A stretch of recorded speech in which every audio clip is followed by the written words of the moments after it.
love Israel? Israel number one. No politics here. Why you no love Israel?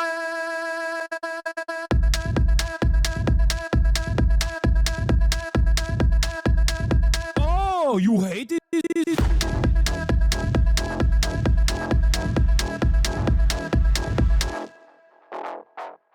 I'm Israel high.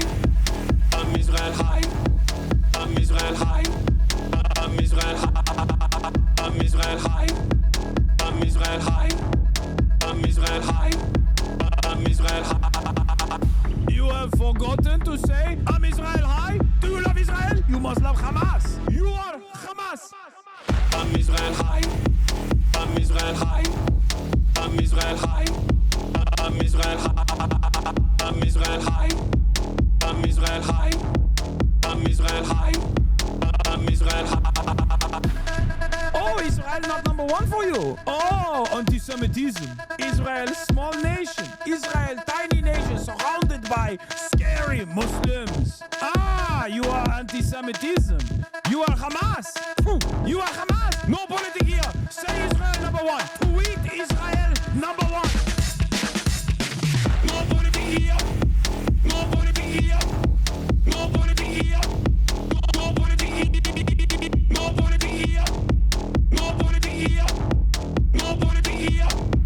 No politics here. Say you condemn Hamas. Say I'm Israel high. Say you condemn October 7th. You are Hamas. No politics here. No politics here. No politics here. No politics here. No politics here. No politics here. No politics here. No politics here. What's going on, everybody? I hope everyone's having a fantastic evening, afternoon, pre-noon, no matter where you are in the world. I'm Hasan Piker, and this is the HasanAbi Broadcast coming to you live from sunny California, Los Angeles, folks. We're live and alive, and I hope all the boys, girls, and MBs are having a fantastic one because today's a beautiful day. Today's a wonderful day. Today is a very special day. I just realized I have a chair that's blocking Kaya. And it's a very special day. Is it because it's my birthday? Is it because it's my 34th birthday? Am I getting old, Hasan? Is that the reason why it's a special day? No, that's not even the reason. Is it because it's a beautiful day today? Even though it's your birthday and it's 71 degrees, it's nice and sunny out, you worked out, maybe you had a nice dinner. Is that the reason why it's a special day? No, that's not the reason. One of the reasons, but it's not the main reason. The main reason why it's a very special day is because it's a very special day for all of us, ladies and gentlemen. It's because it's Friday. Okay? It's bigger than me. It's bigger than all of us. That's right. It's July 25th, 2025, and it's officially another Friday. Why is Friday special for all that are tuning in just now? Maybe you haven't seen it over the course of the past 8 years that I've been doing this goddamn thing. Let me tell you exactly why. Doors open! Let me tell you why it's important.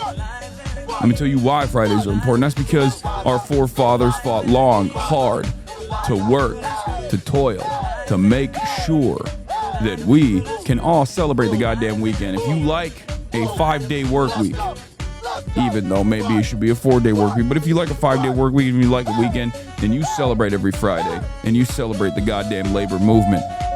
One of the most important, consistent, ongoing protections and freedoms that we have gotten. And that's the reason why we celebrate it even on this Friday. This, I guess, personally important Friday for me. Folks, I'm Hasan Piker. This is the HasanAbi Broadcast. And we're live. We're alive. And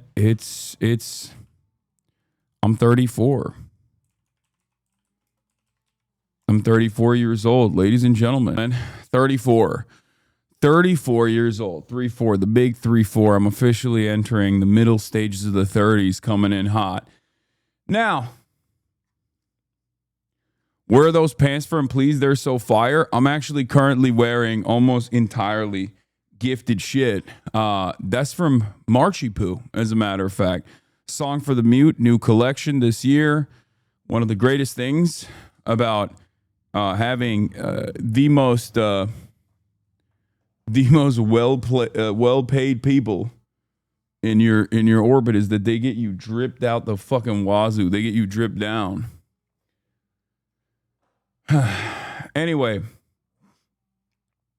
you and Todd hung out last night, but I'll have money just on Monday. Then I'll pay my gifted 5 subs. Oh, you don't have to do that. You don't have to worry about that. Anyway, yeah, it's Friday. This is the part of the broadcast where I tell you about my personal news. It's my birthday, but you know, it is what it is. When you're 34 years old, it's over at that point. You know what I mean? You got one foot in the freaking grave, baby. It don't matter. It literally don't matter. It don't matter what you're like. This is not like a cause for celebration at this point. You know what I'm saying? Like we've passed it. We've moved past it. So of course I'm gonna be spending it doing what I do best, doing what I love to do best, which is streaming, talking about the news with you guys. You will be 33 years old in heaven according to Islam. Good, because 33 was a pretty solid year for me. All things considered, in spite of all of the issues, I think it ultimately turned out to be a pretty solid year. You should not be able to run for president. You are too old. At the 33, you're right. That should be the cutoff, not the prerequisite. 33 was a terrible year for Jesus. I mean, low-key, was it actually a terrible year for Jesus, or was it like kind of a good year? Because like, didn't he die, but then he came back? So it's like not a big deal. That's the thing that I don't understand about Judas as well. It's like people will talk shit and be like, yo, like Jesus was betrayed. And it's like, dude, one, he was Jewish. And two, if it wasn't for Judas, like, he wouldn't have been able to do his thing. Like, he wouldn't have been able to die for all of our sins, right? Like, isn't that the point? Like, he was just following the fucking script. Anyway, why am I talking about that? That's so crazy. Nothing to do with anything that's going on in my life, obviously. Dick Sertonox says, happy 38th birthday to the talented Hasan Piker. Fucking asshole, dude. Just keep lying. Oh no, this guy. A 36-year-old who looks 17. Auntie Piker, why are you cooking me like this? God damn. I know. I've watched this guy's clips. He's crazy. I'm 34. For those of you who want to know the actual age, not that it fucking matters. Once you're 34, you might as well be 50, you know? We got a hype train level 8, by the way. That's crazy. Y'all are showering me with gifted subs. The Piker Broadcasting Service is getting sponsored today. But yeah. Yes, you missed Mufasa. You did. But what is this? What is she doing, man? Anna, you are a total fraud. I don't know what Anna Kasparian is doing, but I don't really care that much necessarily about what she's doing. Let her do her thing, I think. It's fine.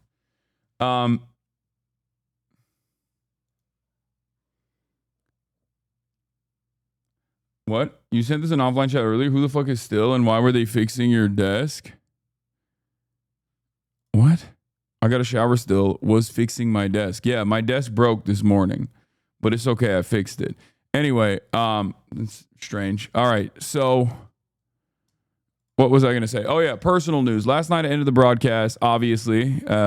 This is the part of the broadcast where I tell you about my personal news, about what's going on in the world of HasanAbi Piker in between the time period where I press the stop streaming button and press the start streaming button, so help me God. That's what I'm going to do. I ended the broadcast last night for like 7 hours, another half day. You already know what it is. I'm quiet quitting. I'm retirement age, so I get to do that. But in any case, what? Oh, the security code's not working. Hold on. I got to get on Instagram so I can show you.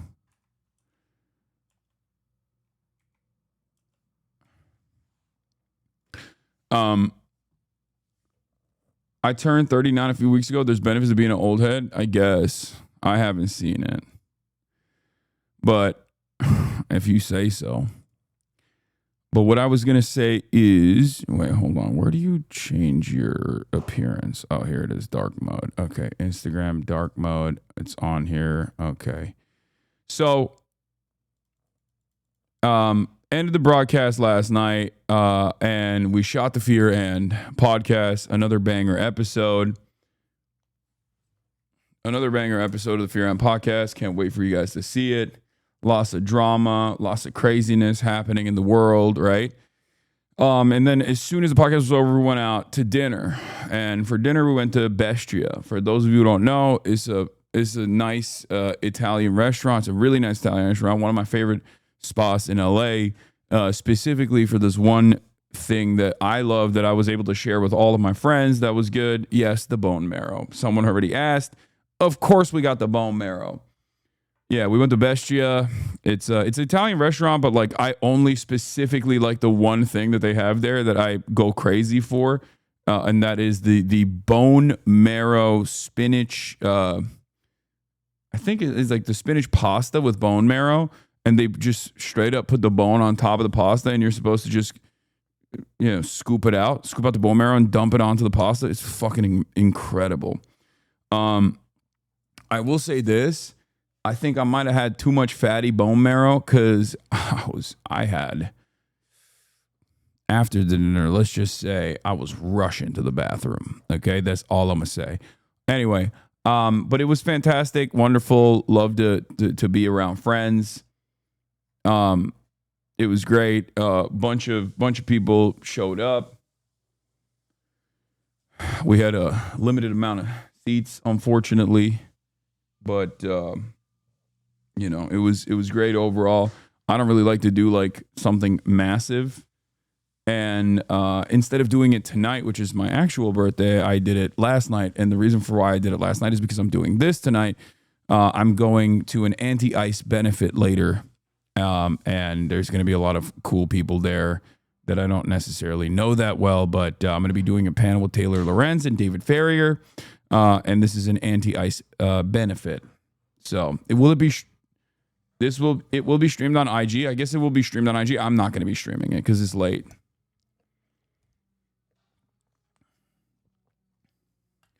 David Farrier is awesome. You'll like him if you say so. I mean, the people that throw this stuff is very cool. So I like those people.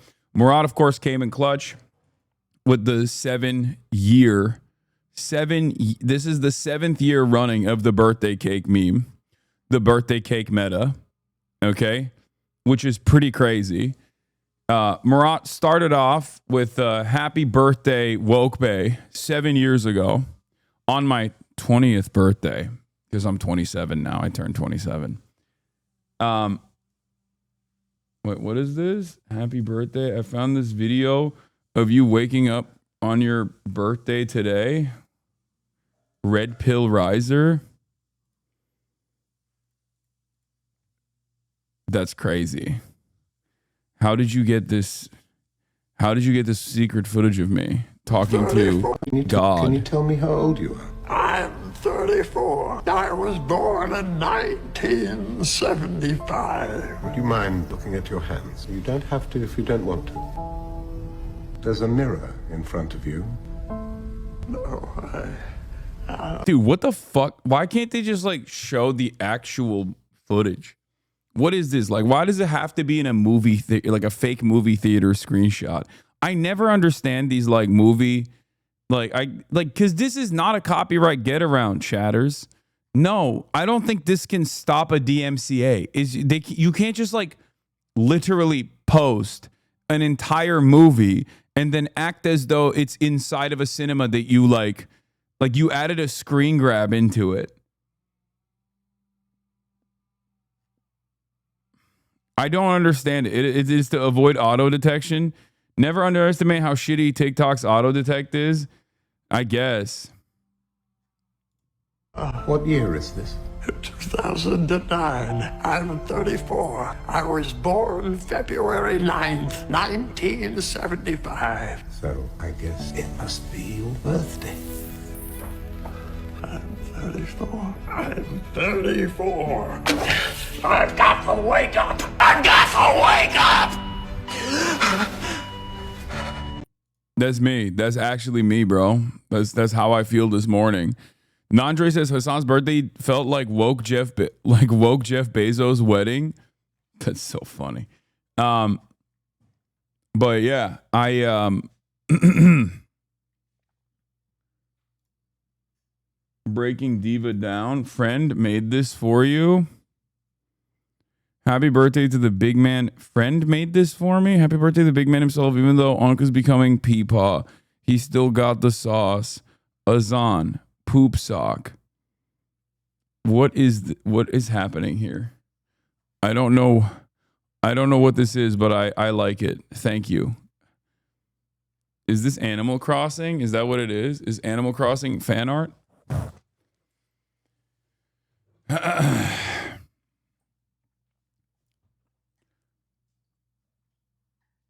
Marsh on stream buying gift.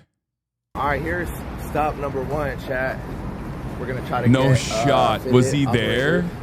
This is the. Oh my god. Oh my god, that's so funny. Oh my god. I send you a high-res scan of your Bday present on Discord if you want a digital copy. Nandre went crazy with the birthday gift. First of all, ain't nobody has to buy me shit, okay? I'm the one who buys people shit because I have everything I want that I could ever want. All I want is people's friendship, you know what I mean? But that is pretty funny that, March got caught, but he got me these pants that I'm wearing currently, and they're fucking sick. It's a Song for the Mute, new season. It's fire. But in any case, open presents. Holy shit. Hasan's CBP agent. Or Hasan's CBP agent. Yeah. Thank you for the 5 gifted. And open presents, thank you for the 100 gifted. What was I gonna say? Oh yeah, I was talking about my personal news. Anyway, we did, right? Was that what I was talking about? Was I talking about my personal? I'm old now, so I need I need help. I need help with remembering things. You know, what the hell was I talking about? Oh, Nandre's gift. Oh, Murat's birthday cake is what I was talking about. Thank you. Before Nandre's gift. So Murat 7 years ago decided to take a photo of me and then put it on a birthday cake. And then every year he takes a photo of me holding up the same birthday cake. And we're basically like 8 layers deep at this point. You can kind of tell from this photo. This is me from last year holding up my birthday cake, which is, of course, a photo which, of course, features a photo of me from the year prior holding up the birthday cake, which, of course, features a photo of me prior holding up the birthday cake and a photo of me holding it's just an ongoing bit at this point. But it's like it's gotten so out of control that you can't even you can't even see it. You know what I mean? And this year, somebody that I will not name decided to take matters into their own hands while this was, while this process was taking place. And yep, there it is.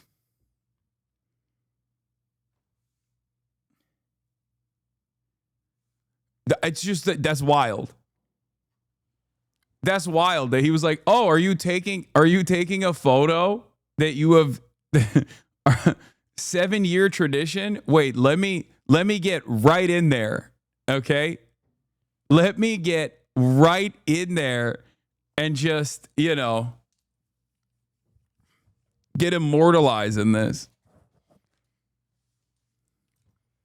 Classic move. Classic fucking move. Don't worry yet, Boomer edited Austin out of the photo for you. Hasan was sad about Austin photobombing his birthday photo, so I removed Austin and changed nothing else. Yeah, I don't think it's gonna work, dog.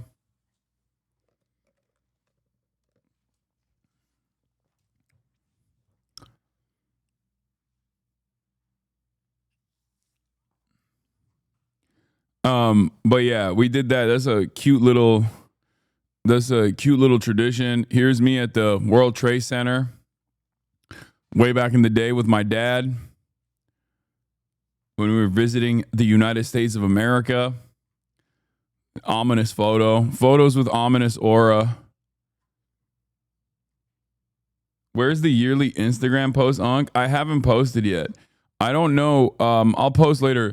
I'm realizing a little bit that I kind of look like my dad. Like if I was fatter, I would look just like my dad right now. If I wasn't on minoxidil and finasteride and wasn't working out, like I would just basically look like my dad. You looked Asian as a child, bro. I'm white Chinese. Why don't y'all understand this? This is why I'm saying that. I'm white Chinese, bro. I'm white Chinese. Okay, Uyghur.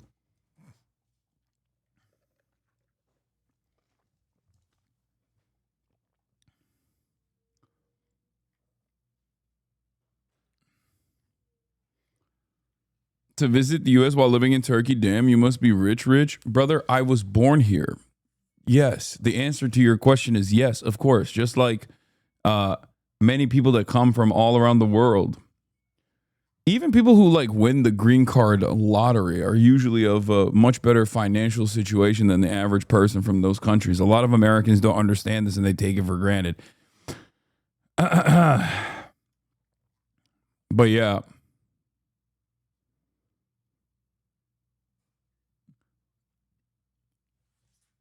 Your outfit is so nice, bro. And happy birthday, Yoldaş. Eyvallah kardeş sağ ol. And wait, did anybody notice that March was there? Oh. Yeah, you're all good. Sorry about that. Thank you. No issue. Actually, 1 minute. Then we'll be off. So cute. So what? That's so funny that he was just right there. Speaks for 8 hours a day on stream, yet denies people a birthday speech. Yeah, I did not give a birthday speech. I'm not like, contrary to what this image right here might suggest, I'm not a big birthday bitch. I'm not like super fond of birthdays. I like being the center of attention for things that matter. You know what I mean? If I've earned it. I don't like to be the center of attention for something I didn't earn. And I feel like a birthday is the ultimate, like, you didn't earn that shit moment. I don't know why. I'm being radically honest here. I always feel uncomfortable on my birthday. I always feel uncomfortable on my birthday party. I don't know how to be a good host in that situation. I feel like, you know, what are we celebrating? That I didn't die? I was born. It's not in my control, you know? It's not something that I did. I've also always had this like weird, it's kind of a basic bitch position to have, but I've had this opinion that it's like, I think that every day should be, God, I'm not even going to say, I'm embarrassed to say it. I think every day should be celebrated like you're, you know, like you're having a birthday, like it's your special day. So that, you know, I guess because I live by that principle that the birthdays don't really matter that much. Happy birthday to you. And many more.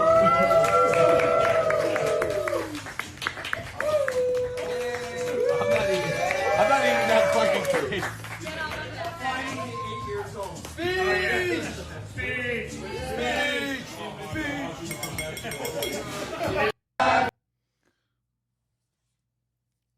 Your birthday should be a celebration for your mom not dying during child labor. I like that. Hey, Daniel Art, thank you for the 20 gifted subs. Yeah, I'm a Faillennial officially. There's some really cool fan art that y'all made. Love this. And where was I? What was I going to talk about? Oh, yeah. I'll show you guys some of the gifts I got from many others that were there. But 1 second.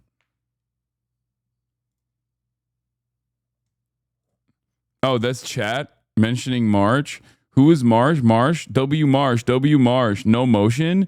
Marsh, awkward. Hasan, Marsh, is that Marsh? What is bro doing there? That's funny. Bro was getting my pants. How you turn 34 and your brain just started working less? That's just how it is, man. That's just how it is. That's just how it is. Okay. Did you see the Wemby retweet? Oh no, did he retweet another Maoist thing? Because he's so awesome. Wemby is slowly but surely becoming my favorite player in the NBA. I mean, he's an alien. He's a freak. All of that stuff. But honestly, he's so goated. He's so sick. Nah, it was anti-Karl Malone. No, it was Karl Malone hate. Oh my God, he's so sick. Dude, he has like, what do you mean he came out as anti-Karl Malone? I'm sorry, guys. Anyone who is like a good person should be anti-Karl Malone. Karl Malone's a pedophile. What? What are we talking about? Like, yeah, Wemby is the GOAT. Jesus Christ. People in the chat are like, come on, dude. He balled pretty hard. Okay, he also balled, I guess, as a pedophile as well. Wemby retweet, he's goated. Fuck Karl Malone. Victor Vembayana reacts to the NBA wishing Karl Malone a happy birthday. Join us in wishing a happy birthday, 62nd birthday to the 14X NBA All-Star, 2X NBA MVP, and 75th anniversary team, Karl Malone. Wemby reposted this post from Jay Strand. What? Oh no, see, that's what we not about to do. Police, lock his ass up. Yes, you need to be under the jail. Like what? What you say?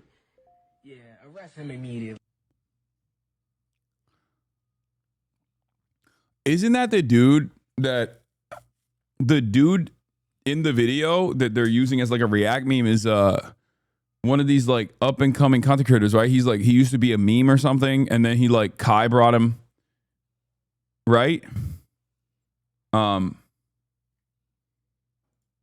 Reggie. Okay, yeah, this is Reggie with Kai. Yeah, he's really funny. I see a lot of his clips. I like him.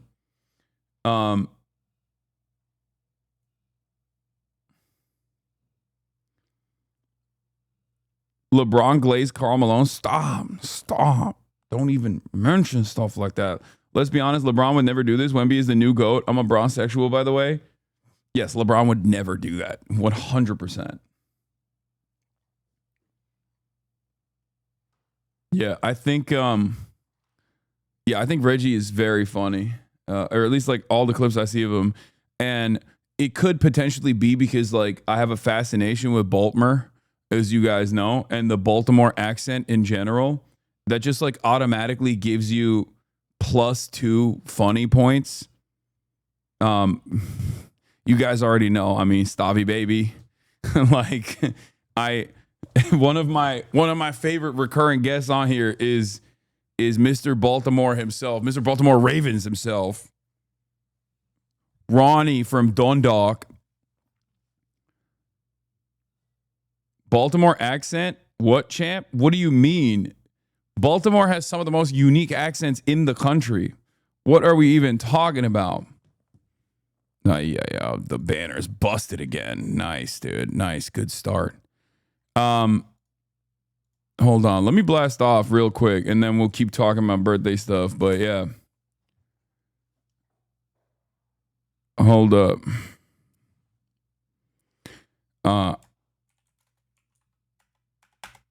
I'm 30. I'm 34.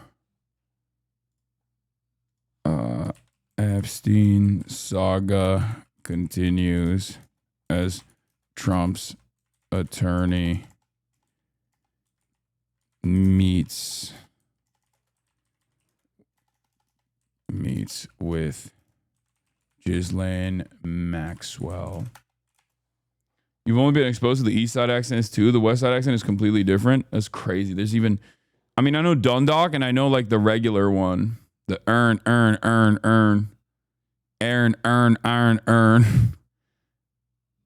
Yeah, earn. This is the classic. This is the classic. I said, Baltimore accents, say this phrase out loud. and earn. Hold on, my Aaron, earn, and iron, earn. Yeah. So, Epstein soccer continues as Trump's attorney meets with Ghislaine Maxwell. Trump is mad about South Park. I'm from Hamden, and we have a much more Southern MD quality to our accent. Think Hairspray by John Waters. Okay, I don't know how that sounds. My favorite from Reggie. You going around talking about you fuck my father and shit. You Lil Rodney's son? Yes, I'm Lil Rodney's son. You talking about Rodney with the fat ass butt? Yo, why is you playing at me, yo? My fault, OG. No, ain't no my fault. Run your pockets, yo. For what? Yo, kick them bitches out, yo. For what? No, matter of fact, I'm ready to go get Lil Travis on you. My niggas keep talking about you going around talking about you fuck my father and shit.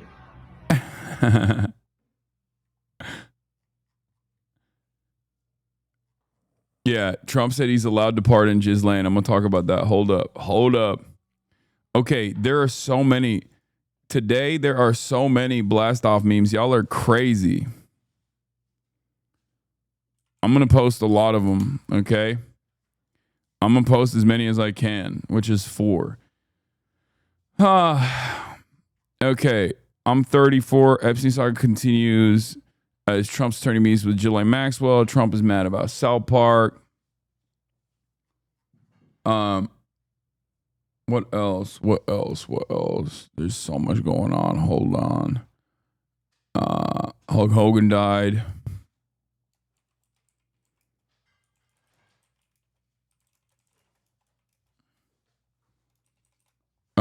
More leaks.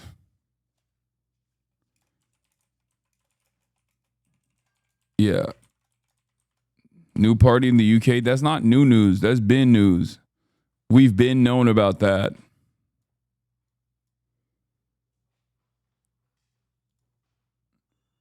Search HasanAbi R34 to learn more about his birthday. Do not do that. Do not do that. And I don't want to know about it either. I don't want to know. Don't do that.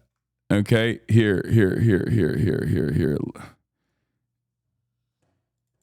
Celebrating 34 years of grade A American agitprop funded by chatters and viewers like you, brought to you by the Piker Broadcasting Service. That's right. PBS, the Piker Broadcasting Service, is sponsored by you, the viewers, and for you, the viewers, and nobody else.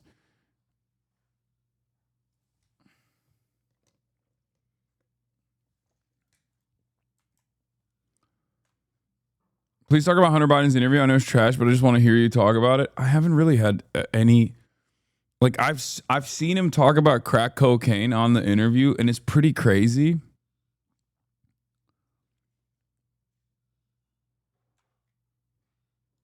Playlist for later. Hey, thank you. New insane leak. What is this?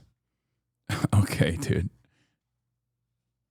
Yeah, I used to look like that.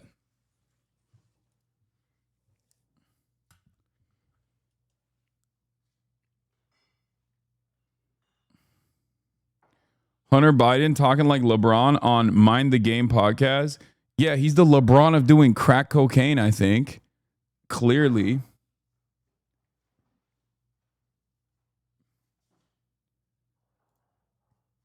Thailand is considering banning Israeli tourists. Yeah, Thailand's out of. There's a lot of crazy stuff happening in Thailand, dude.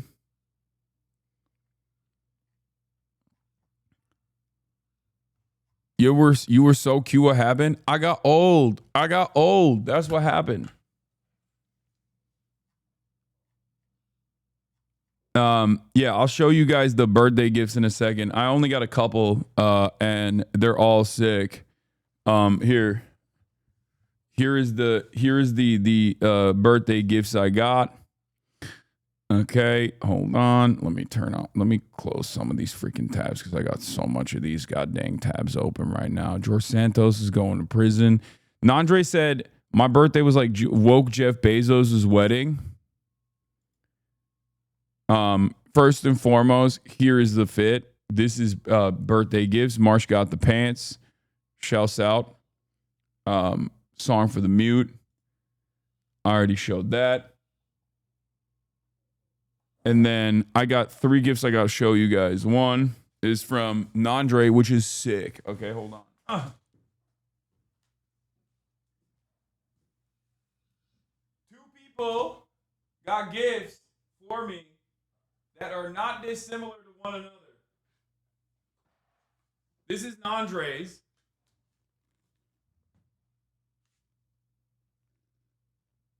Which is so dope. It's crazy. This is going behind me somewhere.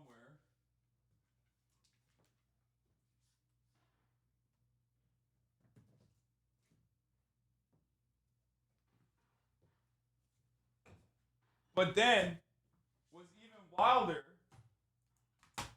is that apparently 2 people had the same idea. Because this is from Ray. They both, but it's cool because she got a Kaya Piker one. She got a Kaya Piker wanted poster, and he got a wanted poster for me. So look at that. It's so funny. She's looking up at me right now. She doesn't even know. She doesn't even know she's wanted. For 500 million berries. That's a big ass bounty. She doesn't even know. Do you even know? You're a criminal?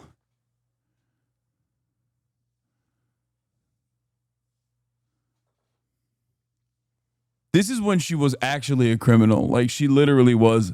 She was a demon when she was this age. The terrible 2s, but like dog years.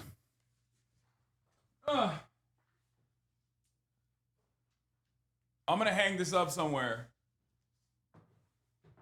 And then,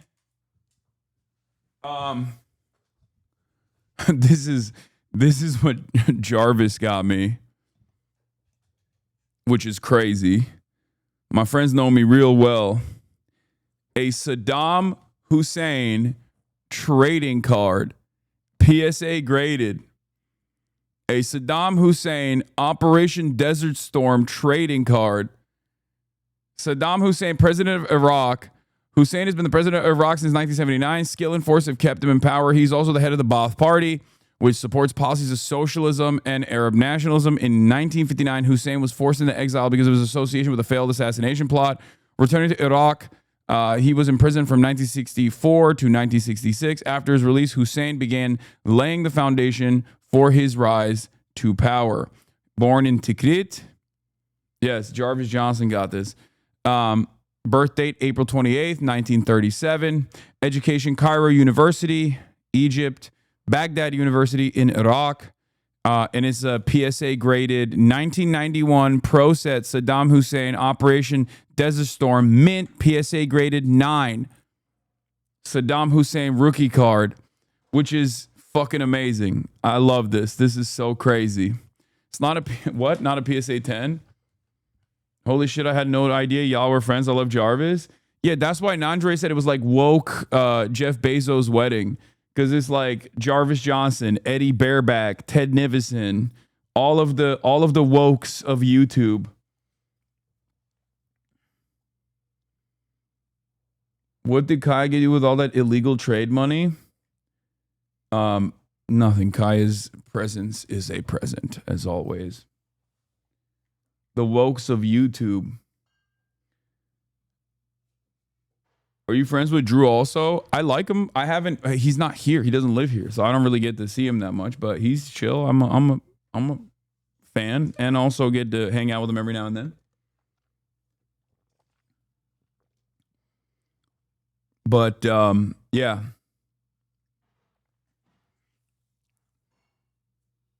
We need a Chad Vice return, please. No, I'm down. I'm down to do a Chad Vice return.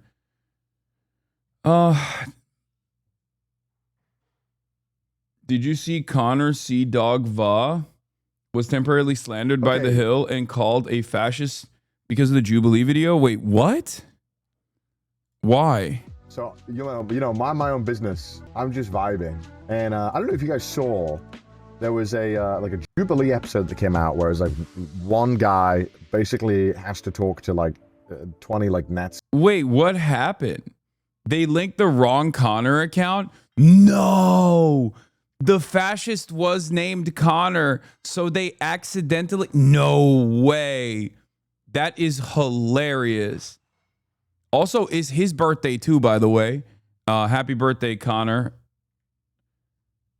That's crazy. And they had to justify why why they felt comfortable being there in this day and age. And it's like an awful video. You've seen clips of it everywhere. It's like this video is. I watched like 20 minutes of it and my brain hurt. I was like, I can't do this. Anyway, was not going to bring this up until I got included in this. Look at this. Watch this, dead ass. Look at. I'm not kidding you. Watch this clip. We'll watch it for a minute. You'll see. This is some. I don't know what this is. The Hill. I don't know what the f this is. Hill Rising. Hasan. This lighting is horrific, by the way. He's right. Also, these guys have slandered me as well, so at least we have something in common. Just gonna. What is this background? What is this fake ad? Okay. Versus 20 far-right conservative.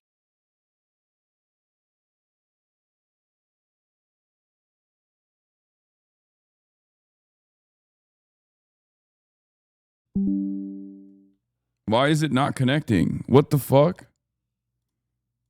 That's weird. That was weird as hell. I don't know why that happened. I'm back though.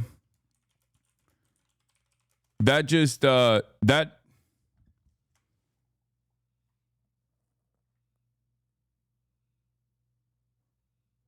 was weird.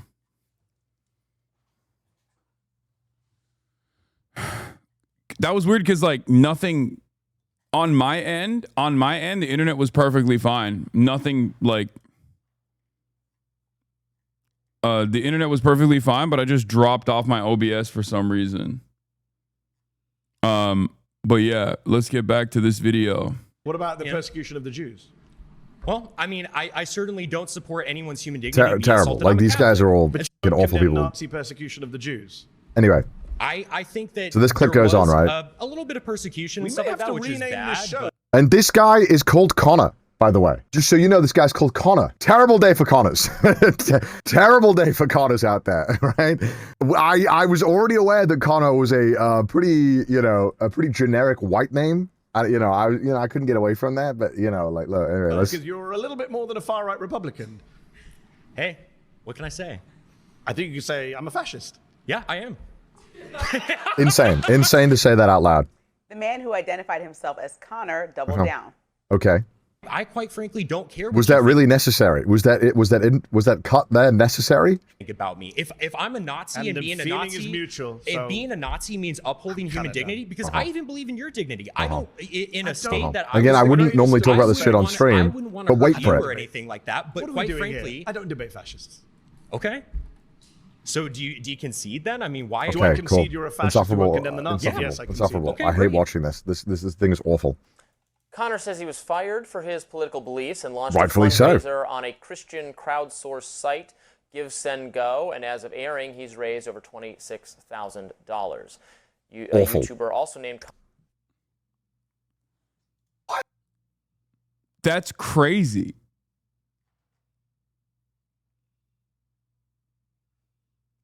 You donators are, dude. You know what I just realized? Also, it's Mehdi Hasan. So this is like, this could be a screen grab. This is me versus Connor. Yeah. This is me. This is me versus Connor. Connor being a fascist, me having to duke it out. Wait, so what is it? What is it that they thought was going on here? Like what? I'm so confused by this. They like mistook the charity. On a Christian crowdsourced site, Give, Send, Go, and as of airing, he's raised over $26,000. A YouTuber also named. Oh, and then they fucking posted this tweet like implying, because Connor's talking about the V Shoujo stuff and like the donations. I guess the donations to the IDF, not the Israeli occupying force, but like the Immunodeficiency Foundation. After V Shoujo just like scammed Iron Mouse and many others, and even stole $500,000 from Iron Mouse that was supposed to go to that charity in an effort to do fraud, and these guys saw him talking about like the fundraiser and literally thought it was actually the fundraiser for the fascist losing his job, which we found out later. He didn't even actually lose his job. The other Connor, fascist Connor, okay, didn't even actually lose his job. He lied. He had lost his job in January prior to this Jubilee video. He had actually lost his job prior to this, and he just farmed a bunch of Nazi donos from a bunch of deep-pocketed Nazis to make it seem like he lost his job because he just came out as a fascist. Which is so crazy, by the way. That I haven't even been able to get around to. Like, I find that to be unconscionable. That in this day and age, in the United States of America, you could just be like, hey, by the way, I'm a fascist and I lost my job. Can I please get some money? And people will be like, oh, yeah. Hell yeah. No, of course. Let's do that. That sounds awesome. I would love to fundraise for you, Mr. Fascist Man. Scamming Nazis is kind of based, though, to be fair. It doesn't matter because the guy scamming the other Nazis is a Nazi himself, so it's not based. It's like that one lady who was like, I said the N-word to a black child, and now I have to get money somehow. And people were like, here is $100,000. Anyway, that's like something that is, that's not the main point of this story. It's just something that I constantly think about because I feel like it's a real indicator of how bad things have gotten. But yeah, Connor Dog, Virginia got caught in the crosshairs here by The Hill because he was talking about a totally different fundraiser for not even the bad IDF, but the good IDF. You're doing the thing that pisses Maya off. Yeah, I'm sorry, Maya, if you're watching. Listen to this. Listen to this intro. Of airing, he's raised over $26,000. A YouTuber also named Connor posted, quote, "It warms my heart to see such an awful situation turned into something so amazing. All of you donators. No! You got Chads. No! That is not what I was talking about! I'm talking about a different fundraiser! What the f***? Dude, totally different. Yes, it does. It unfortunately has an acronym. There's IDF, and I guess that maybe they thought, because, but look, totally different. I am not. This guy is a piece of shit. I'm talking about something else. Do you not have a single journalist who is doing their job correctly? What is this? Why am I in this? This is insane. What the Bro, do your goddamn job. It's funny because no, the answer is no. The answer is no. Like literally. In this day and age, the answer unfortunately is no. Most of the time. Also, happy birthday, Connor. There's your birthday. There's your birthday present. You're a fascist now. Isn't this literally grounds for him to do a defamation lawsuit? No, it's not. Okay, because this is not a real. This is not like. It's not malicious chatters, especially in the United States of America. It's not malicious. They fucked up, and I'm sure they already changed it and redacted it. You know what I mean? It's a big ass mistake that no media company that's serious should ever actually do, right? But it's just negligence. It's not malicious. There is no malicious intent here. How is that not defamation? American laws are insane. Defamation in the United States of America requires not just negligence, but malicious intent. As in, you have to, it's an incredibly high standard. Okay, you have to have malicious intent. You have to like basically be able to prove that this person knew that you weren't that Connor and knowingly still said that you were that Connor in an effort to harm you, in an effort to defame you so you could receive, like, so you would receive financial penalties, you know, emotional damages, whatever. Okay.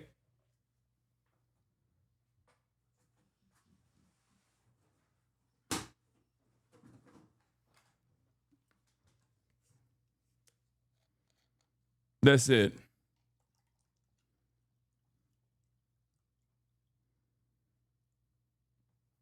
The original tweet had images? Yeah.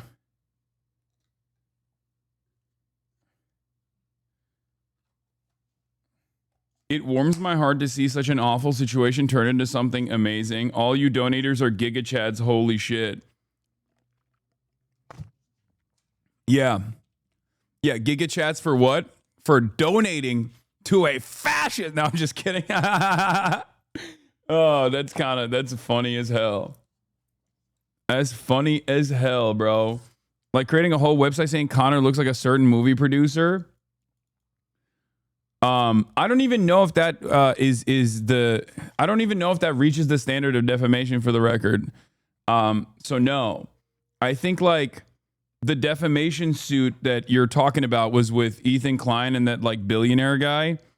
And obviously we don't know how it would have played out, but he lost like the countersuit.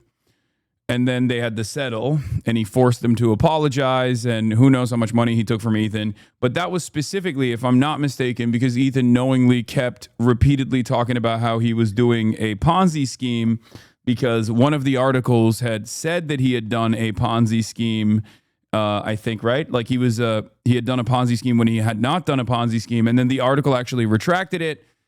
And it was a Variety article that had retracted it. Ethan knowingly still kept promoting it over and over again. And I think that was the reason why he lost the countersuit. And that was defamatory enough.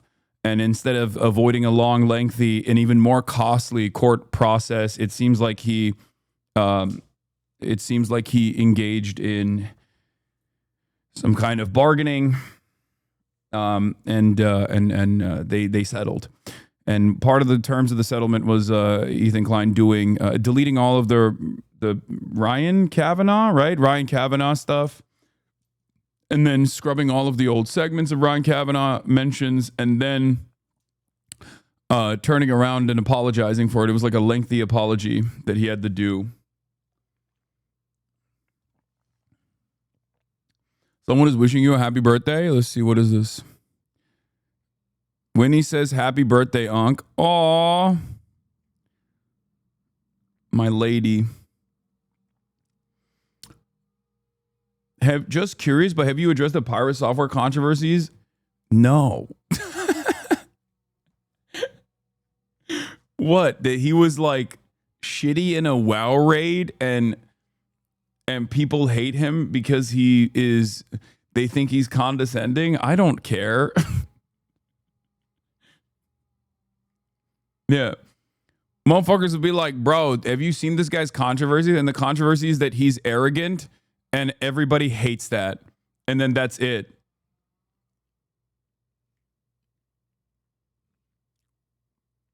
No, it's his stance to get that one EU gaming petition.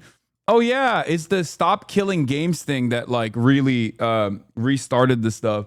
I mean, look, one of my major disagreements with Pirate Software is that I'm pro piracy and he's not, even though his name is Pirate Software. I don't have any opinions on him. He's seemingly a nice guy. And it doesn't seem like he's like I mean, yeah, he's a dick, but but like my major disagreement always has been that I am pro piracy and he is not. So I don't know what else his opinions are. I don't know anything about like people are saying, and he worked at Blizzard, don't you know? Like, I know that those are like memes, apparently, because he says he works at Blizzard or something. I don't know anything. I don't really care.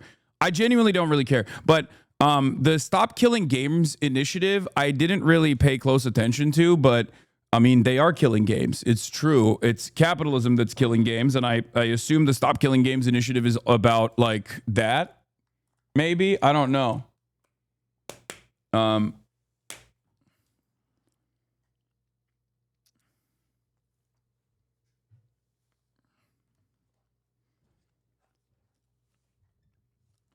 It's about IP retention? Okay.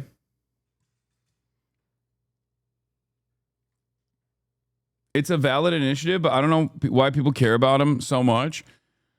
Yeah, I think the initiative in and of itself is more important than if you want me to like look into that. I would say that the Stop Killing Games initiative, I'm not too familiar with it, but If it's a consumer rights initiative, then I'm on board with it. It's great. Sounds fantastic. He just became a lolcow for other streamers.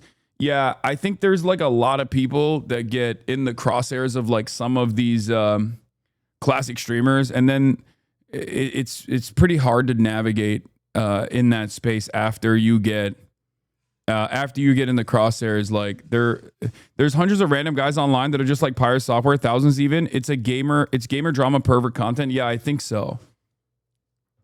I could look into the Stop Killing Games initiative though. That sounds like something I'd be on board with, if that makes sense. Dude, what is happening today? My banners are breaking way faster than they usually do. It's probably because I'm getting a lot more gifted subs today than I usually do. Most likely because it's my birthday. Yeah. One dude made one video a day for the last 3 weeks about the same thing, lol. Wait, really? You don't care about the initiative? You hate gaming? Be honest. What is this? Stop Killing Games. Stop Killing Games, a consumer movement started the challenge of legality of publishers destroying video games they have sold to customers. Yeah, this is ridiculous. Wait, is this about fucking not allowing... Is this about how since we've moved into digital copies that like nascent games that are not updated any longer get destroyed? Yeah, I don't know why anyone would be against this, okay? It is fucking bullshit. It is ridiculous. I am a big advocate for, maybe because I'm a boomer, but I'm already a big advocate for hard copies regardless. It is crazy that a lot of the movement towards digital has allowed these corporations to basically go, yeah, you don't have this game anymore. And not only do you not have this game anymore in your library, even though you fucking paid for it, it's just like, we're taking it away. We're going to take away this game from your library without telling you. It's like, can you imagine? You go to the store, you buy a copy, you buy a Game Boy, and you buy a copy of like Pokemon, okay? You buy a Game Boy, you buy a copy of Pokemon, and then later down the line, Nintendo sends assassins to your house to steal the copy of Pokemon from your house. Past a certain point, Nintendo's like, hey, guess what, dude? No, it's not yours anymore. The reason why I'm using Nintendo as an example is because they are the company that would do that. If given the opportunity, they would do that. Game Boy, really showing your vintage, old man? No, the reason why I'm saying Game Boy and the reason why I'm saying Pokemon is because, like, it's old enough. Do you understand? It's old enough that they can, that it's like, it's done. It's older. Is old enough that they, it's basically something they have literally done already. Nintendo has done this already in their digital archives. No, they've already taken out some older games and stuff. But in any case, it's fucking ridiculous. See, this is one of those things where it's like, I don't care who supports this. I don't care who's against this. If you want my take on it, I think it's insane that we have now already, as a cost-cutting measure, in some instances, moved away from physical copies to digital. And there's some benefits to digital copies as opposed to physical. But the fact that like big publishers can just take something from your library that you have purchased, that's in your library, the fact that they could do that is completely unacceptable.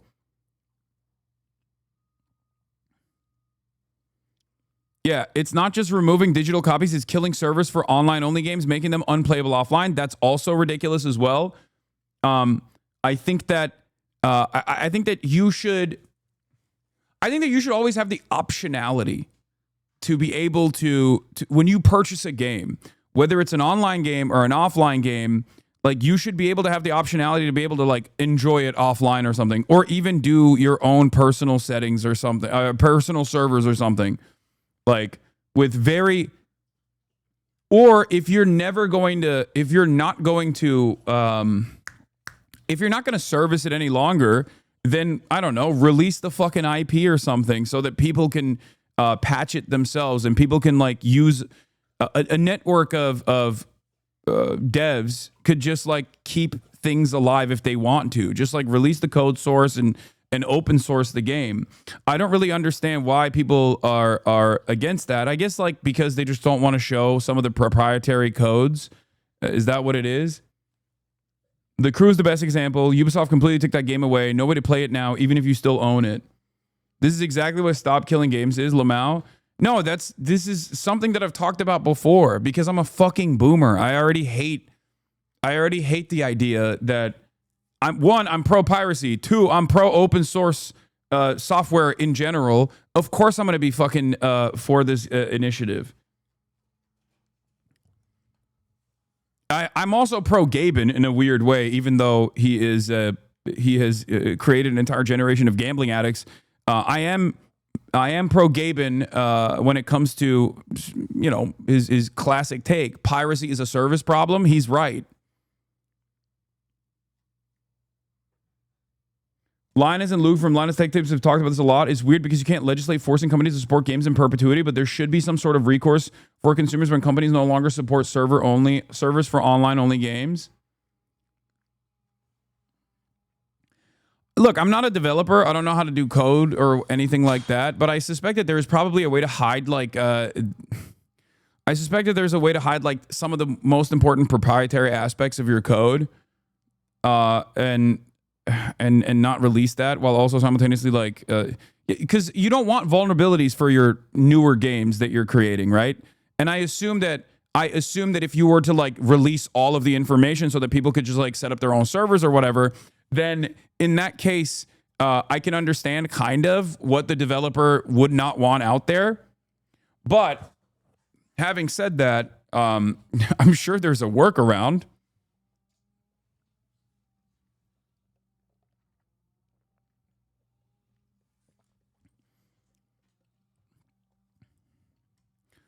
Create a public domain for video games. I love that. You can absolutely do that. There are pieces that can be condensed or separated, but you can still have online functionality and capabilities. If that was the case, they wouldn't have Denuvo/anti-piracy software in the first place.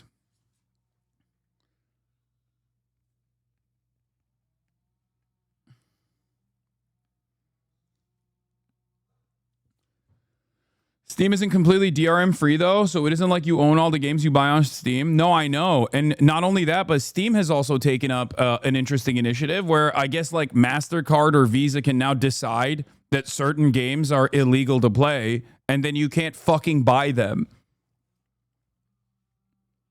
Like, it's crazy. That is also crazy. And I know there's some freak ass games out there, but that should be up to the discretion of Steam in and of itself. And not the discretion of your fucking credit card company. What do you mean? To be fair, it was gross games. No, I know that. I'm not making a value judgment on the games themselves. Okay? But I don't like the precedent. I do not like the precedent of MasterCard and Visa, which already are fairly restrictive in terms of payment processors. Like, this is something that sex workers talk about a lot. Part of the reason why sex workers were really on board with cryptocurrency from the jump was because MasterCard and Visa were like not allowing any sort of payments to be conducted that was sex work, even if it was legal sex work. And in many instances, it is legal sex work, and they still would not allow it to happen. So the idea that like a third party middleman that is a payment processor gets to dictate what you can and can't buy is kind of crazy, especially without any sort of legislation, especially without like any sort of argument as to why they're doing this. You know what I mean? And considering that it's like an insane precedent, you could just like add whatever the fuck you decide on there as a game or as a thing that you're purchasing that they don't want you to purchase. What shit capitals would say no to all that money law? It's actually crazy how much the Steam payment processor thing is similar to Trump's immigration policy, starting on a false pretense to eventually gain more control to do crazier things. Oh, yeah. Apparently, Visa/MasterCard were lobbied by an Australian Christian group. That is the least surprising thing I've ever heard. Almost all of these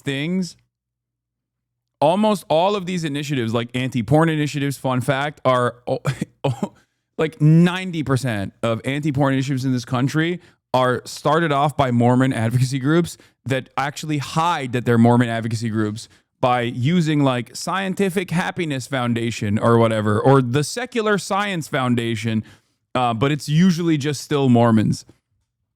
A lot of the anti-porn laws come from the Christian right movement, and the same goes for stuff like this as well. They've been pressured by right-wing Puritan evangelists, which are already gearing up to also include games with any LGBT teams. Yeah, which is ironic because a lot of these guys who are like, oh, don't take away my weird porn games, right, are also the same guys that are right-wing themselves. And they are the same guys who constantly complain about like gay shit in video games. And it's weird because like on the one hand, the entry point for a lot of these like puritanical right-wing Christian groups is going to be banning like the weird games that they like, while simultaneously the ultimate goal that they have is to ban, you know, LGBT shit in any video game ultimately, to say, oh, well, you know, we have to, this is also gross. This is also moral decay. So then what? Do they turn around and go, no, actually, this is just like they're destroying, what is it? Sweet Baby Inc.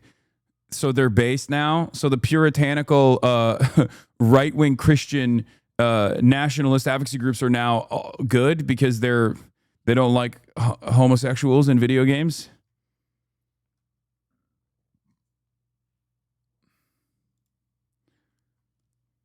Anyway, we moved on from stop killing games now to the other Steam thing. But remember, in most circumstances, the I'll know it when I see it method, which is unironically something that the Supreme Court has put in their decision when talking about obscenity laws and restricting First Amendment artistic expression, it's kind of the best policy to go along with the I'll know it when I see it policy. Because like ultimately, curbing artistic expression is not good. It's not a good thing at all, especially considering that many, virtually every single new wave of art has always come with a lot of resistance. People have immediately said, this is degenerate, this is morally perverse, you shouldn't do this, every single time. And then we take it for granted years later down the line. If you know anything about art history, you will realize that every single new meta in art has come along and people have literally said the exact same shit where it's like, whoa, whoa, whoa, you can't do this. This is completely unacceptable. This is moral decay. And then we just take it for granted. So, you know, it's not great. Yeah, here it is. Australian anti-porn group claims responsibility for Steam's new censorship rules and victory against porn-sick, brain-rotted pedo gamer fetishists. And things only get weirder from there. Collective Shout, an Australian anti-pornography group, has claimed credit for Steam's recent removal of a large number of sexually explicit games and new stricter moderation guidelines regarding such material. In a statement to PC Gamer, Valve cited pressure from payment processors like credit card companies and PayPal for the move, while Collective Shout touted its open letter and consumer campaign targeted payment processors for inciting that pressure. This was first reported by Waypoint, which has since pulled its 2 articles on the subject without explanation. The article's author, Anna Valens, has alleged that Vice's parent company, Savage Ventures, removed the articles due to concerns over their controversial content rather than any error in the reporting. Collective Shout began in 2009, co-founded by self-described pro-life feminist Melinda Tankard Reyes. Collective Shout describes itself as a grassroots campaigning movement against the objectification of women and sexualization of girls in media, advertising, and popular culture. To date, it has been involved in unsuccessful efforts to ban Snoop Dogg and Eminem from Australia, a successful 2015 campaign to prevent Tyler, the Creator, from touring Australia, a successful 2015 campaign to pressure Target and Kmart. Unc, why'd you download the accent? I'm sorry, because she's Australian, all right? To stop selling Grand Theft Auto 5 in Australia. A petition to ban the game No Mercy from sale, which ultimately led to the developers pulling it from Steam. An unsuccessful petition to ban Detroit Become Human from sale in Australia. So here's the thing, okay? Have you noticed? Or nor, have you noticed something here? That's ridiculous. They have ridiculous ass fucking demands. They're just trying to fucking hit whatever they can. Do you understand? What do you mean Detroit Become Human? What the fuck? Because it's cringe? Is that what it is? You don't like that it's cringe? Detroit Become Human is a fucking, like, not so subtle allegory about racism. That's it. It has messianic imagery. Oh, that's why. Nice.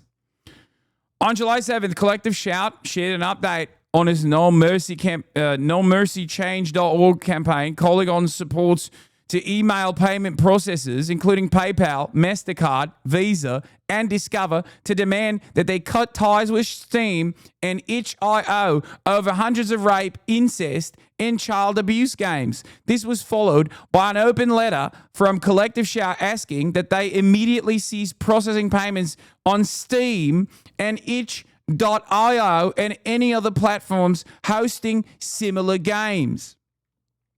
So, like, there's some validity, but the reason why they're doing this is not a decent reason, okay? And of course, when they get any kind of fucking any kind of W, they just expand on it and they go crazy over it. Here's Moist video on this. There's huge censorship going on in gaming right now. I'm sure a lot of you saw Steam a few days back announced that hundreds of games have been pulled from their catalog because of the efforts of a group known as Collective Shout. Collective Shout is an organization that has been forcing payment processors to bully platforms into removing games they deem unfit for sale due to the themes around them. And for Steam's case, they targeted hundreds of adult games that featured, like, rape and incest. And a lot of people were pumping their fist like, yeah, that's good. How could you possibly be mad at that? Less degeneracy and disgusting shit on the platform. This is a big W across the board. It's not censorship if it's things I don't like being taken down. Obviously, like every weapon out there, this is only going to be used for good. Clearly, they're only going to use this power to take down very bad, gross things, which is the most low IQ take you could ever have. Collective Shout, just yesterday, has now also gone after itch.io, and they have removed every single not suitable for work game from their platform. Not just rape and incest games, all adult games. We have de-indexed all adult NSFW content from our browse and search pages. We understand this action is sudden and disruptive, and we are truly sorry for the frustration and confusion caused by this change. Recently, we came under scrutiny from our payment processors regarding the nature of some content hosted on itch.io. Due to a game titled No Mercy, which was temporarily available on itch.io before being banned back in April, the organization Collective Shout launched a campaign against Steam and itch.io, directing concerns to our payment processors about the nature of certain content found on both platforms. So this is the playbook here. Collective Shout is a very powerful organization who somehow has a lot of leverage on payment processors. I don't know if they're just over there giving them perpetual wet willies or they got some serious dirt on, like, the upper echelon elites in the food chain at the payment processors. No, it's none of those things. I know what it is because I am victim to these kinds of fucking cry campaigns all the time. It's just the weaponization of bots and Karenism. The power that email campaigns hold in the minds of the boomers is so crazy. And considering that all of these companies have, like, 50-year-olds in positions of power, 50-year-old plus people in positions of power, they get like 10, 15 emails directly to their email inbox from people that are turning around and just, like, straightforwardly sometimes lying about shit or sometimes making a valid complaint. Okay? It freaks them the fuck out. Okay? Companies do not understand how this kind of messaging campaign works. Like, they don't get that, like, the people behind it might be insane. The people behind it might have alternative reasons, like, or nefarious purpose here. Like, they just don't have any capacity. Do not look up No Mercy. No. I understand. No Mercy is, like, a valid one. But make no mistake, just because No Mercy is like a valid thing to complain about does not mean that like Grand Theft Auto 5 is a valid complaint or Detroit Become Human is a valid complaint. These guys don't actually tackle this kind of stuff from a framework of like honesty, morality, or any sort of like real reason. They'll just go after edge cases like No Mercy that are, you know, within the confines of reason to get banned, to demand banning. Okay. But their goal is to basically fucking take out anything. Like their goal is to basically take out anything they possibly can. It's to get your foot in the door so that you have a strong foothold and you get a couple scalps, and then you can expand on that. You can continue doing these sorts of messaging campaigns. And then there's like there's obviously like a lot of media coverage around it. I mean, fucking Charlie knows who this company is. You know what I mean? Charlie knows who this group is. That means that they have successfully gotten a bunch of scalps and now are seen as like a powerful entity. Now corporations will be more afraid of this group. Now there will be more people who are like-minded who will join the efforts of this group. Okay?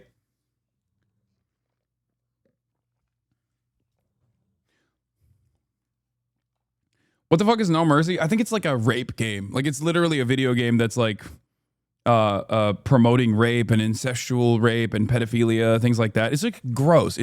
That one is. I'm not talking about the game No Mercy. It's like valid to freak out over that or to demand demand something like that gets taken down. That's not my point at all. That should be banned. Come on, chatters, you're misunderstanding my point. Okay, it's kind of like this.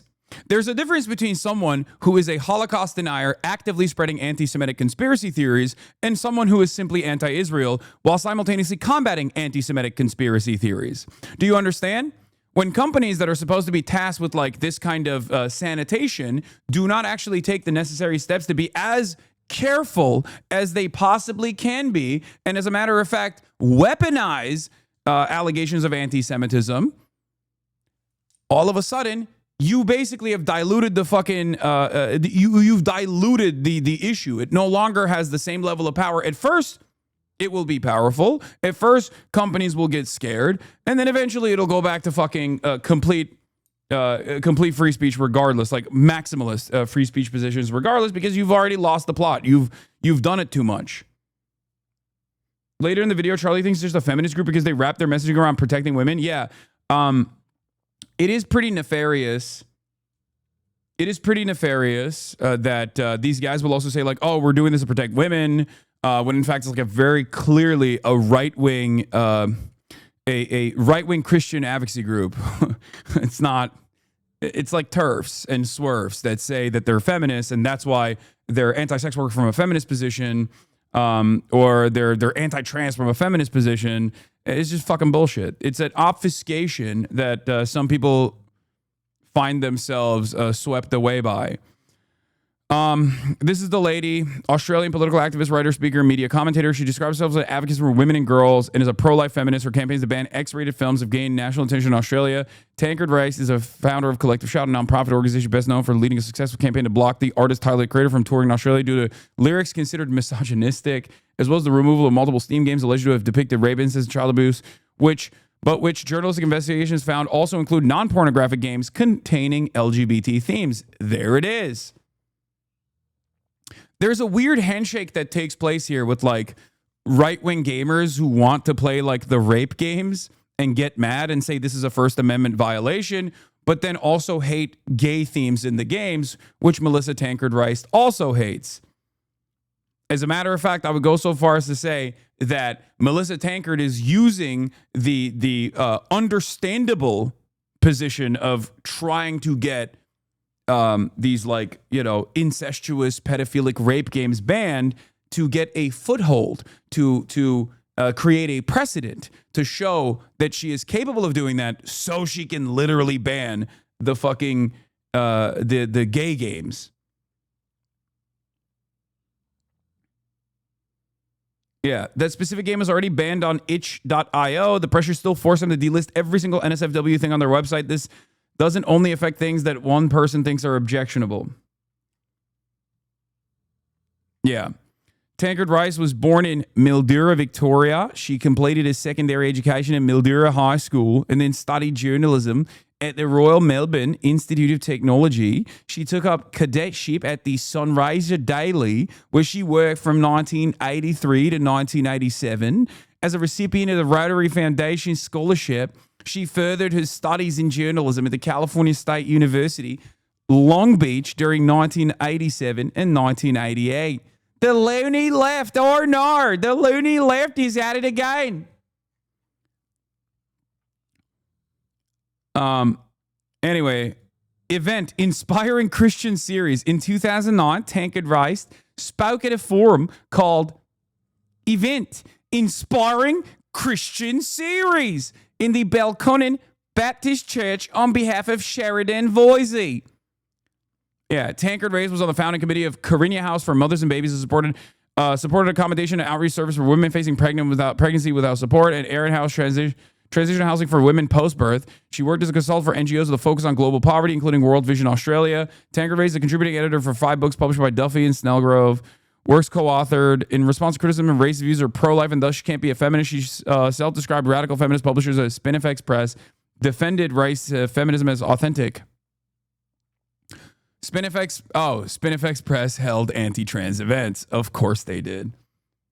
Yep. Women's Forum Australia is a conservative think tank established in 2005 with the aim of influencing research and policy-related work to affect the social, economic, and health of Australian women. It has also been described as focusing on anti-trans campaigning and having links to the far-right politics, with members campaigning against abortion access, transgender rights, and promoting conspiracy theories around Wi-Fi. Always, dude. I feel like it's like I unearth a rock and underneath it immediately there's like fucking random ass anti-trans shit, and then throw in some Wi-Fi 5G conspiracies on the pile for fun. Like they got proof they're in the Epstein files or some shit, but they have got these payment processors by the nutsack, and they are squeezing the piss from their balls. So now the payment processors are LARPing as the moral authority on what people are allowed to spend. This part is absolutely correct from Charlie. I think one of the most damaging aspects of this is that like Steam and everyone else will capitulate to payment processors because there's a major consolidation of power there. And payment processors are obviously willing to cave to a email campaign from a psychotic right-wing woman. Okay? The opportunities there are endless. The opportunities there are endless, okay? It's fucking ridiculous. And by that, I mean opportunities for censorship there are endless. It will not stop at just like video games that you think are fucking crazy and I think are fucking crazy and are totally ban-worthy, and it will move on to whatever kind of depiction of LGBT in video games, or even the depiction of an abortion in a video game, for example, or in any kind of art. Okay, so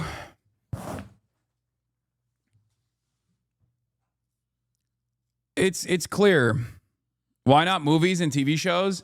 I think that there is a stronger foothold in culture for movies and TV shows. They've tried that for movies and TV shows in the past.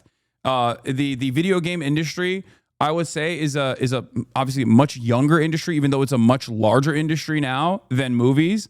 So they, like, boomers understand what a fucking movie and a TV show is, right? Boomers don't fully comprehend what a video game is, and that's the reason why they think like if you ask a boomer if they see depictions of violence in a movie and whether that contributes to fucking school shootings, they'll say, of course not. What do you mean? I grew up watching violent TV shows. I didn't become a school shooter. But if you tell a boomer that Grand Theft Auto is leading to school shootings, they'll go, oh my God, that does make sense. It's a video game and I don't fucking understand it.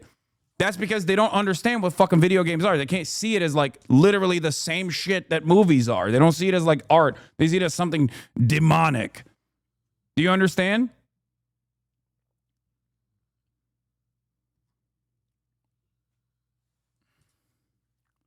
I do hate that every awful initiative of censorship, ironically enough, people think is like led by leftists, but almost always the successful censorious initiatives always come from the right.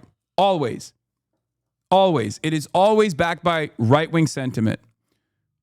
Israel is a great example of this. Israel is a right-wing country. Israel's underlying ideology, Zionism, is a maximalist right-wing position. It's a fascist ideology. So Israel's censorship campaign masquerades as like, trying to combat anti-Semitism, which you would automatically assume is like a liberal perspective or even a left-wing perspective. But in fact, it's not about that at all. And it's entirely about making sure that the feelings and the objectives of a right-wing country in committing a genocide is accomplished. It's always right-wingers. Even at the peak of liberal censorship, when people were talking about cancel culture, when people were consistently talking about like how liberals don't want to have conversations, they don't want to have discussions. The most successful advocacy for censorship in the form of book bannings were coming from the right. It was right-wing Christian groups. That has never changed. That has literally never changed. And yet, the greatest trick that the modern right-wing movement pulled was to take over the idea that they were actually for free speech and that it was the liberals and the leftists that were anti-free speech. Is so crazy. Cancel culture is almost uniparty. It's like bipartisan, or rather it's apolitical. Like people just want to cancel whatever their ideological opposition is in general. But the ones that are most successful and the ones that are most ridiculous are almost always right-wing groups, right-wing advocacy groups that might claim that they're feminists, for example, or might claim that they're liberals, or might claim that they're leftists, might claim that they're progressive, but they're still fucking right-wing. Is it effing again? What's happening? It's not happening to me. I don't see it. A mini F. Okay. Let's continue with Charlie. The money they earned on. So they're making these sweeping censorship changes to Steam and itch.io. Steam, they made it very easy for the public to not make a big stink about it because they went after a very low-hanging fruit target that most people aren't going to be upset about. Oh no, you lost all your rape and, incest games. Boo-hoo, call the fucking ambulance. But what people don't realize is that is clearly just the first step here. Collective Shout has now already taken that, which hasn't even been like a full week, and it's translated it to wiping all adult content from itch.io, a totally separate platform using the same methodology of having the payment processors threaten to leave them. Censorship is not something that is a good thing. This is not a positive thing. Yoko Taro also came forward saying, like, this is pretty bad stuff, that other countries can now limit everyone else's free speech. He's right. That's not great. You don't like to see that. And let's go ahead and extend this to its natural conclusion here. As Collective Shout becomes more and more successful at censoring games, other organizations will spring up and do the same for things Collective Shout maybe doesn't want to see censored. Like, who's to say, with this censorship, now that it's proven that it can be done by having the payment processors threaten to pull out of these services, if you can bully them through the payment processors, you win. That's checkmate. Who's to say an organization doesn't pop up that wants to take away all kinds of LGBTQ representation in games? And now that they have a proven formula to follow, they could easily spring up and be probably very successful. Another organization could come about where they believe that... What's your opinion on censorship? Surely you are not a free speech absolutist. No one is a free speech absolutist, and I myself am not a free speech absolutist either, obviously. There's no such thing as a free speech absolutist. There's obviously harmful expressions that everyone understandably wants not to be shared. I mean, the greatest example of this is CSAM, right? CSAM is universally considered not protected by free speech. Defamation is another one, right? Like, there are very few free speech maximalists. Even in the United States of America, there are limitations to your speech, okay? Not being able to yell fire in a crowded movie theater, for example, right? Like, that's the most common one that people use, or death threats and things like that. There's no such thing as like a complete maximalist free speech position. America, on the other hand, given its hegemonic superpower status, is the most expansive when it comes to lack of restrictions. Okay, look at this guy, bro. Obviously, that's not protected under free speech. Dog, what do you mean? You're free speech maximalism is not real for this reason. I'm describing to you, and you're just going, no, that's of course not protected under free speech. Okay, so you understand what my position is. That's my point. My point is there are certain things that everybody draws a line at. That's the point. You can't just say, nope, this is just speech, so it's allowed. Okay?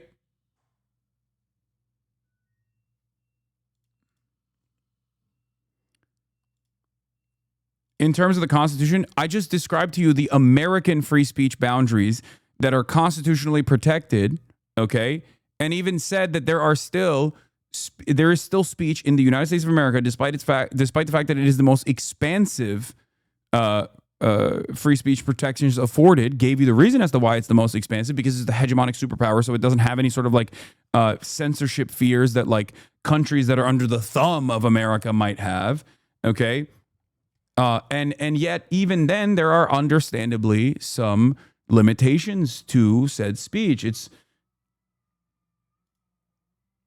that chatter says that, but CSAM has literally only been not free speech for under 50 years.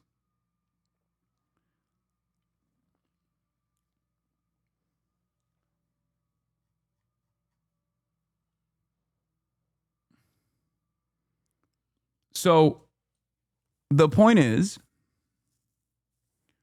everyone has like understandable limitations for it. Okay. Everyone has understandable limitations for it. But I think the moment that it like enters limitation of artistic expression that like one advocacy group has decided is like inappropriate, it gets into tricky territory. And in that circumstance, it should be handled by the third party, the private entity that is involved in making sure that certain kinds of content are not allowed on their platform, and rather, instead, in this story, it is being controlled by a couple payment processors, and that is very scary. A couple payment processors in a place like Australia get enough stink associated with like one game or a bunch of different games, and then all of a sudden, they take that pressure because they have unimaginable power. Again, corporate consolidation is the problem here. Corporate consolidation creates this environment where three payment processors can basically take out whatever the fuck they want from the rotation. They can just like go to another private company like Steam or itch.io or whatever and say, if you don't take this, we are no longer going to process payments from you. Okay? You cannot make money anymore. That's like, it's like Swift. It's like the power that America has in terms of global commerce, because everything is traded on the dollar. America could just like shut off the faucet like that if they choose to do so. That's why it's the hegemonic superpower.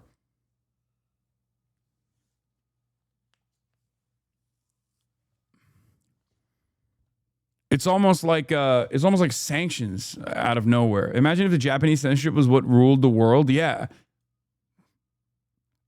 Personally, I just don't like any control being used by payment processors. I would rather have government agencies and oversight or other actual institutions rather than a payment processor. I don't like private corporations having that much power over people's money. Yes, private corporations, private multinational corporations that get influenced by a foreign country's advocacy group, like a NGO in a foreign nation, are now making global decisions. That is truly terrifying, because it obviously leads to whatever the fuck they want to silence or suppress. It's just like messed up. M-rated games just shouldn't exist. Games should be focused purely to appeal to a younger demographic. They shouldn't be deep, thought-provoking games. There should be no violence. There could easily be a very puritanical organization that comes forward making similar pushes for censorship. I don't know how delusional you have to be to think that somehow this is only ever going to be used against bad things. It's not, and it's already extending way beyond what it started with for Collective Shout. They started with a very easy win on a genre of games that most people aren't really going to miss, and they have already extended that to just broad adult content from another platform, itch.io. And as they continue to be more successful, more organizations are going to follow that blueprint, follow those footsteps, and be successful as well. Is it even controversial to say that games that depict rape, incest, or contain gay themes are fine? Game of Thrones is the most popular TV show ever, and it depicts rape, incest, naked women, and men. Yeah, within moderation. If Game of Thrones literally was exclusively about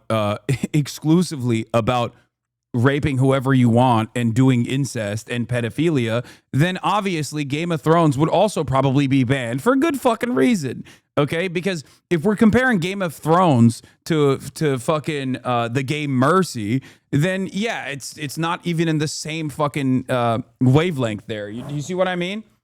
That's why I said the most appropriate term here, the most appropriate way to analyze this is taking a case-by-case approach rather than a blanket censorship regime. Ironically enough, that's like really vague and it's left up to like individuals, and I totally understand why people go, wait a minute, that's not like well codified. But that is quite literally what the Supreme Court in the United States decided when it came down to obscenity that goes beyond a certain obscenity that goes beyond depiction. Okay, that is beyond the pale, that is inappropriate and should not be protected by the First Amendment protections. And I kind of understand why it has to be a case-by-case thing, because if you don't do that, then you can ban Game of Thrones, right? Like you cannot make a blanket ban on shit like this, because it will lead to heavy censorship. Censoring other things that maybe Collective Shout doesn't want to see censored. It's going to just be fucking pandemonium, because it is clear now that these platforms are willing to go belly up, roll over, and suck the fucking schmeat of the payment processing cartel that shackles them. These payment processing... Also, so much of this is still a problem born out of capitalism. Like, this is quite literally, this is private corporations making decisions about people's lives that they are not privy to.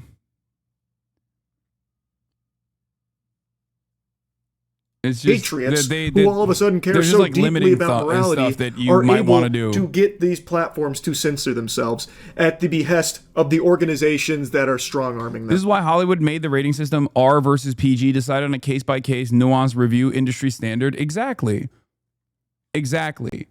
There needs to be, and there is that. There is that. There is a industry standard for gaming as well. It's absurd, and it doesn't stop there. If you do any amount of research on Collective Shout, you'll see that it's not just like adult games. They also went after Detroit Become Human and Grand Theft Auto 5 for absolutely fucking outlandish reasons. Like, this is actual horse hockey. Yeah, if you describe most people's favorite movies by just bad stuff in this uncharitable way, free of context, you'd ban almost everything. Context is so important in art. And also, you gotta kind of let some crazy shit slide. You know what I mean? Like, you gotta let some crazy shit slide. This is art. At the end of the day, you have to let some crazy shit slide. It's the reason why I say this is because, like, there's that classic George Santos conversation that he had. Who was he having it with? I think it was like with Gianmarco maybe, or someone else, where George Santos was asked like, oh, did you know that there's like a book in school where there's like depictions of murder and depictions of rape and depictions of incest, like is really fucked up? And George Santos is like, yeah, they should ban it. And then he goes, yeah, that's the Bible. Or it was Walter Masterson. Thank you. You're right. Walter Masterson with George, friend of the show, Walter Masterson with George Santos. And he goes, yeah, that's the Bible. You know what I mean? Like, so what do we do? You know, are we just going to ban the fucking Bible now? Is that what we're doing? Here, There's a book I saw in the children's library where like these two daughters like take turns having sex with their dad. Everything was like crazy. That's gross. I don't even know that. That's the Bible. Whatever. That's the Bible, George. I'm not. That's the Bible. Yeah. That's it. That's it. You can depict everything like that.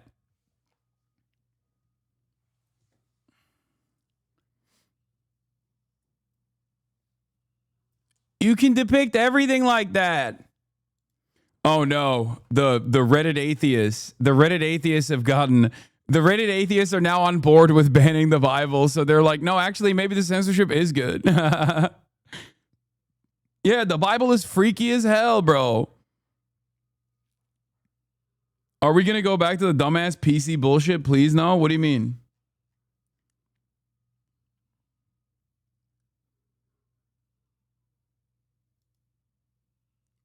Nobody checked her whenever she would do the same thing with video games.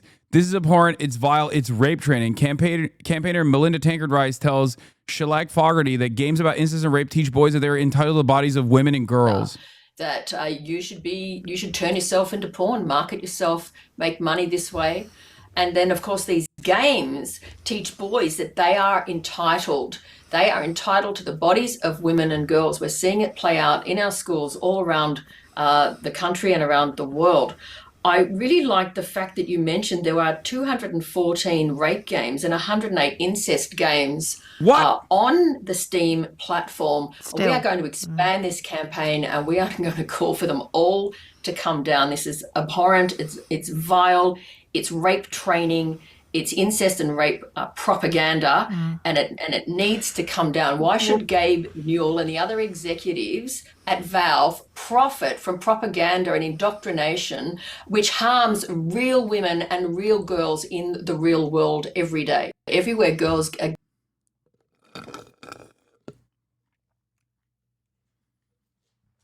Yeah, the entry point to this stuff is always like something that is indefensible, by the way. Like, they won't start off by, I mean, in the case of this lady, she did go after like Grand Theft Auto 5. She did go after Detroit Become Human. And these are obviously incredibly silly initiatives. But like, it's clear that she is not just invested in like really crazy games that are like the one that she was able to successfully get banned, like the rape simulator one, right? Like, that is just the door. That's just, she's opening the door for further censorship, and she's literally getting it across.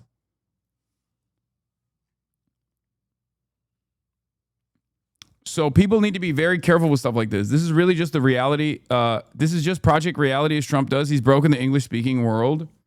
Oh, Project Reality. Are we having a fucked up common ground with incels on this one? No, because... I mean, no, I don't think so, because ironically enough, if it were up to the incels, they would love her end point here is to ban like depictions of homosexuality or trans people from video games, which is ironically what incels also are on board with. So yes and no, if that makes sense, because she's fucking insanely right wing. The only reason why she's going after like the most like understandable to ban games is so that she can start the conversation with that. Bible. I'm not getting into scripture with you. Really not. Really not. Okay. Thank you, George. You know what? Let's get the Bible out of schools, public schools, private. You know what? There is a book. So I'll give you a great example of like Israel advocacy groups that have been able to successfully get some certain things banned in the UK. UK has a law called prescription. Okay. If a group, an entity, no matter what their advocacy is considered a prescribed group, then you can literally go to prison. Now, the understandable ones that you can't obviously advocate for would be like ISIS or Al-Qaeda, right? If you have like a pro-Al-Qaeda group in the UK, you can go to prison. If you like try to fundraise for Al-Qaeda, you're understandably going to go to prison for that. Except recently, they decided Palestine Action is also a group akin to Al-Qaeda and ISIS. But in that prescription legislation, they added a bunch of ISIS advocacy groups and Nazi groups into it so that they they had a couple like real understandable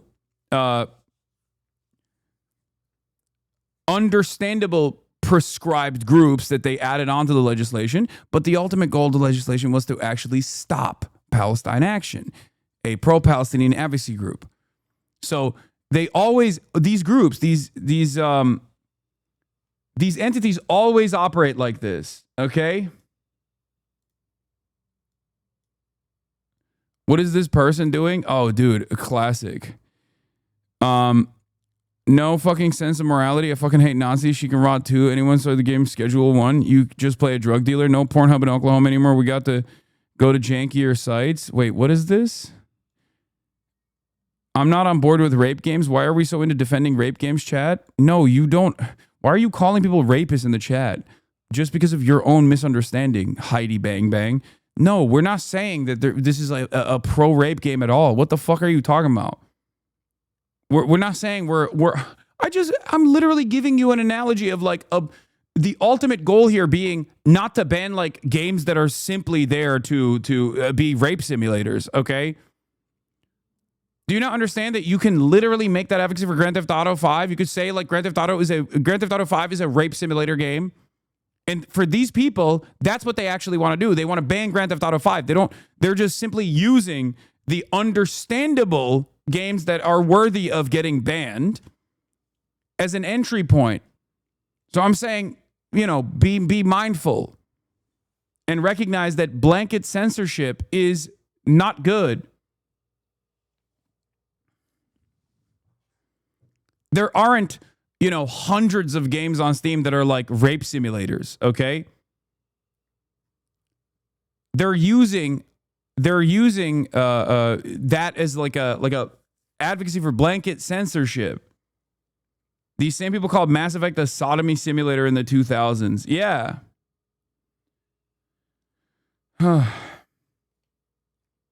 Anyway, yeah, that person does deserve like some kind of timeout because they were just calling another chatter a rapist. It's fucking insane. Sorry, Christ, I can't even defend myself. Someone told me to fuck off. No, chatter, you're jumped by chatters are yelling at you because you called another chatter a rapist for no reason. You're fucking insane for that.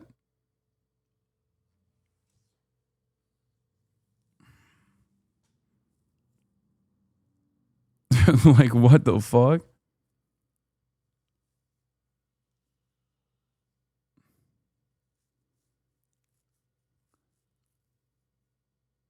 If left unguarded, this is setting a terrifying precedent, right? If left unguarded and unrestricted, it goes all the way up to Grand Theft Auto. Like Grand Theft Auto immediately banned. So it's okay to have rape games? No, that's not what I'm saying. But No Mercy's primary function is rape. No, I'm not saying banning No Mercy is fucked up. I'm saying it's valid. Oh my God, you guys are so stupid. I'm saying that these things have to be looked at in a case-by-case basis. No Mercy is a valid ban, okay? But the problem is the people that are pushing for this advocacy don't actually give a shit about just banning No Mercy. They're using No Mercy as a jump-off point. Hello? How many times do I have to keep repeating myself in this fucking community? Holy shit. Just like, this is common, okay? This is a common technique that right-wing advocacy groups use all the time. Nobody gives a fuck about trans athletes participating in high school swim meets, but they start the point of contention there. They are like, whoa, we got to protect our children. And then ultimately, their final goal is to eradicate all trans existence. But they try to find a thing that everyone is on board with. They try to find something that is seen as like weird or gross by at least a large enough percentage of the population that they can just like start their advocacy there, but it doesn't end there. It's never the end point. Okay? And there is obviously no comparison between like a rape game and fucking high school trans athletes, because the game that is a rape simulator is an understandable ban, whereas like high school participants in athletic competition that are trans are not worthy of being banned regardless, because there is no harm there. But yeah, they go after the valid games and they go after the adjacent sus games, dating games, Grand Theft Auto, etc. Then who knows? Animal abuse, no more Pokemon, I guess. Yeah, you can see anything.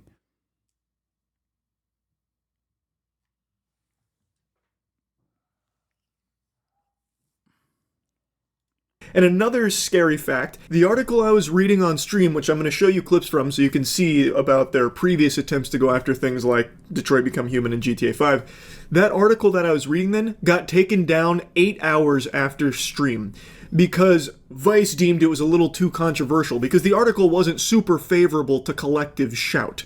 So Collective Shout not only has pull in censoring games, but it looks like they can even take down some articles that are a little, harsh on how they're going about their mission or what they're trying to do here. In other words, it seems virtually impossible for Steam to host any adult games depicting child abuse. Rather, Collective Shout may be targeting popular video games that depict children in scenarios where they face This is interesting because, like, this already is applied ahead of time. Like, in Cyberpunk, for example, there are kids, but you can't do anything to the kids. Like, you can't kill the kids. In most games, if there are any depictions of children whatsoever, you literally can't, like, as a character, no matter how much freedom you have, you can't do anything. Like, you can't harm them in any way. It's understandable. This is the reason why this is part of the reason why they have these sorts of provisions. Stress or harm, even if these depictions are intended to encourage concern and care in the player. From there, the organization may be describing these titles as featuring child abuse. In 2018, Collective Shout encouraged its supporters to sign a petition to ban Detroit Become Human for sale in Australia, claiming the game features child abuse and violence against women. The petition focused on an abusive father's violent behavior towards his housekeeper and daughter in the game. This dynamic, core to the character Kara's story arc, is intended to encourage empathy for the abused woman and child. While it's unclear whether Collective Shout is actively targeting Detroit Become Human in 2025, the removal of such a game would be akin to artistic censorship of material discussing misogynistic abuse against female family members. Targeting the game, in other words, could be considered anti-feminist in intent. That doesn't really make any sense. In 2014, The Last of Us has to be banned because you can play as a child, and the main character is a child, and also there are fucking zombies that are trying to eat the child. I think a good analog here would be to compare it to, like, any depictions of children in movies and in TV shows, which would eliminate virtually all movies and TV shows that have kids in them. It's just, like, ridiculous. It sounds stupid when you think about it. Organization called on Target to remove Grand Theft Auto 5 from store shelves, sharing a petition that claims the game encourages players to commit sexual violence and kill women. Collective Shout described GTA as if it were a misogynistic funhouse, stating the game lets players enact their fantasies of committing extreme violence against women, including punching women to the point of unconsciousness, killing them with a bat, gun, or machete, running them... Yeah, but you can do that to everyone in that game. Do you see what I mean? It's just like, that's insane. Yeah, that's the point, man. You can do that to, like, every single person in the game. Like, Jesus Christ.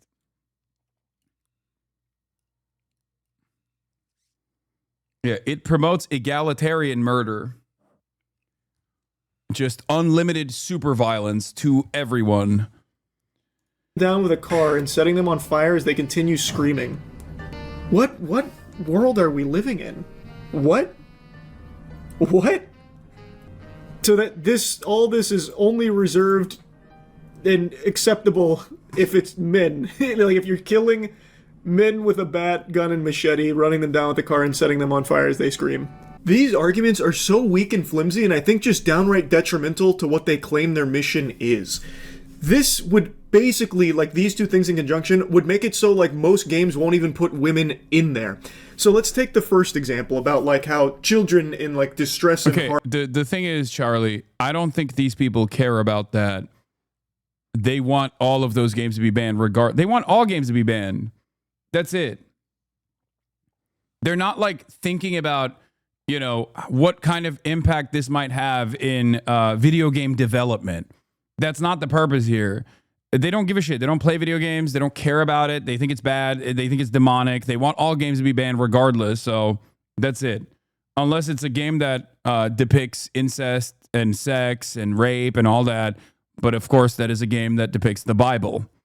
That's the only game that's appropriate. Is something that they would target and try and take down. It's why they went after Detroit Become Human. Let's extend that scope. Things like Limbo, Last of Us, Out of Sight, like these games where there are kids present and they do go through like hardship, that would be removed under their guidelines here. In Detroit Become Human, it's not like they're trying to glorify this type of horrible thing. It is used as a way of showcasing how bad a situation is and getting empathy from the player for what is happening to these characters. And yet, they want to take it down, even though it is used to deliver positive messaging to the player. It's like they don't want any deep themes in their games, and not only that, it's like they don't want women to even be interactable in the games.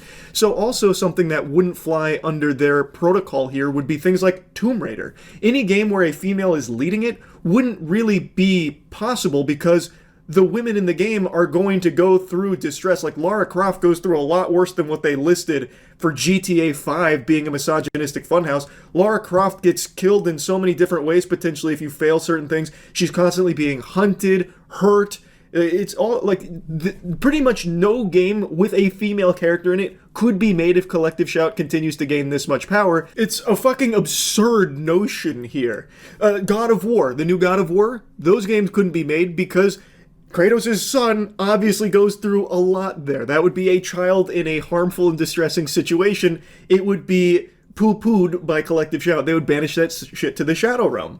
Like, their rules on what is and is not acceptable are just unhinged. Again, this would fundamentally, like, scrub women from video games. Like, I don't know why they're not grasping that concept. They call GTA 5 a misogynistic funhouse because you can hurt women in it and that kind of thing, which you can also do to men. But the Collective Shout is not like a leftist group, but just because they say that they're a feminist group doesn't mean that they're actually a left-wing group. They are a right-wing Christian group that is anti-trans, anti-gay, and anti-abortion. It's just like, this happens so frequently. I don't know. What's your opinion on Mehdi's past of calling non-believers cattle and comparing GEH people to PDFs now that he's rebranded himself as a progressive over in America? Do you think I'm unfamiliar with Mehdi Hasan's past? Wow, dude. I love that we're currently talking about cancel culture and this motherfucker came in to be like, hey guys, this guy who was, definitely reactionary in his youth, who no longer embodies or exhibits any of those tendencies, is still a bad guy. I, of course, don't like what he's saying now about Israel, so I'm so desperate to make sure that I'm desperate to make sure. I don't know what. Oh, gay people to pedophiles. Gay people. I'm desperate to make sure that you hate him. Yeah, I don't care, man. I don't give a fuck, okay? Suck my dick. How about that? Suck my fucking dick. How can I blame this on Christians? Yeah, there you go.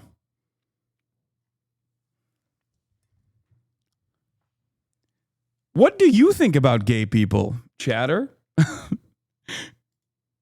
It's always some fucking Christian nationalist who's like, Mehdi Hasan has the exact same point of view that I currently demonstrate, but had the exact same point of view that I currently demonstrate that he no longer demonstrates.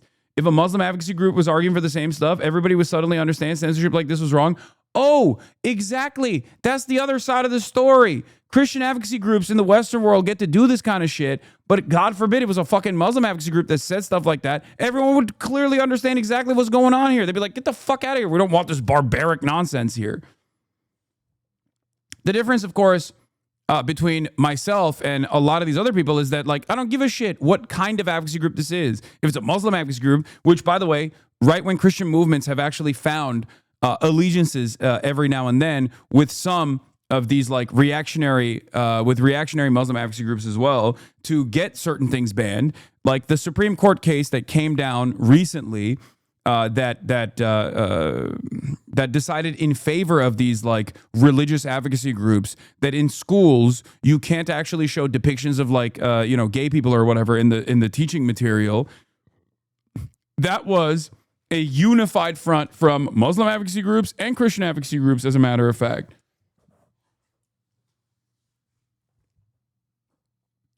Yeah. Do you think I give a shit? No, I don't. I don't give a fuck if it's a Muslim advocacy group or a Christian advocacy group. I care about right-wing reactionary attitudes restricting people's free speech. Okay? It doesn't matter. It doesn't matter if it's a right-wing Muslim group or a right-wing Christian group. What I care about is the right-wing element here.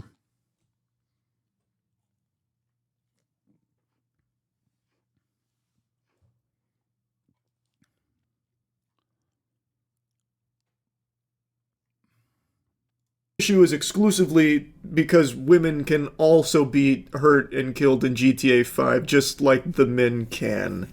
It's not like GTA 5 is telling the player, you have to go commit these sexual violent acts against women right now. We need you as the player to score 100 sexual violent crimes against our women in the city right now. Go out there. That's the quest. Go fucking... Yeah, he got duped by the whole, like, we're doing this for girls and women shit, and he thinks this is like a left-wing cancel culture thing. But Collective Shout reeks of Homeowners Association meets Soccer Mom energy it's a correct lock on this, by the way.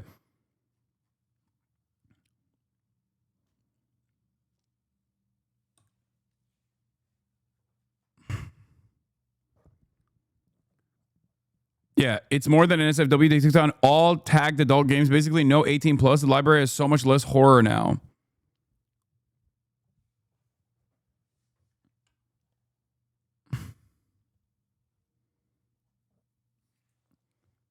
The only groups who actively fight for the liberation of Palestine on the ground, Hamas, PIJ, and their helpers, Ansar Allah, Hezbollah, IRGC, have the same ideology that you, from your comfy Western sofa, call reactionary right-wing law. Wait, what? Dog, what the fuck are you talking about? Their own personal affairs and their own personal opinion in terms of their advocacy for repression of certain social libertarian principles is not even remotely important when they are actively taking up arms against a violent settler colonial enterprise. Do you feel like we're having a conversation about the IRGC's perspective on fucking depictions of violence in video games right now? Do you feel like these two things are the same?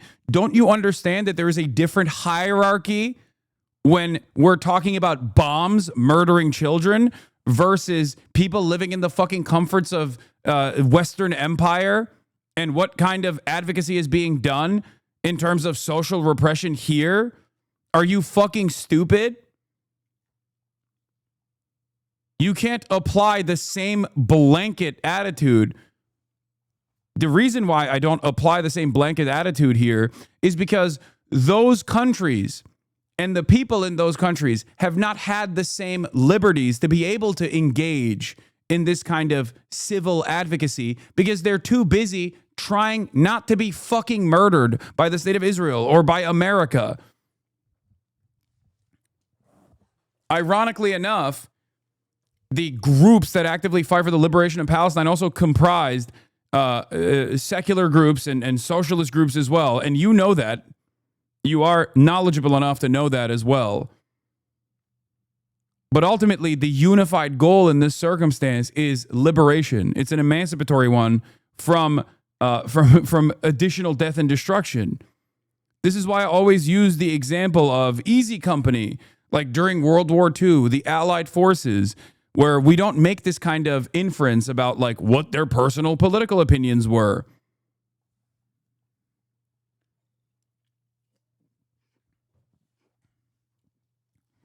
It's incredibly stupid. Obviously, there is a different hierarchy of need when it comes to people being fucking slaughtered with bombs, dude. What the fuck? Wow. I can't, like, what am I, fucking Asmongold? Do you think I need to figure out what, like, the Palestinian resistance groups feel about titties in video games before I make up my mind on whether or not I support them? What are you, fucking dumb?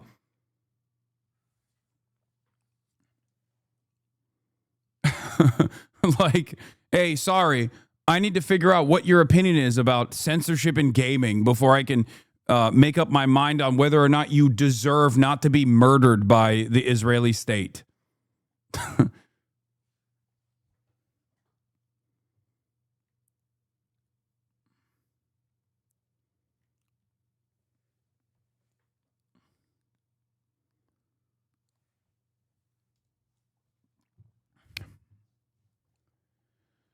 Well,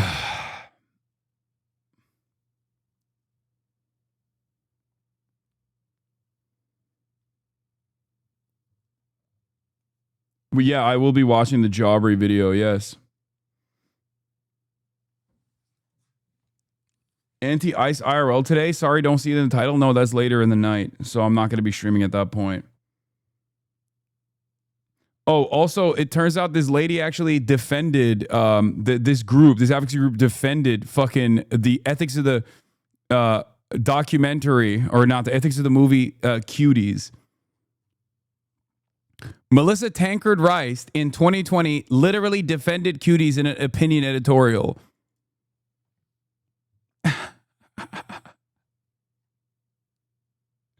Wow, sick.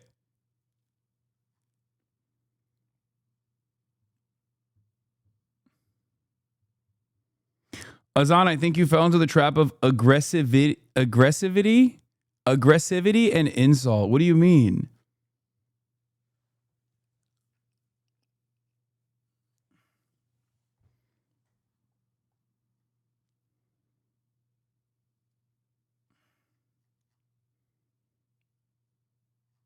What?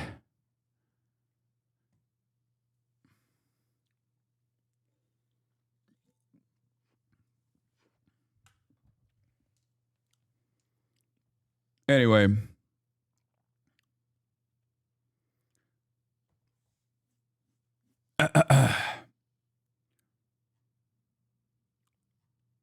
I got rage baited. I guess I did. All right, we're going to move on from this and get to like some other news as well. But yeah, fuck this lady. And also Stop Killing Games is another initiative that I'm on board with. But also this person was like insane with the way that she was able to just stir up enough controversy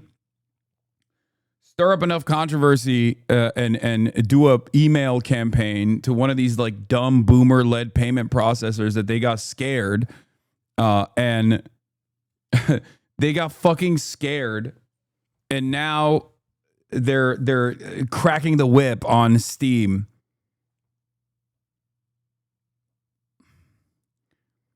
After Charlie's would be a good thread that goes over the difference between fantasy and desire, porn and IRL violence. Thread of articles and research on taboo sexual fantasies.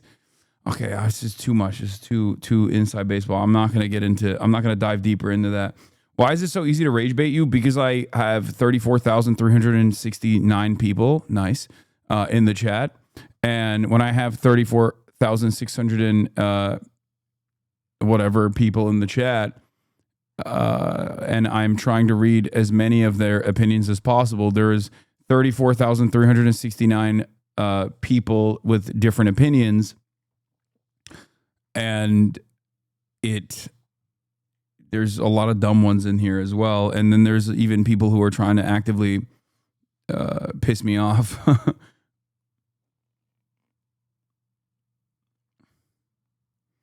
Remember when I said that Ghislaine Maxwell is probably going to get a pardon? And then everyone was like, there's no way. That seems fucking insane. And it turns out that's exactly what we are moving towards. New, Ghislaine Maxwell, whose source told ABC News, initiated the meetings with the Department of Justice, answered questions for about 9 hours over 2 days after being granted a limited form of immunity. The so-called proffer immunity is commonly granted to individuals prosecutors are seeking to make cooperators in a criminal case. Maxwell has already been tried, convicted, and sentenced for sex trafficking underage girls.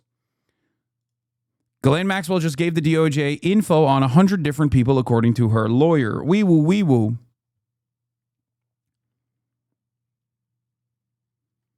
So this is just immunity within the discovery process, but I feel like there are additional immunities that are on the pipeline.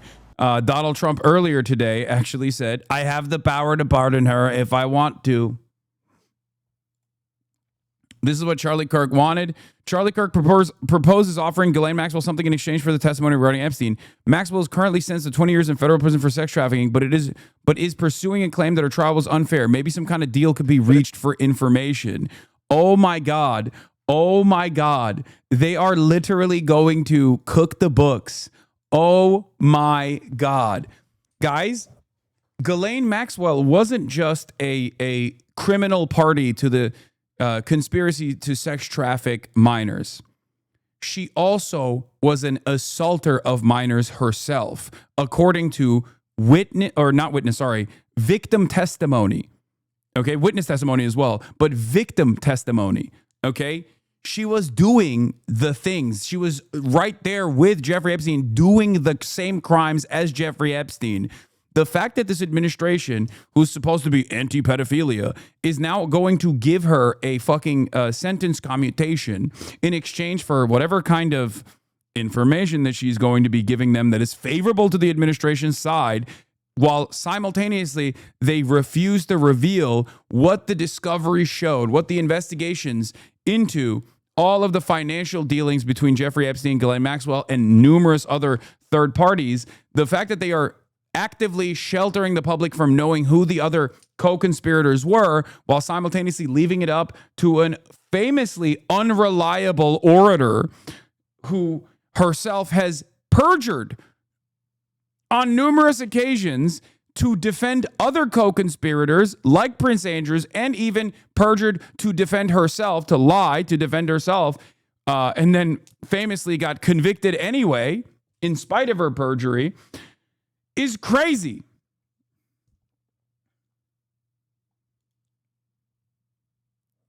This is Newsmax has begun referring to Ghislaine Maxwell as a victim. Oh my God. Oh my God.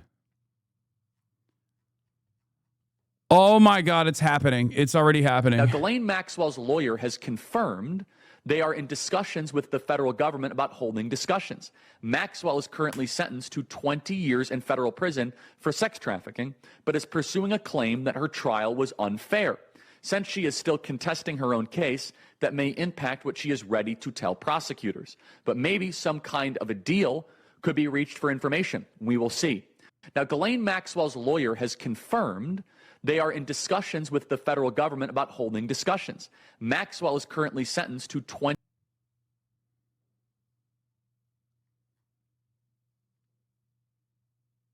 What the fuck? Holy shit. Yeah. I mean, I guess Jeffrey Epstein was a victim too. You know? Fuck it. Everyone's a victim. Ghislaine Maxwell is the fucking ringleader. What are we talking about? She was the second in command in the pedophilia sex trafficking operation. What are we talking about?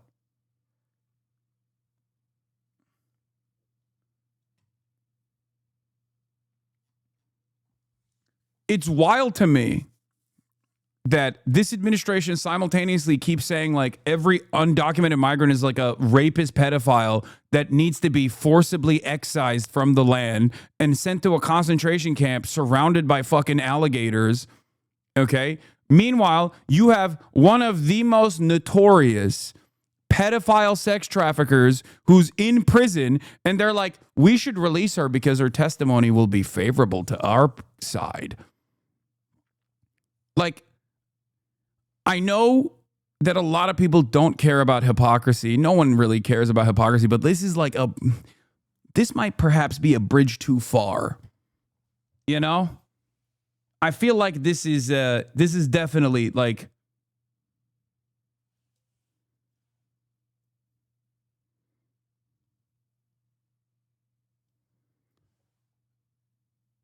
yeah, this is, potentially releasing a pedophile sex trafficker while simultaneously calling her a victim is definitely a fucking bridge too far, man. What are we doing here? What the hell is going on? Been subpoenaed by the Oversight Committee.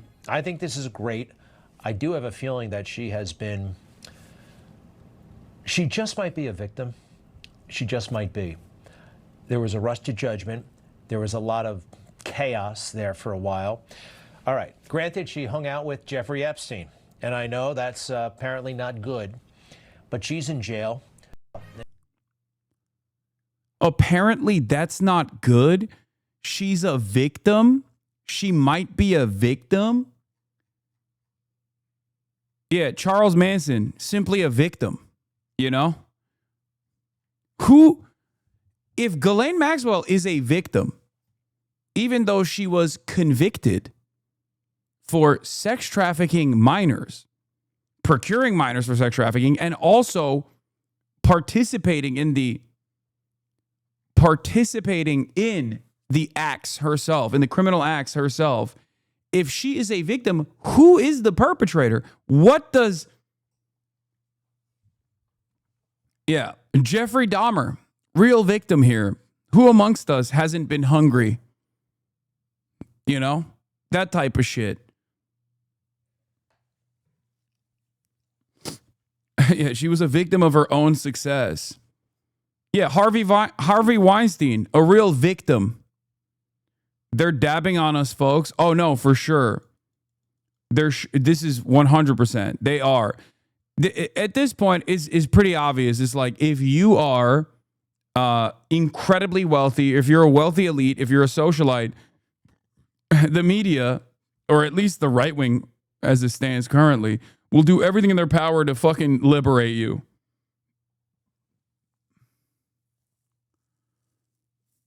Yeah, the child victims are obviously the ones that we need to jail. Yeah.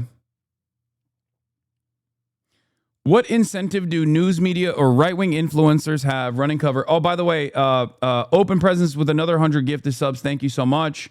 And Kane the Salt Lord, thank you for the 10 gifted subs as well.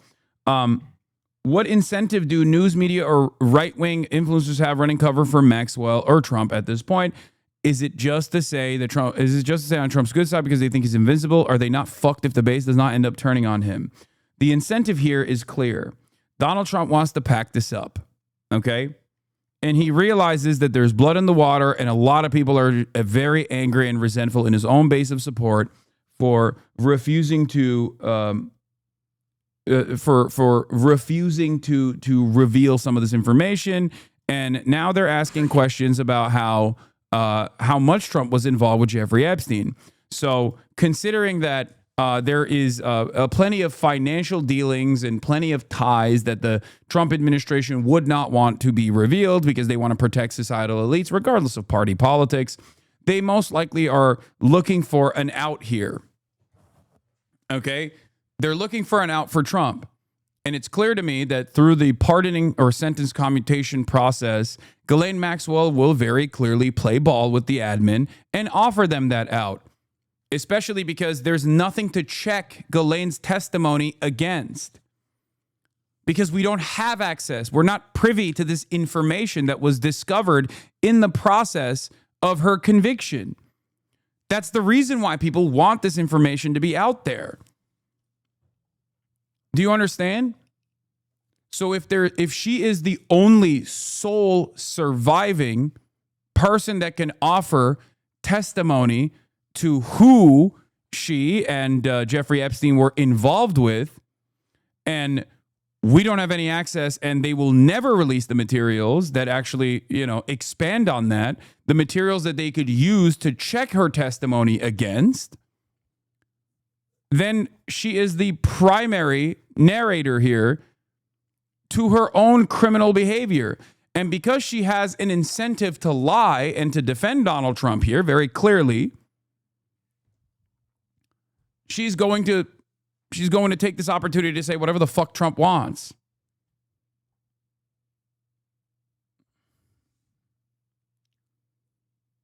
Yeah, when they pardon the British lady after she says George Soros and the Bill Clinton were main clients, I don't think MAGA is going to move on. Egg prices are going to explode, and they're going to loop it all back to Comet Pizza. They're going to get her to say the only people involved with Epstein were the Clintons and Bill Gates. Trump wasn't involved, and in exchange she'll be commuted or pardoned, and Trump will be absolved among his base. I don't think so. I think there will be definitely more people in Trump's base that will be on board with this now, because it's like they desperately want to hang on to anything that makes Trump look good here. There is that sense of desperation that's setting in, especially right now when Trump actively keeps saying, shut up about Jeffrey Epstein, don't talk about it. And these guys are like, but please, sir, give us something. Like the Alex Joneses of the world are like, please give us something. What the fuck are you saying? What the fuck are you doing? Why do you keep calling us idiots for caring about this thing that you said we should care about? It's making me kind of feel like you might have been a pedophile dealing with Jeffrey Epstein yourself, right? So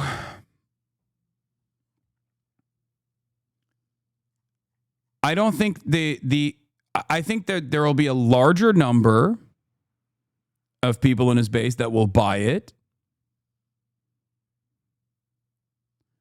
But I don't think everyone will buy it. I think this will continue.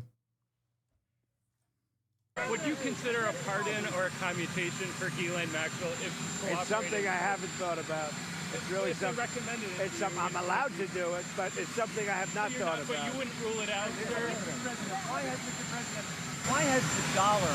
He literally said he's like, I'm allowed to do it. I could pardon her if I want to. For GHISLAINE Maxwell if it's something I haven't thought about. It's really something. Recommended it. It's something I'm allowed to do it, but it's something I have not thought about. But you wouldn't.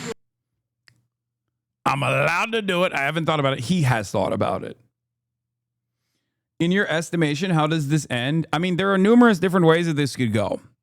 I think that Ghislaine Maxwell comes out and basically gives like a couple fucking random, irrelevant, powerless people ultimately as like major players, presents them as like major power players, right?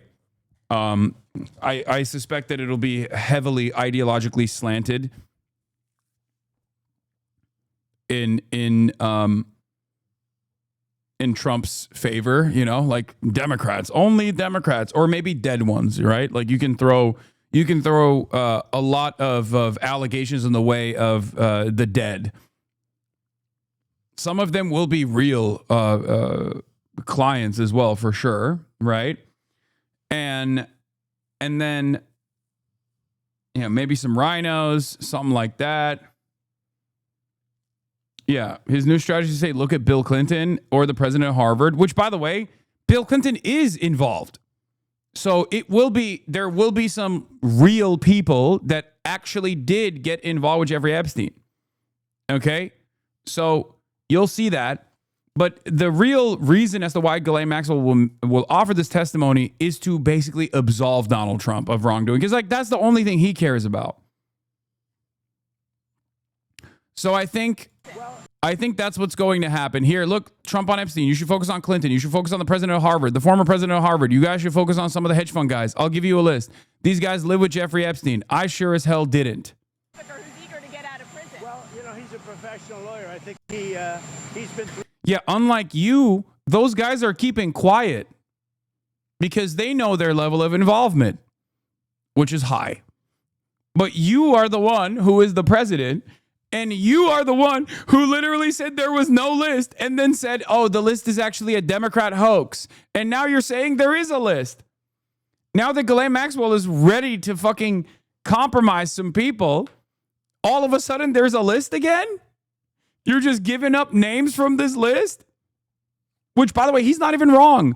Because As I've said time and time again from the beginning of this story, pedophilia is a bipartisan endeavor amongst the elite, okay? It is not like a Republican or Democrat issue. It is objectively bipartisan. Do you understand?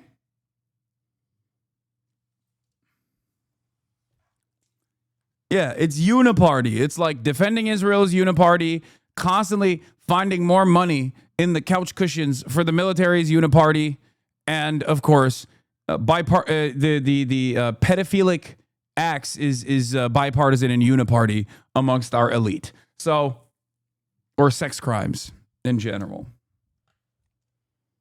But doesn't this go back to the mutually assured destruction? If he snitches, they will take him down with them. We'll see.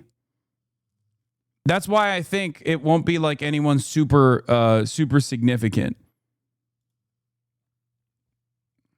There are two competing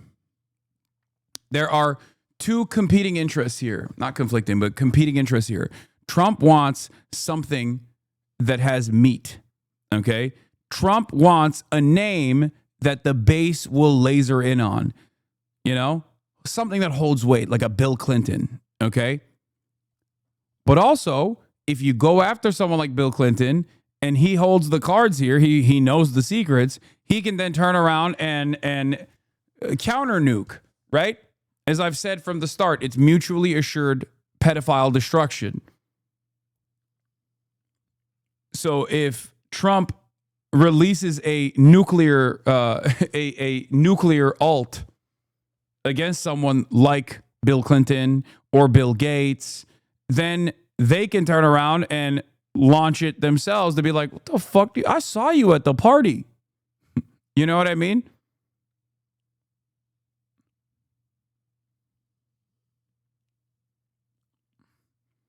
Also, remember,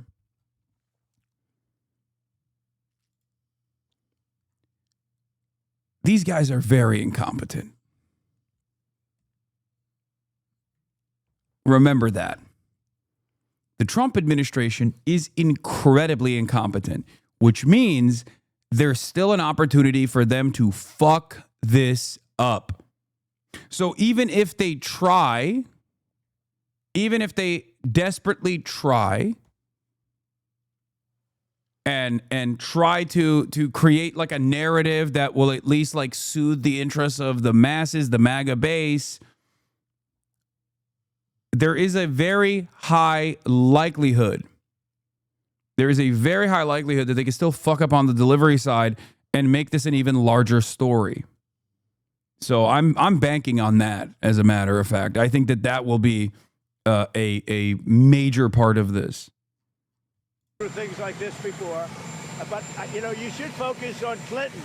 You should focus on the president of Harvard, the former president of Harvard. You should focus on some of the hedge fund guys. I'll give you a list. These guys lived with Jeffrey Epstein. I sure as hell didn't. Thank you very much. I sure as hell didn't live with Jeffrey Epstein. I simply sent him beautiful letters. Beautiful, beautiful letters.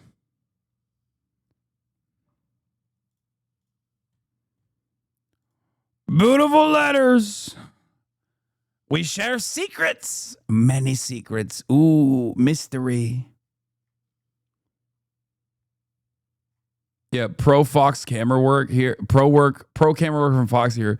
Trump can't keep up with his lies. Ooh, I love this. I love this when he says like dumb shit. Trump, July 15th, a very quick briefing. Yeah. Trump, July 25th. No, I was never briefed. No. The Attorney General briefed you on the DOJ and FBI review, the findings of that review. The Attorney General briefed you on that. What? On the DOJ and FBI on what? review. On what subject? Epstein. Okay. On Epstein, of the review of the files. Attorney General Pam Bondi. A very quick briefing. Did she on your name appearing in the Epstein files ever? No, I was never briefed. No. Did you ask how? When Epstein, the Attorney General briefed you on the DOJ and FBI review, the findings of that review. The Attorney. New Trump Epstein photo just dropped. This one featuring James Brown via New York Times. God damn.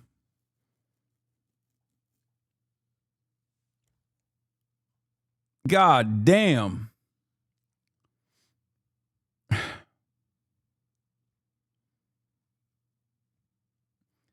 Is the Trump presidency like the one might's power transferred only instead of superpower? It's Alzheimer of the Biden kind. All presidency is like all might's power. It's just everyone is Brandonized going forward. Brandon was the original, and he is now transferring the presidential seat with all of the accompanying problems.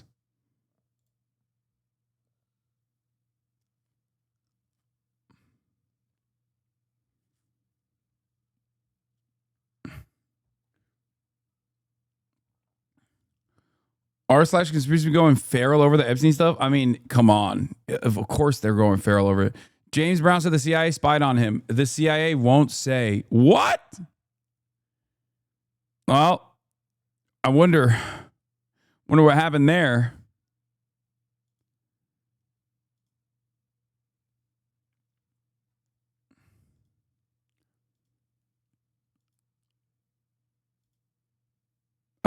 Yeah, we still have more of this Epstein saga to continue, because like every day there's like more leaks coming out. This morning, Deputy Attorney General Todd Blanche has more questions for Jeffrey Epstein's former companion, Ghislaine Maxwell. Do you have anything to say today?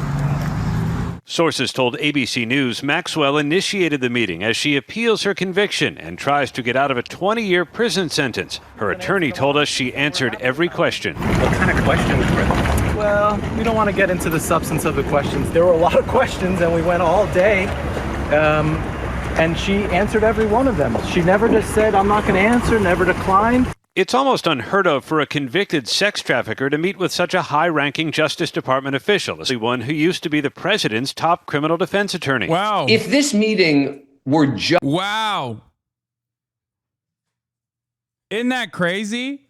The president's lawyer? The president's lawyer is now the deputy attorney general. And as the president's lawyer, now the deputy attorney general, he is the one in charge of listening to the testimony of Ghislaine Maxwell. No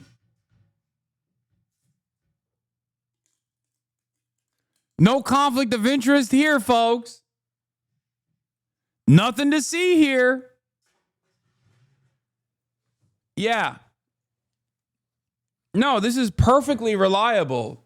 Whatever she says will certainly not absolve Donald Trump because they preordained it. It'll absolve Trump because it's the truth.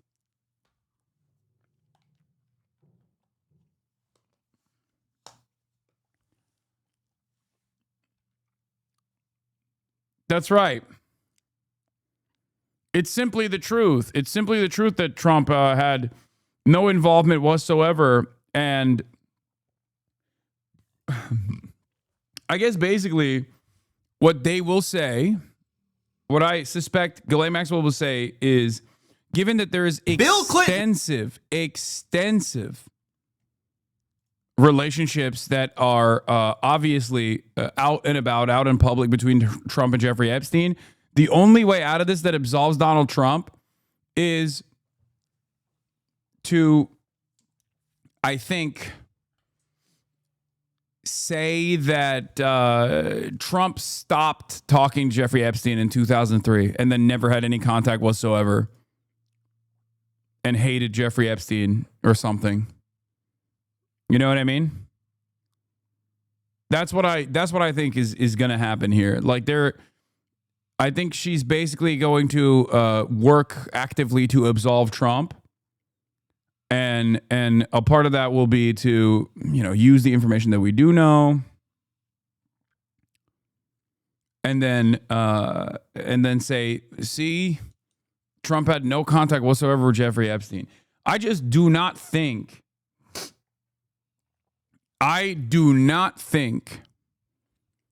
that Ghislaine is going to come out and be like, Trump was literally fucking kids with Jeffrey Epstein. Like, there's just not going to happen. Okay.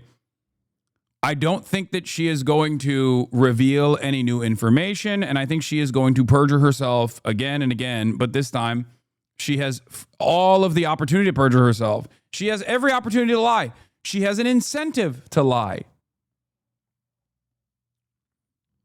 And she is probably going through the readily available information right now to figure out exactly how to lie so that it can't be contradicted by publicly available information.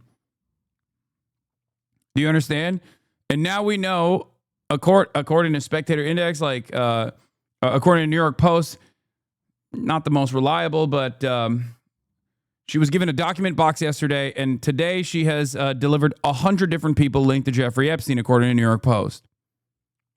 Just to find out, does she have any information on anyone else who potentially should be indicted? Well, you would think that the Deputy Attorney General would have other prosecutors there with him who actually tried the case. He doesn't. And that does lead to the question, is this a legal meeting or is this a political meeting? Maxwell was convicted of enabling Epstein's abuse of women and girls. Dude, like, there have been so many moments that the Republicans have been able to expertly weaponize because they were fucking illicit and maybe borderline illegal. Okay? Do you remember when Bill Clinton did that private jet thing with, who was it? I think it was like the Attorney General Loretta Lynch. Yeah. Do you remember when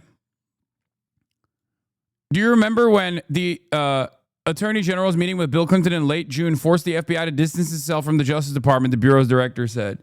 Like, that was crazy. That tarmac interaction that they had. Bill Clinton's in a private jet, Loretta Lynch is in a private jet, and they get out and they have like a 1-minute meeting on the tarmac. Okay? Which was abso-fucking-lutely inappropriate. And the Republicans used that into oblivion. They were like, oh, remember this? This is crazy. I can't believe Bill Clinton's doing this. And they had every right to do so. Right? Because this was illicit. It was totally and utterly ridiculous. It was preposterous that they did that. Okay? But what Donald Trump is doing right now by sending his own personal attorney to have closed-door private fucking meetings as the Deputy Attorney General with a major criminal like Ghislaine Maxwell is an incredibly large conflict of interest. It is so much more out and about. Like, it's out there. It's right there. It's open corruption. And yet, people are not even making a big fuss about it partially because it's Trump, and what are you going to do? It's just how he plays ball, right? But it's right there.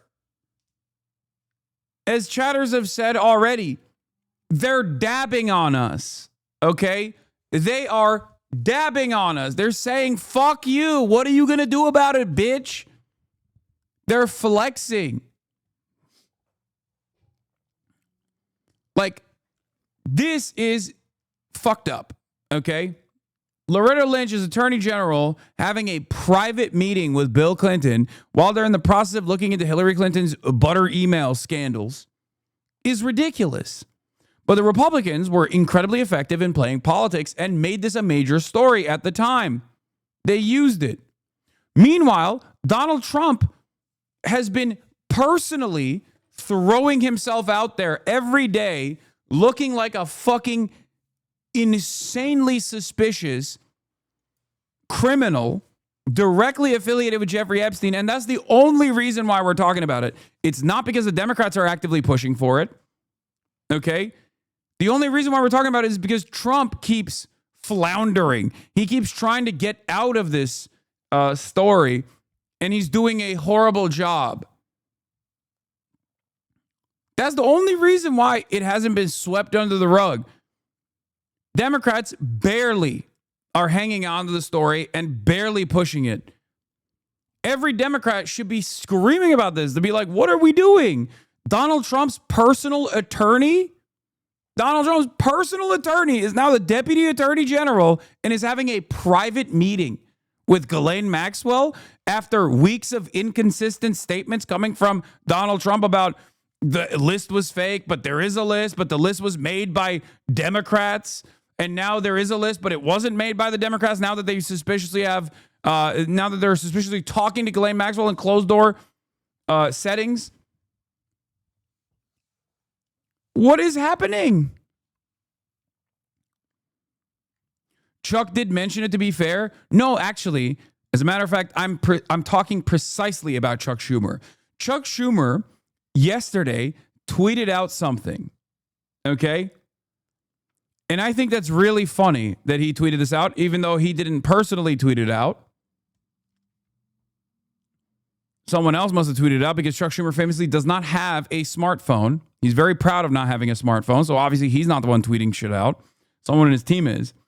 And the tweet was something along the lines of like, it's completely unacceptable for the president to have a closed door meeting with Ghislaine Maxwell. Like basically what I'm saying, right? What I was saying is like completely ridiculous.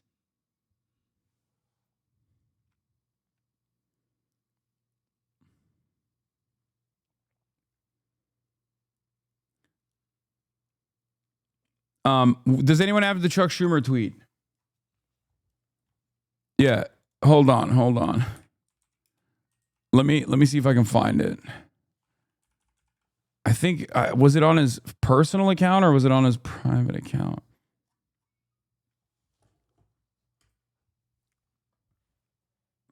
He does converse with the Baileys without a phone. Yes. Oh, yes. Here it is. Here, I found it. Under no circumstances should anyone from Trump's DOJ be allowed to privately interview Ghislaine Maxwell. The conflict of interest is glaring. It stinks of high corruption. He tweeted this at 1:54 p.m. This was approximately 4 hours after they had done this.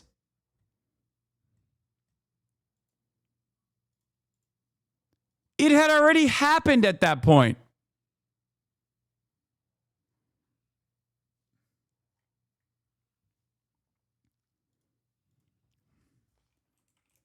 Now that Trump's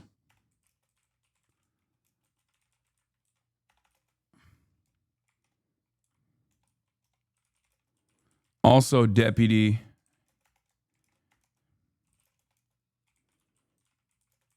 interviewed Ghislaine Maxwell,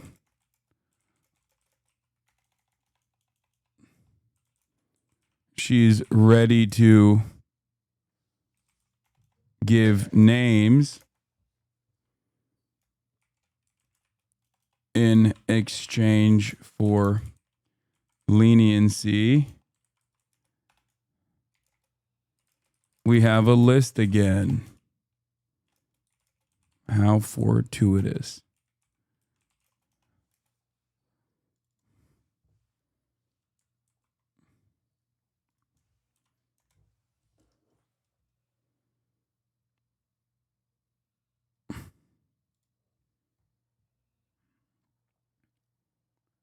Dems are experts at tackling problems after they happen. This shouldn't be a surprise.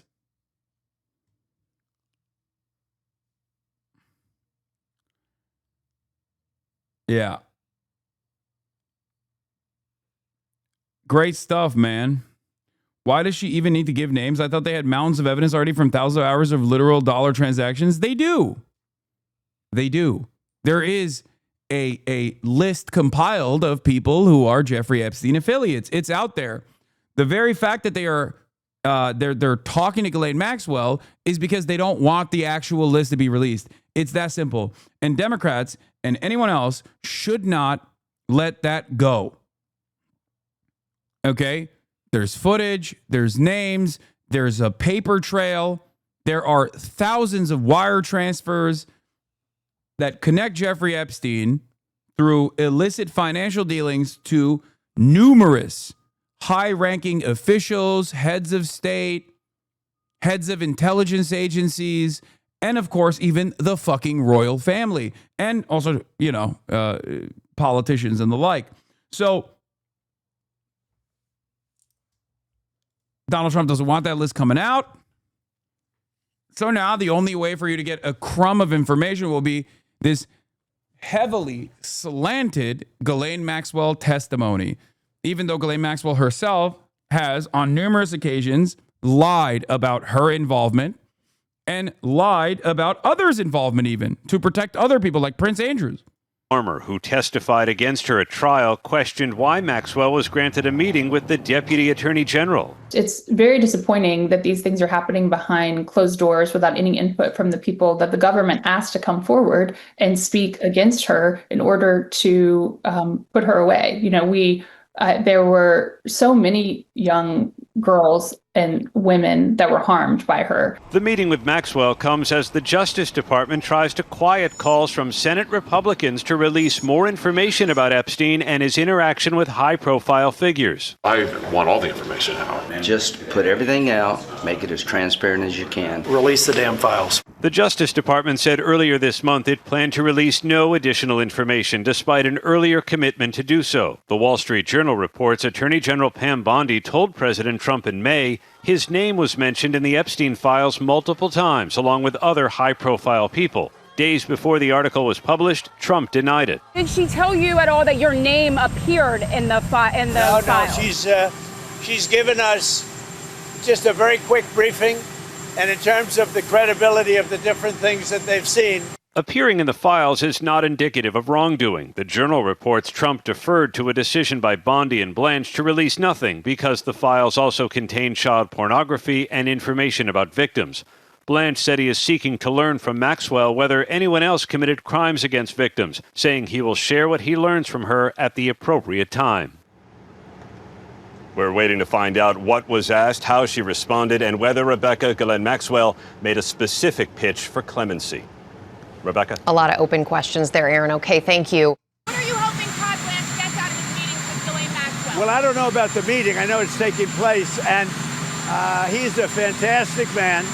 He's a great attorney, and people should really focus on how well the country's doing, or they should focus on the fact that Barack Hussein Obama led a coup, or they should focus on the... Yeah, why don't you focus on things I want you to focus on, which is focus on things I want you to focus on. Please.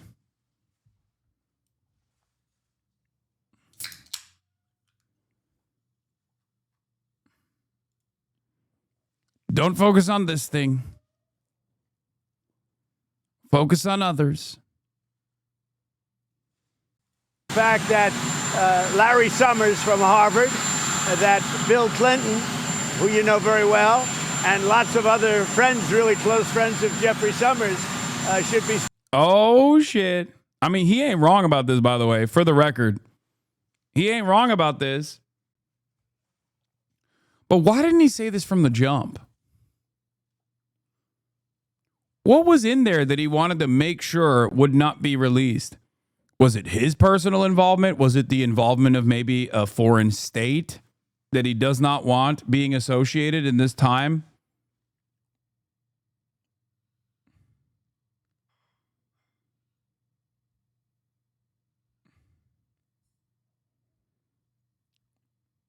Spoken about, because, you know, Jeffrey Epstein should be spoken about, and they should speak about them, because they don't talk about them, they talk about me. I have nothing to do with the guy. Are you considering clemency for Ghislaine Maxwell? Are you considering will you do any business deals with the UK? Yeah, I'm going to meet with the Prime Minister right now. We're going to be over there in about 6 hours. We're meeting with the Prime Minister tonight. We're going to be talking about the trade deal that we made, and maybe even improve it. Are you considering clemency for Ghislaine Maxwell? Are you considering clemency for Ghislaine Maxwell, sir? I saw homeless people sleeping right outside the gates of the White House. Are you concerned about that? I think it's terrible, and we'll have them removed immediately. We do remove it. We've got to get the mayor to run this city properly. This city has to be run. You know, I have the right to take it over, and I think it's terrible. Where are they? Where did you see them? Right outside on Pennsylvania Avenue. Near the Treasury. Right across the Mafia Park near the Treasury. Have you heard about Todd Blanche's interview with Ghislaine Maxwell? Are you still disappointed in President Pardon or clemency for Ghislaine? Well, I don't want to talk about that. What I do want to say is that Todd is a great attorney, but you ought to be speaking about Larry Summers. You ought to be speaking about some of... Bro, he is fucking... Oh, my God. Oh, my God. It's like, dude. Please talk about... Please talk about what I want you to talk about.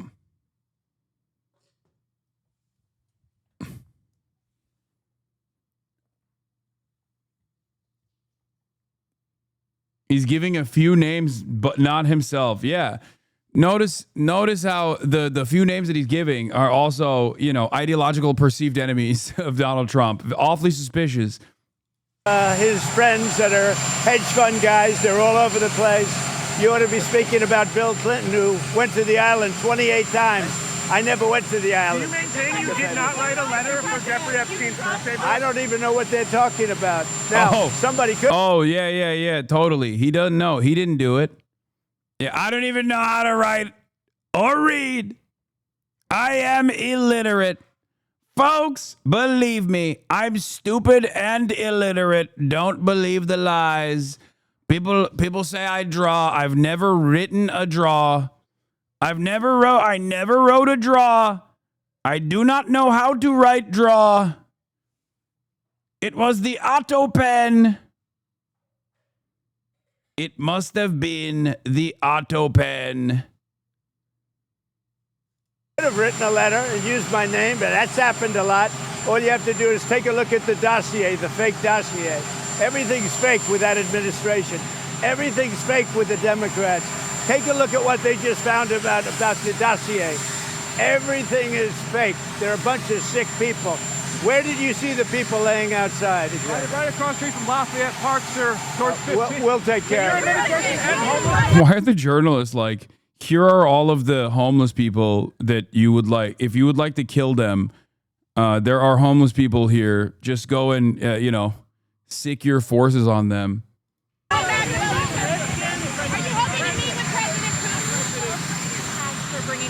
Home. What are the alternative methods to bring hostages home? Well, we got a lot of them out, and it's I've always said those last 10 or 20 are going to be the toughest, because Hamas knows what happens when they don't have any bargaining chips, and they really broke a deal. They broke a deal, and you're going to have to do what you have to do right now. It's a terrible thing. What about on and I always knew that. I said, when you get down to the last one, they're not going to be able to make a deal. Would you consider a pardon or a commutation for GHISLAINE Maxwell if she's cooperating? It's something I haven't thought about. It's really something. It's something I'm allowed to do it, but it's something I have not thought about. But you wouldn't rule it out. I'm Steve Doocy. I'm Brian Kilmeade. Trump blasts reporters with their face for making a very big thing about Epstein files. No, I was never briefed. No. Did you ask how? Yeah, he's lying about that. Saying he's never been briefed on the Epstein stuff is a bullshit lie. We already know from reporting from the Wall Street Journal that the DOJ actually was tasked with scouring through how he was mentioned. Not only the DOJ briefed him, the Department of Justice absolutely briefed him on his mentions, but they were tasked to find his name in the files. He also openly admitted that he was briefed on July 15th. And now he's saying he was not briefed at all on July 25th. Todd Blanche interviewing GHISLAINE Maxwell. What are you hoping that they get out of that? I really have really nothing to say about it. I feel like a sweaty Nixon moment incoming. No, we are living in the post-Trump universe. There is no more Nixon. Listen.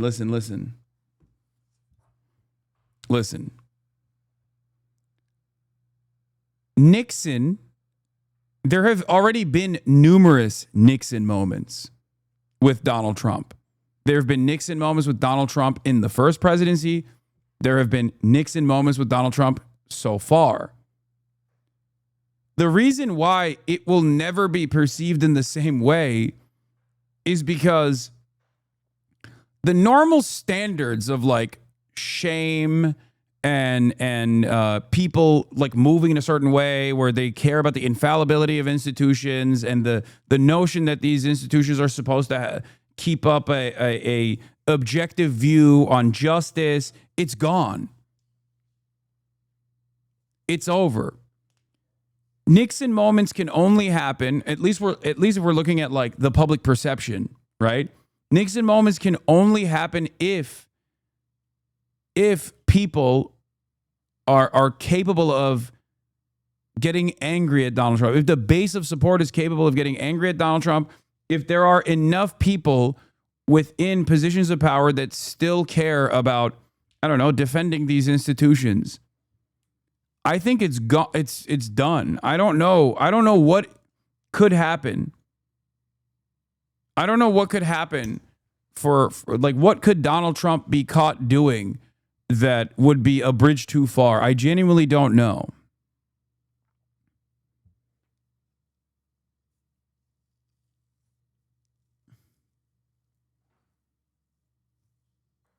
This is a different country. Our institutions are failing. This is what decline looks like. It's only going to get worse. Yeah.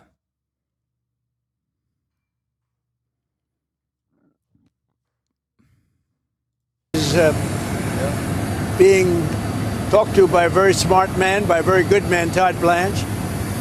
And I don't know anything about the conversation. I haven't really been following it. A lot of people are asking me about pardons. Obviously, this is no time to be talking about pardons. But a lot of people have asked about pardon. This is just not a time to be talking about pardons. Todd will come back with whatever he's got. You're making a very big thing over something that's not a big thing. You should be talking about, if you're going to talk about that, talk about Clinton, talk about the former president of Harvard, talk about all of his friends, talk about the hedge fund. Oh my God. Okay. This is he's soft launching. I'm serious. He's 100% soft launching what names we might hear from Ghislaine Maxwell as unindicted co-conspirators. I don't know to what degree. I don't know what kind of information she will reveal, because I don't think she's going to be like, yeah, Bill Clinton literally fucked children. I don't think she's going to say that. But I feel like he is. I feel like he's leaking like what is going to come out from the Ghislaine meetings.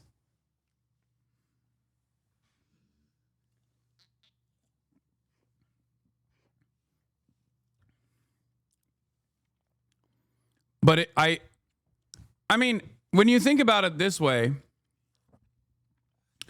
Trump uses broad tariffs as a way to bully people into submission.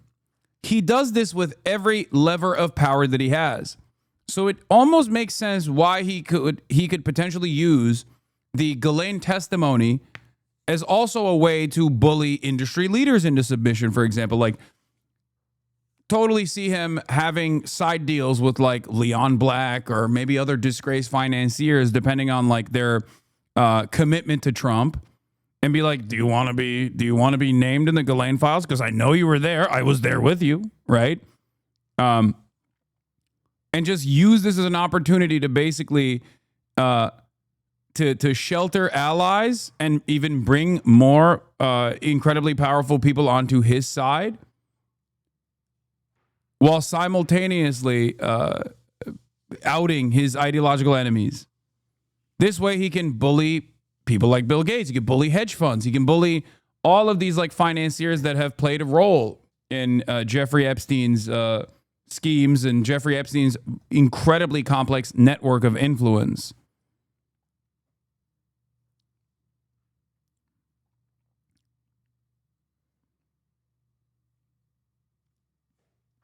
What's the strat here? Bribe Ghislaine with reduced sentence if she names other people instead of himself? Yes.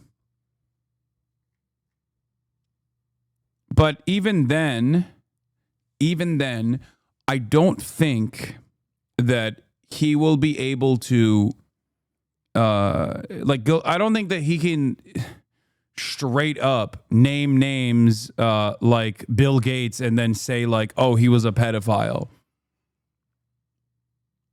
There's already tremendous connections between Bill Gates, Hillary Clinton, or not Bill Gates, sorry, Bill Clinton, Hillary Clinton, and Jeffrey Epstein, right? We already know that they are directly connected to one another long past the point of Jeffrey Epstein's criminal conviction for sex trafficking minors. So he can get away with like naming Bill Gates, but I don't think he can get away with like, or I keep saying Bill Gates. He can get away with naming Bill Clinton, but I don't think he can get away with saying that Bill Clinton was like literally directly involved sexually with minors. Bill Gates too, by the way, for the record. Bill Gates literally did meet with Jeffrey Epstein. We know that, okay?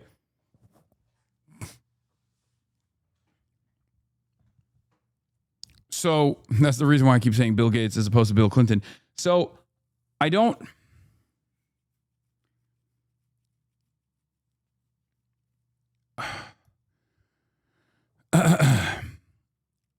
I don't know to what extent they can reveal like what kind of criminal acts that Bill Clinton was involved with Jeffrey Epstein. Because like I said, mutually assured pedophilia destruction, mutually assured destruction of pedophilia. There is that angle here. Guys that were with him all the time don't talk about Trump. What you should be talking about is the fact that we have the greatest 6 months in the history of a presidency, according to a lot of people. And we had an amazing 6 months. And this is sort of an example of it. Now we're meeting with the European Union, having... You think it's more than trafficking? I know it's more than trafficking. What do you mean? The real... Okay, listen to me. The most consequential stuff that people obviously understandably care about is the sex trafficking of minors. That understandably, it's the most severe of crimes. But if you want to know the full extent, the real meat and potatoes there is the finances. Because there are thousands of wire transfers between Jeffrey Epstein and numerous financiers, and perhaps even some other incredibly wealthy folk beyond like Wall Street CEOs and hedge fund managers and things like that. That is the meat and potatoes. That is the real shit.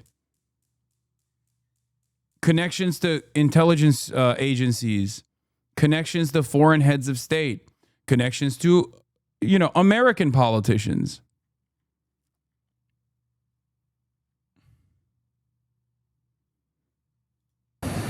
We're also meeting with, as you know, the head of UK, Prime Minister, and I look. We talked about this before, but there were 4,725 wire transfers totaling nearly $1.1 billion flowing in and out of just one of Jeffrey Epstein's bank accounts between the years 2003 and 2019. 4,725 on one bank account. That is 4,200 individual investigations that could be conducted. There's a paper trail. You can follow that paper trail to see what you discover. Look forward to that. But we're meeting in terms of a deal. We're meeting with the European Union, and that would be actually the biggest deal of them all. I was never involved in that. I'm focused on making deals. I'm not focused on conspiracy theories that you. Oh my God. Trump saying I'm not focused on conspiracy theories is crazy, brother. That's ridiculous. You are. I mean, I watch you people. It's so sad. You ought to talk about the success of our country instead of this nonsense you talk about over and over again. That meeting Sandra just mentioned just wrapped up moments ago. Maxwell was escorted back to the prison from the courthouse in Tallahassee. Her attorney said they had a, quote, productive meeting with Blanche, but details of their talks still remain under wraps right now. All right, Fox Team coverage is at the ready. Chief legal correspondent Shannon Bream is live here in New York City, standing by with analysis. But first, let's get to our justice correspondent, David Spunt. He's got the latest from Washington for us. So, David, what else did Maxwell's attorney say? Well, he said a lot. We wish we could be in and hear what was said in the actual meeting. This meeting was a lot shorter than it was yesterday, but this was a two-day event. The highlight, though, it appears that her team wants a pardon. Watch. We're going to take one day at a time. I know that's very cliche, but it's true because things are happening so quickly. We haven't spoken to the president or anybody about a pardon just yet. And listen, the president this morning said he had the power to do so. We hope he exercises that power in the right and just way. But the president leaving the White House today was asked directly about a pardon or commutation of Maxwell's sentence. Would you consider a pardon or a commutation for GHISLAINE Maxwell if it's something I haven't thought about? It's really something recommended. It's something I'm allowed to do it, but it's something I have not thought about. Sandra, this all happened at the federal courthouse in Tallahassee, not far from where Maxwell is serving a 20-year prison sentence behind bars for trafficking. The DOJ not commenting on the meeting today. Legal experts question whether Maxwell told and will tell her version of the truth going forward, the actual truth. Now, the recent photos we have snapped by Fox News Digital show her on a run at that Tallahassee prison. We're still awaiting decisions from two federal judges in New York who will decide if they'll release grand jury transcripts from investigations involving both Maxwell and Jeffrey Epstein. A Florida judge from another of Epstein's criminal cases says her hands are tied, as anything to do with the grand jury in the American court system is typically kept close and secretive. But he said, when I say he, I'm talking about Maxwell's attorney, he said we haven't reached out to anybody or the president just yet on a pardon. Back to you. Watch. Kevin Spacey says Bill Clinton flew on Jeffrey Epstein's jet with young girls during a Clinton Foundation trip to Africa. Spacey says Clinton's presence around the girls put him at risk. Oh, my God.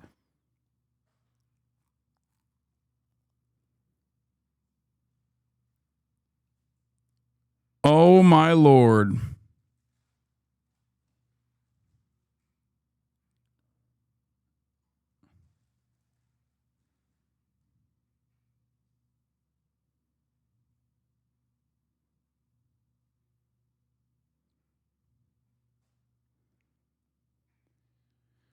Oh. Again, I feel like these are breadcrumbs about what this, what the GHISLAINE testimony will look like. There's a lot of pedophile infighting taking place right now.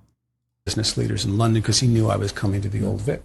Do you know who I never asked for anything? Was Jeffrey Epstein. I didn't want to be around this guy because I felt he put the president at risk on that trip to South Africa because there were these young girls. And we were like, what? Who is this guy? So I will say this. There were young girls on those flights? There were young girls on those flights, yeah. And that's been out. They've talked about it. But here's my point. There's a big difference between not remembering that I met some guy and some woman on a humanitarian trip where my focus was entirely on what we were there to do and not remembering whether I went to somebody's island. So I never went to Jeffrey Epstein's island. I did not know him, and I never saw him or her after that morning at Buckingham Palace. He didn't even come to Buckingham Palace. Is it true that Prince Andrew sought your assistance and wanted you to testify that GHISLAINE Maxwell was your guest, not his, during that Buckingham Palace tour? I heard a report about that, but at no time did anyone ever contact me on.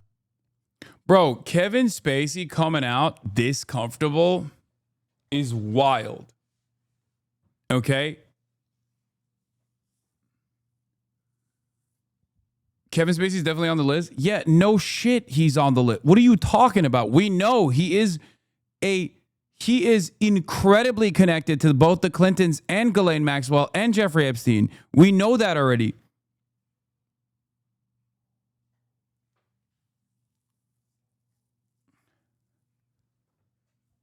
We also know that he was there was a criminal trial that ended under mysterious circumstances, for the record.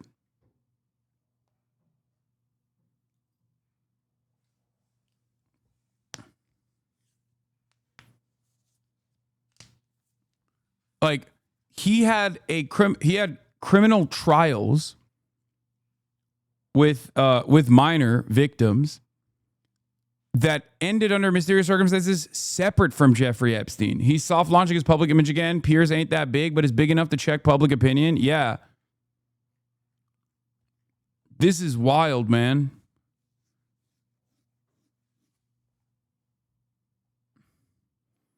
Yeah, one of his accusers died. Another one actually rescinded their testimony after one of the accusers died.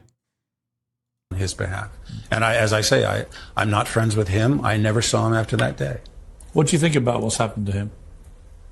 I don't know anything about it. It's not, I'm not going to talk about someone else's scandal, Russia, so they've settled on Carter What? Page, and in order to get the fuck is the rest of this? Yeah.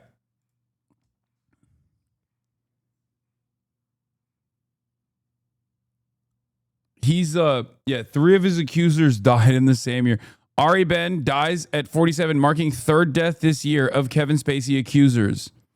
Author Ari Ben has died, marking the 3rd passing in 2019 of a person who publicly accused actor Kevin Spacey of sexual misconduct or assault. The 47-year-old, who was previously married to Norwegian princess Martha Louise, died by suicide on Christmas Day. Family spokesman Geir Hakosson told CNN, "It is with great sadness in our hearts that we, the very close relatives of Ari Ben, must announce that he took his own life today," the statement read. "We ask for respect for our privacy at this time to come."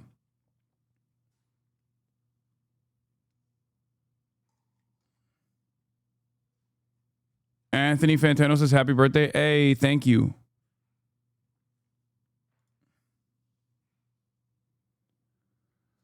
Oof. Fantano called you old and to listen to the new Freddie Gibbs? Sure.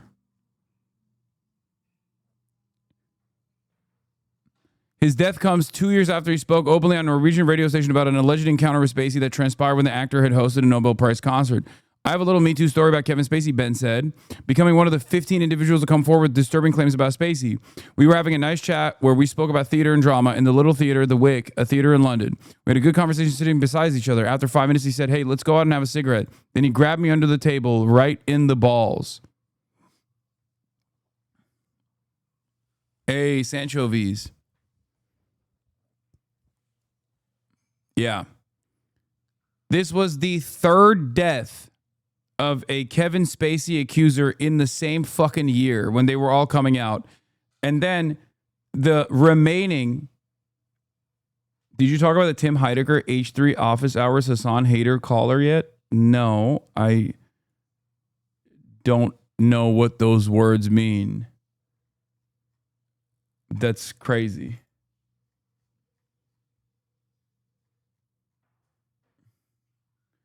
That is not worth it, trust me. What? It was gross, don't look into it. Drama bait. I mean, considering that Tim Heidecker is the man, and I have already collaborated with Office Hours in the past and Tim Heidecker in the past, I'm sure it's fine.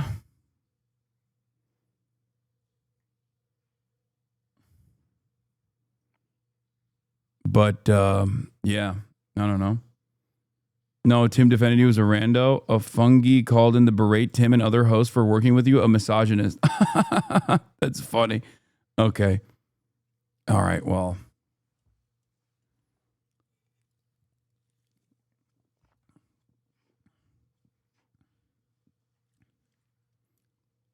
She was shaming DJ Doug Pound for attending the anti-genocide event that you're going to be at.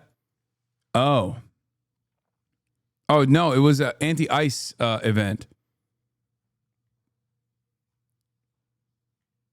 Yeah, no. These guys have the right interest in mind. These supposedly liberal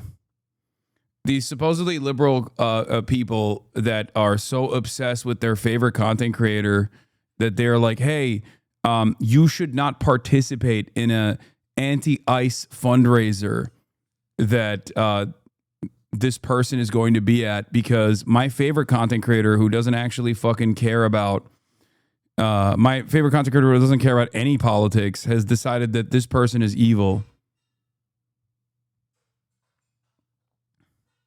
Not defending the original take, but she specifically said it wasn't an issue that Doug was working at an event where you were on the panel. I mean, I don't really give a shit. She boosted FD signifier. Yeah, that's my favorite type of thing that people do, where they're like, I'm a liberal and I hate Hasan because my favorite content creator hates Hasan. Here are numerous friends of Hasan and close associates with Hasan that I think you should be uplifting instead. And it's like, okay, great. You know, those guys are awesome. FD signifier is great. Love them. Been in my house numerous times. And also, you know,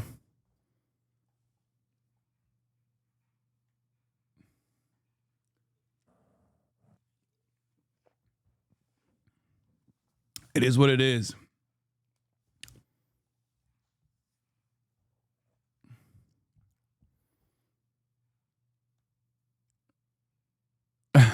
She basically said you're a misogynist and listed 4 people who wouldn't call you a misogynist. Oh, nice. So exactly as I suspected. That's my favorite type of hater that says like, no, I'm truly progressive. I'm truly progressive. Here are some other people that I like that also like Hasan. But those people actually would hate Hasan. I, a totally random person, know this because I've never actually watched Hasan. All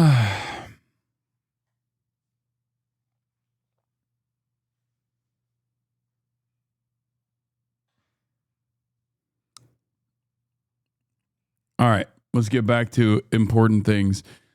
So Alan Dershowitz, the prominent attorney who once represented both Jeffrey Epstein and Donald Trump, is urging Congress to grant Ghislaine Maxwell, Epstein's longtime associate and convicted sex trafficker, full immunity in exchange for her testimony before lawmakers.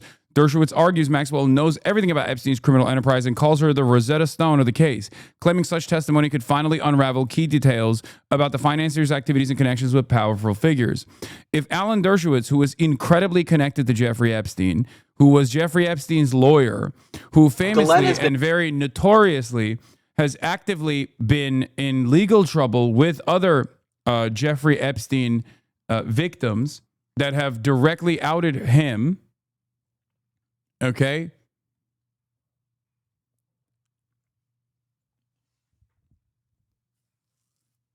If he's saying Ghislaine Maxwell has reliable testimony and is the Rosetta Stone here, just know, considering that he is compromised, he knows for a fucking fact that Ghislaine Maxwell is not going to reveal any new information.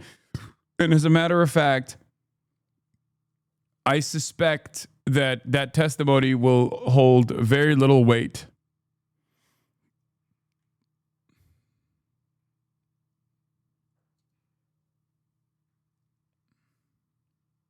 Treated unfairly for over 5 years now. If you looked up scapegoat in the dictionary, her face would be next to the definition, next to the dictionary definition of it. So, you know, we're grateful. Are they going to pay her for incorrect information? I mean, it's not like a direct payment. The payment is going to instead be sentence commutation. What? Why do you keep posting your own Twitter in here? Your own Twitter account in here? Stop. Stop trying to get me to click on your Twitter.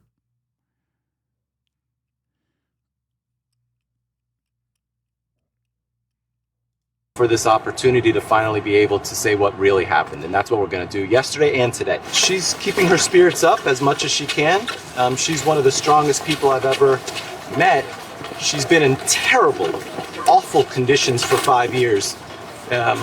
We wouldn't keep animals the way she's been kept in prison. So, you know, it's unbelievable that she can keep her spirits up this high, and we're proud of her. We just ask that folks. I think the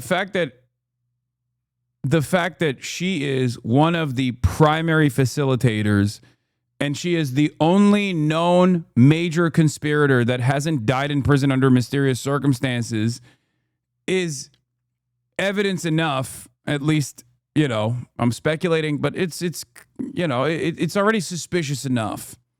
Don't say yet. I don't think this is a yet situation. I think what she will reveal will be, I guess, shocking enough for people to pay attention to, but not so shocking that it's like implicating other incredibly powerful individuals, because it won't be revealing the real meat and potatoes of this case. Do you see what I mean? The very fact that she's still very much alive and in prison implies that people know that she is playing ball. If you consider Jeffrey Epstein dying under mysterious circumstances and not actually committing suicide, or Jean-Luc Purnell dying in prison also under mysterious circumstances that they called suicide, implies that she is known to play ball.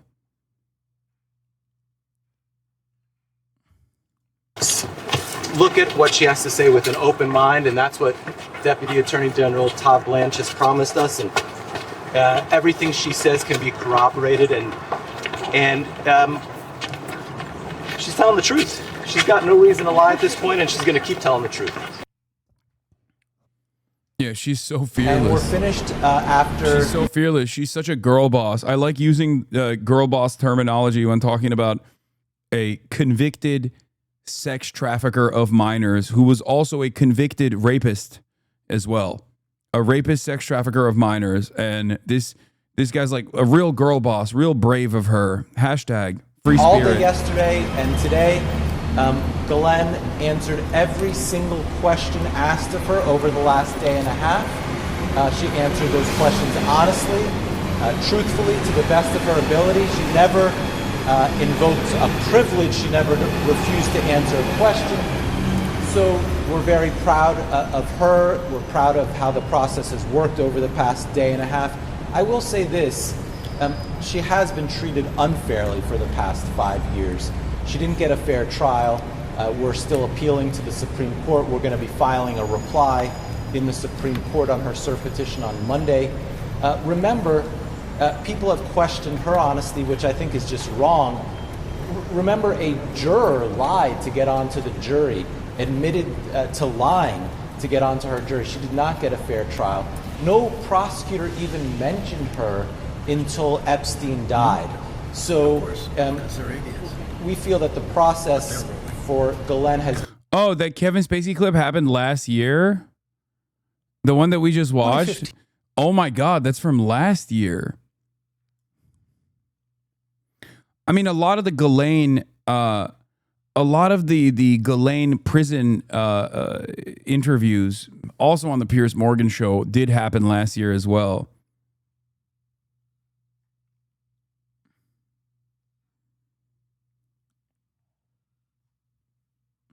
Is dude, I don't know what to say, man. This shit is actually insane. What an insane conflict of fucking interest here, dude. Like, this is like, I cannot, like, you have an administration that is like actively seeking to cover up all of the investigation's details and using Ghislaine Maxwell as the primary testifier.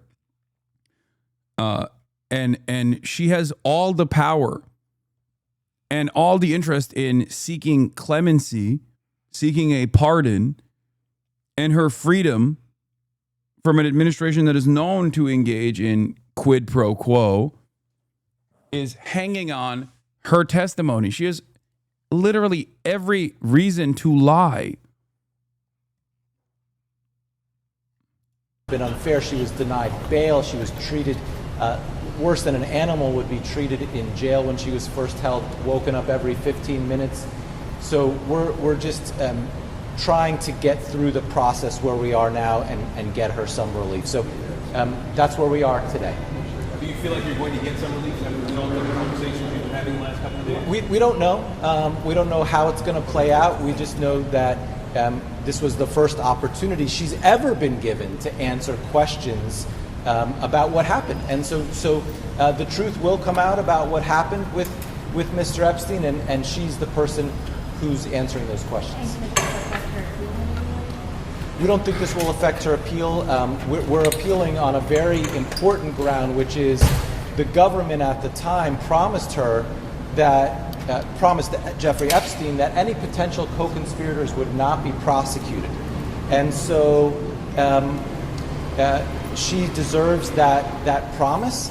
And I'm surprised. I don't think President Trump knows that the Justice Department took the position that that promise should not be upheld. President Trump is the ultimate deal maker. He knows that a promise made on behalf of the government should bind the government. And so we're hoping the Supreme Court agrees with us that when the U.S. Attorney's Office in the Southern District of Florida promised that no potential co-conspirators would be prosecuted, that bound the Southern District of New York as well. We're getting new details about the now infamous birthday book given to Jeffrey Epstein for his 50th. The Wall Street Journal has new reporting about the contributors, which it says include not only Trump, but former President Bill Clinton, Wall Street billionaires, and other prominent celebrities. Clinton declined to comment, but said in 2019 that he knew of nothing of Epstein's crimes and had not spoken to him in more than a decade. And the New York Times reports that President Trump had signed another admiring note to Epstein in a copy of Trump's book, The Art of the Comeback, dated October of '97, writing, "You are the greatest." NBC News has not independently verified either of those reports. Joining me now, the reporter who broke that story, David Enrich, who is deputy investigations editor for the New York Times. David, the White House has acknowledged that in 1997, Trump and Epstein still had a relationship, but has called reports that Trump participated in that birthday book fake. So walk us through your new reporting. Well, it confirms that Trump contributed to the birthday book. And I can't. It's pretty simple, really. And Trump has been denying and downplaying the extent of his relationship with Epstein for a while now. And every new bit of reporting we've done and that some of our competitors have done as well suggests that what we've known for a long time is true, which is that Epstein and Trump were quite close in the 90s and into the early 2000s. Does it seem at all likely, as some people have speculated, for example, that Donald Trump said, yeah, go ahead, put a page in for me, or that he really didn't know even that there was a birthday book? What do we absolutely know about this book? And by the way, where is it right now?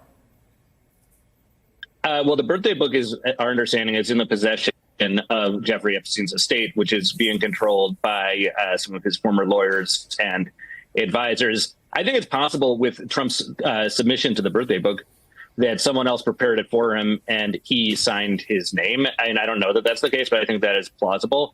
But I also think that it is very unlikely that Trump himself didn't sign the book and or wasn't aware that it was being prepared on his behalf. Again, Trump and Epstein, by all appearances, were close friends, or were quite friendly, I should say, and spent a lot of time together. Yeah, we have seen over the course of days more video, right? More pictures of them together. There's no question about the fact that they had a friendship. And Donald Trump essentially acknowledged that when he said, you know, we were friends, but we had a falling out, right? The question of, though, contributing to this book, is that something potentially Ghislaine? Yeah, that motherfucker didn't just say happy birthday. He said we both got secrets that we have to hide. A friend is a beautiful thing. He didn't just say happy birthday, okay? I'm sorry. That wasn't just a happy birthday, King note, okay? It was far beyond, above and beyond the happiest of birthdays. He said enigmas never age. And he fucking doodled it. At first I was on team Trump doesn't doodle. That doesn't sound like him. And then it came out that he does, as a matter of fact, doodle quite a lot. And after that, I was like, okay, maybe he definitely doodled that shit too.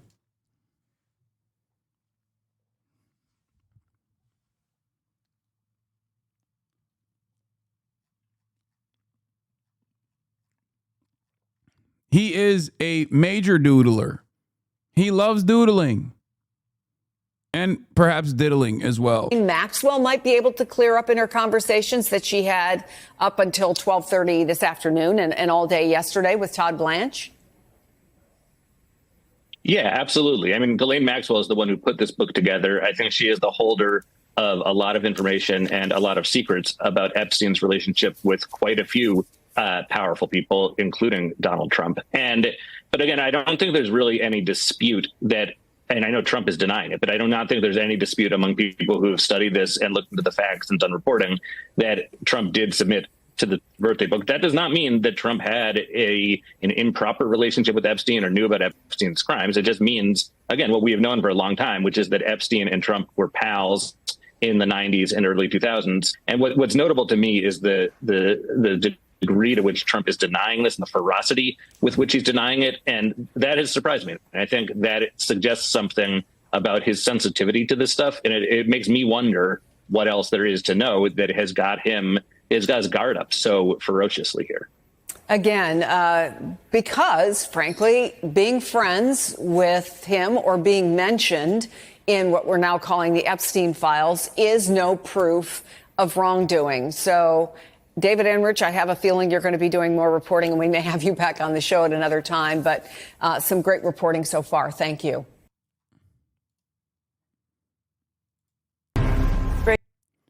Wall Street Journal, Epstein's birthday album. Also, there's additional details from Wall Street Journal.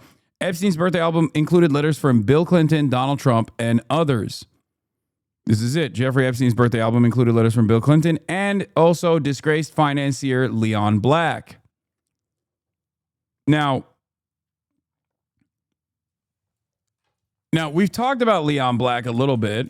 And the reason why we talked about Leon Black was because the only thing that Leon Black is known for is being a Jeffrey Epstein affiliate with his own allegations of sexual misconduct.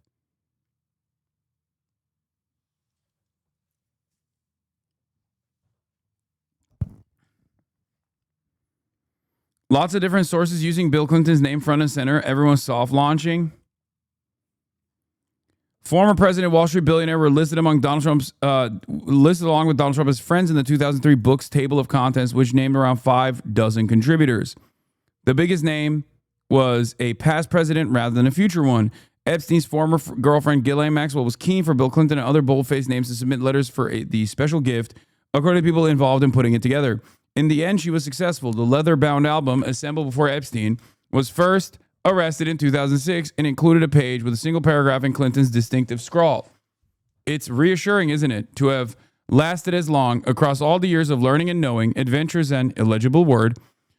Don't know what the illegible word is. And also to have your childlike curiosity, the drive to make a difference, and the solace of friends. First of all, why is every former president writing like this to Jeffrey Epstein? They all use a very similar language. Also, childlike curiosity is extra strange. A spokesman for Clinton declined to comment on the birthday message, which was reviewed by the Journal. He referred to the Journal to a previous statement that the former president had cut ties more than a decade before Epstein was arrested in 2019 and didn't know about Epstein's alleged crimes. Except you were walking your daughter, Chelsea Clinton, down the aisle as Ghislaine Maxwell was standing right there. And that was after you had, quote unquote, cut ties with Jeffrey Epstein. So maybe some ties were not cut.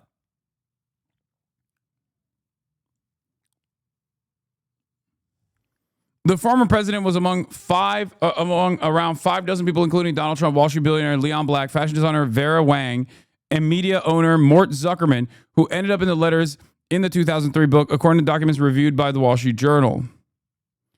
Yep. The Dersh is, of course, also on there. The letter bearing Trump's signature, which had the outline of a naked woman, was one of the more memorable pages according to the people involved in putting the album together. Trump has called the letter a fake thing. The professionally bound birthday book had multiple volumes and included a table of contents that listed the contributions organized into groups. While many letter writers weren't famous, some categories held notable people. Clinton and Trump were listed under the Friends group, along with about 20 other associates such as Leon Black, Zuckerman, former Victoria's Secret leader Leslie Wexner, attorney Alan Dershowitz, and the late Jean-Luc Brunel, who ran a modeling agency. Jean-Luc Brunel, also literally arrested for sex trafficking of minors, who died in prison under mysterious circumstances. He wasn't just a guy who ran a modeling agency. Leslie Wexner is literally almost entirely responsible for Jeffrey Epstein's fortune, gave Jeffrey Epstein power of attorney, gave Jeffrey Epstein the New York mansion that he used. Okay? Alan Dershowitz was Jeffrey Epstein's friend and also was one of the named perpetrators by Virginia Giuffre, one of the most notorious of victims of Jeffrey Epstein, and Alan Dershowitz as well. Jean-Luc Brunel, like I said, ran numerous modeling agencies and used those modeling agencies as a way to find new victims for Jeffrey Epstein, and was arrested for sex trafficking minors in his involvement with Jeffrey Epstein when he died under mysterious circumstances in prison. So these aren't just like regular guys. A business group included the late Alan Ace Greenberg and the late James Jimmy Kane. Both men worked at Bear Stearns, where Epstein was the investment banker, was at the investment bank in the 1970s. Other people were grouped under categories such as science, Brooklyn, and family. Some of the messages were anodyne birthday wishes, but others were bawdy and made crude jokes about sex, according to the documents reviewed by the Journal. A letter from Nathan Myhrvold, a billionaire and former Microsoft executive, said he was sending photos from a recent trip to Africa. They seem more appropriate than anything I could put into words, said the letter, which ended with a typed Nathan. It was followed by photos of monkeys screaming, lions and zebras mating, and a zebra with its penis visible. What the fuck? Yeah, Ghislaine Maxwell got granted limited immunity by the Trump Justice Department. This is limited immunity for revealing details about other for the interview process. Chat. This isn't like additional immunity.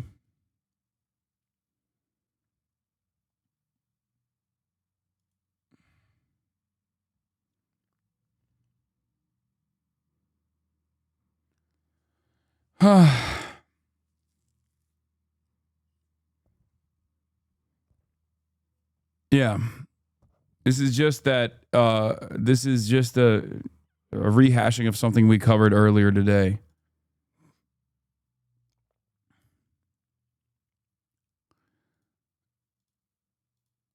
Now, it's interesting that Trump is named alongside co-conspirators that we know are co-conspirators under the friend category. So just want to point that out. The friend category is the meat here, okay? Clinton and Trump were listed in the friends group. And I told you already the extent of the involvement of others in the friend group in this birthday book. Okay? A spokesman for Myhrvold said he doesn't recall the submission and that he's a wildlife photographer who regularly shares photos and writes about animal behavior. The spokeswoman for Myhrvold only knew Epstein because he attended TED conferences and was a donor to scientific research. The submission with Black's name had a handwritten poem and a rhyme scheme.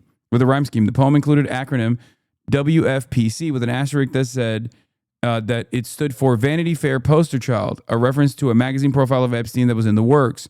2 lines in the poem read, blonde, red, or brunette, spread out geographically. With this net of fish, Jeff's now the old man and the sea. It was signed Love and Kisses, Leon. Leon Black, the co-founder of Apollo Global Management, who, of course, a spokesman for Black, declined the comment on the letter. Black has said he met Epstein around 1996 and paid him for tax and real estate planning. Weird. Like, this guy is a finance guy himself. Why the fuck does he need Jeffrey Epstein's advice? He couldn't find other people to get tax advice from and real estate planning advice from? What is Jeffrey Epstein's real estate advice going to be? Hey, become friends with Les Wexner. And then Les Wexner will give you power of attorney and also will give you a fucking $30 million mansion for free. Wow, incredible advice. Thank you, sir. Yeah, Leon Black agreed to pay $62.5 million to settle Epstein-related claims, by the way. The private equity mogul struck a deal with the U.S. Virgin Islands to avoid a potential lawsuit over his ties to Jeffrey Epstein. This was back in 2023. The billionaire investor Leon Black agreed to pay $62.5 million to the U.S. Virgin Islands in January to be released from any potential claims arising out of the territory's 3-year investigation into the sex trafficking operation of the disgraced financier Jeffrey Epstein, according to a copy of the settlement agreement. How the fuck do you settle with the U.S. Virgin Islands? Isn't that literally a criminal investigation? Like, what is this? You could just be like, hey, I'm giving you $1 billion. I'm giving $100 million to the Department of Justice. Please stop looking into my involvement with a notorious pedophile sex trafficker. That is crazy.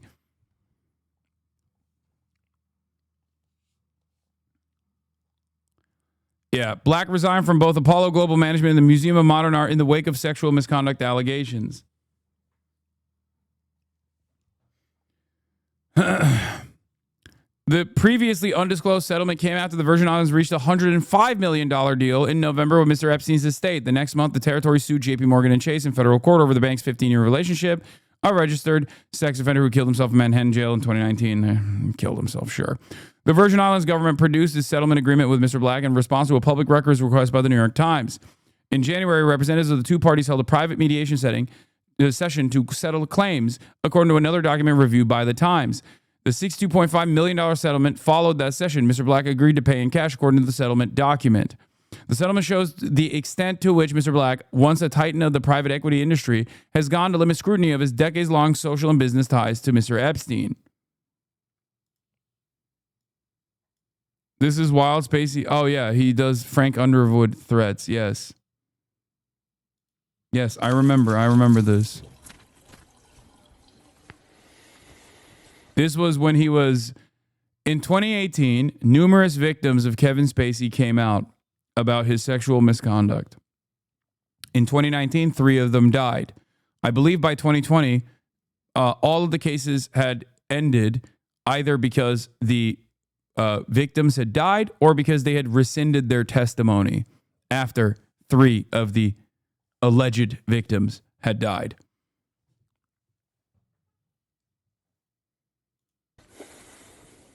This is before any of them died. He made this video. I know what you want. Oh, sure, they may have tried to separate us, but what we have is too strong. It's too powerful.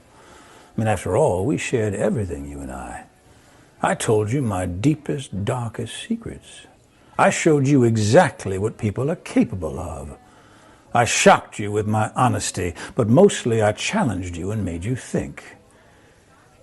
And you trusted me, even though you knew you shouldn't. So we're not done, no matter what anyone says. And besides, I know what you want. You want me back. Of course, some believed everything and have just been waiting with bated breath to hear me confess it all. They're just dying to have me declare that everything said is true and that I got what I deserved. Wouldn't that be easy if it was all so simple? Only you and I both know it's never that simple, not in politics and not in life. But you wouldn't believe the worst without evidence, would you? You wouldn't rush to judgments without facts, would you? No, this is not his natural speaking voice. He's playing Frank Underwood from the Netflix series House of Cards. This is after he was already off the show. And he's playing that character while alluding to this is after victims had already come out. Okay. And then his first response was to come out and be like, I'm gay, by the way.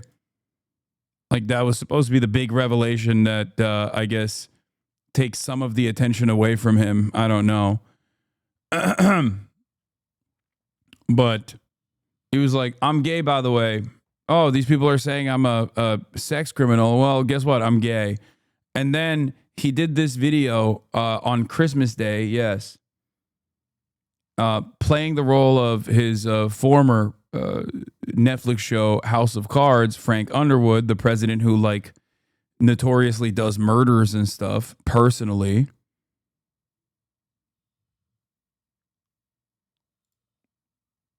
And then covers, like hides the murders that he does. And he's like cutting some Christmas ham or something. And he has a mug there that is the 1953 like coronation mug. Like I think he's like doing a shout out to the royal family here as well. This was his "I'm gonna kill my accuser" video, which ended up, his accusers did end up dying, by the way. Did you? No, not you. You're smarter than that.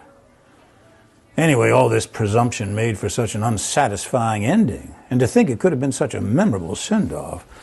I mean, if you and I have learned nothing else these past years, it's that in life and art, nothing should be off the table. We weren't afraid, not of what we said and not of what we did, and we're still not afraid. Because I can promise you this.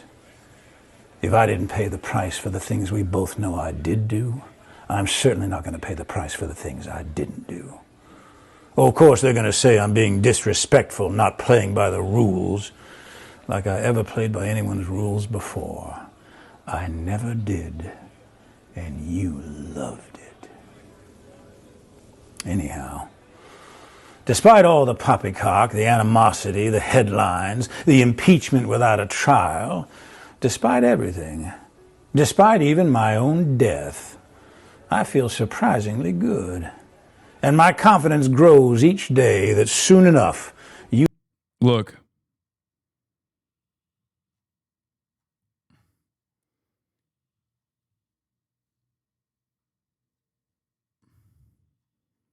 That is a mug, there's a coronation mug. You will know the full truth. Oh, wait a minute. Now that I think of it, you never actually saw me die, did you?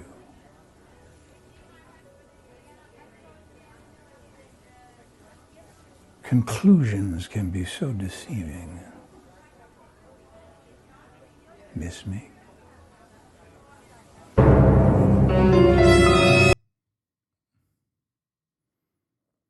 Kevin Spacey will be arraigned on a charge of felony sexual assault next month. Michael O'Keefe, the Cape and Islands District Attorney in Massachusetts, tells the Boston Globe that Spacey will appear January 7th at Nantucket District Court. The charge stems from an incident that occurred on the island back in 2016.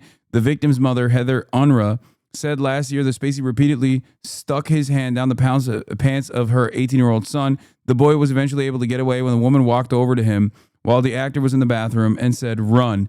At the time, Spacey was trying to convince the boy to join him at a party, said Unruh, who now hopes to find the mystery woman who she believes saved her son from a far worse fate.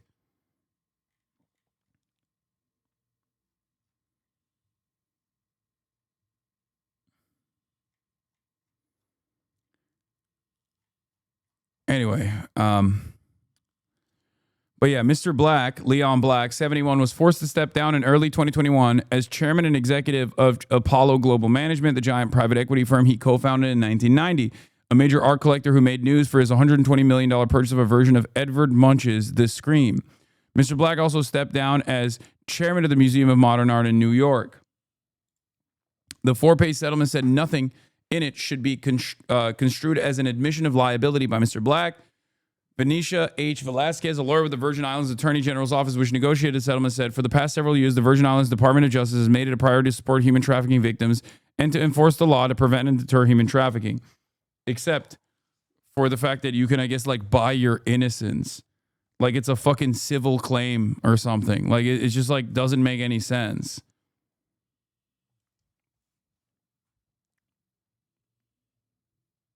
It is pretty crazy. Yes, I know Ghislaine has been offered limited immunity. I don't think this is new information. Ghislaine Maxwell granted limited immunity by Trump Justice Department. I think this is the same one, right? Yeah. This is the same one as the proffer. The so-called proffer immunity is commonly granted to individuals, prosecutors seeking to make cooperators in a criminal case. That's the extent of the limited immunity that she's getting. It's just for her revelations. You understand?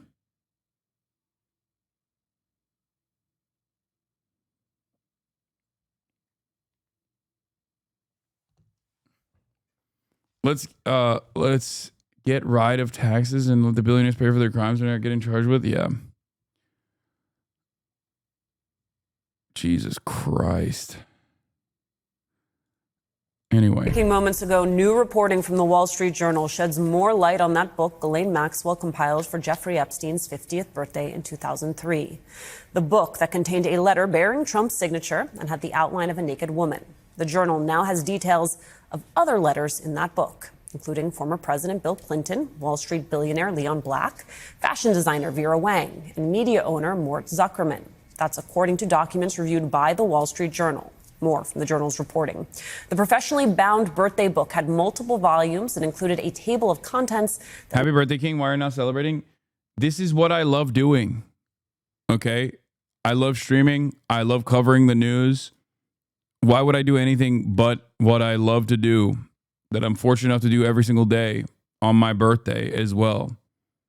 Listed the contributions organized into groups. While many writers weren't famous, some categories had notable people. Clinton and Trump were listed under the Friends group, along with about 20 other associates, such as Black, Zuckerman, former Victoria's Secret leader Leslie Wexner, attorney Alan Dershowitz, and the late Jean-Luc Brunel, who ran a modeling agency. Now, we should note, NBC News has not seen or verified these materials. A spokesman for Clinton declined to comment on the birthday message, which was reviewed by the Journal. He referred the Journal to a previous statement that the former president had cut off ties more than a decade before Epstein was arrested in 2019. Didn't know about Epstein's alleged crimes. Black, Zuckerman, and Wang all declined to comment to the Journal. The Joe Rogan Experience. Whoa, Joe Rogan is going to talk about the Jeffrey Epstein stuff. Interesting.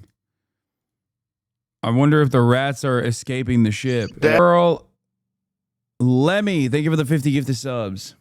Apparently. Who's Joe Rogan interviewing here? Mike Baker, who I think is like former, in air quotes, CIA. So the guy who is having a conversation with Jeffrey Epstein is like, this is the thing that I don't understand. When people talk about like, when conspiracy theorists talk to like former CIA agents, I just don't understand, like, about a guy who was most likely a CIA asset. Like, what is he going to talk to him about?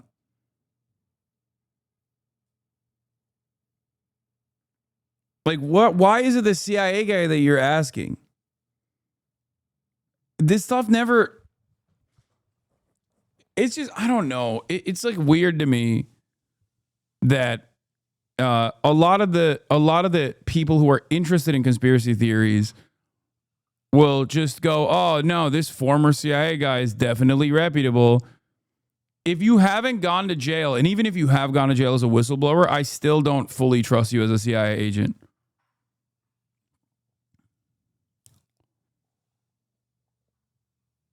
Oh, look, the guy that doesn't have an opinion.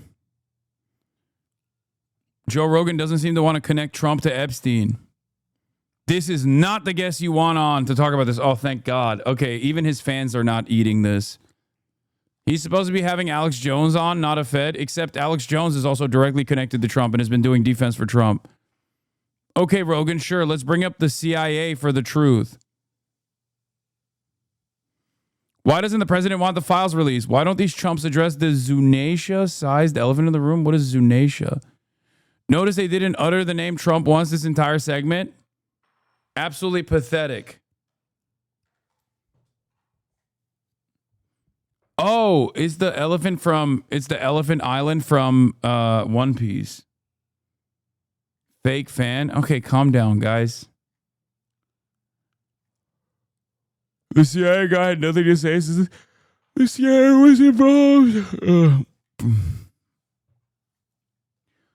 Yes, I'm secretly not a fan of One Piece. You caught me. Yeah, I just don't understand. Oh, man. It seems quite weird that the guy who sent sexual messages to Jeffrey Epstein for his birthday is being awfully weird about the revelations of all Jeffrey Epstein affiliates, himself included. I wonder why. Perhaps there is some way to solve this conspiracy. I wonder what the reason could be, guys. I just don't know. I mean, there's only two reasons. One, because obviously Donald Trump is also tasked as the president of the United States of America in defending the same fucking corporate criminals and incredibly wealthy financial elite as every other president is tasked with. That's his primary function, as his primary purpose. That's number one. And number two, he himself is directly involved with Jeffrey Epstein. What the fuck do you mean? Like, what could it be, I wonder? A big mystery. What's next? You mean to tell me that you took him seriously as a CIA guy when he said he is going to fight the deep state and drain the swamp? Like, you're not a baby. He's not a baby. Joe Rogan is a little bit like a baby, but he's not a baby. He knows what he's saying. Dude, you were in the CIA.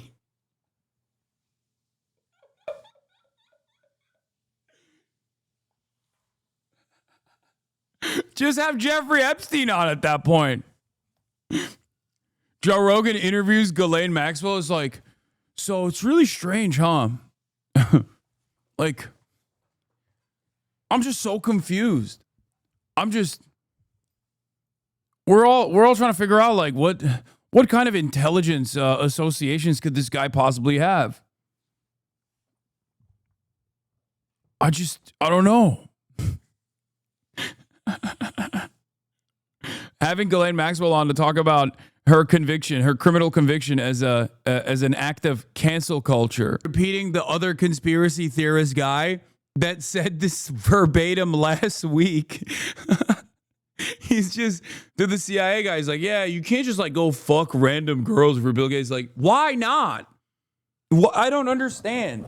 Like, what do you mean? Here's an example of someone who is a fucking billionaire, and I'm not saying this because he's my boss technically. Jeff Bezos. What did Jeff Bezos do? Okay? He went and he found a Dominican lady. Okay? That's what he did. Age appropriate. Like, you can do that. Okay? You can do that as a billionaire. This doesn't mean that he is not a truly evil individual. Of course, Jeff Bezos is a truly evil individual. Okay? But the reality is, like, there's a guy out there.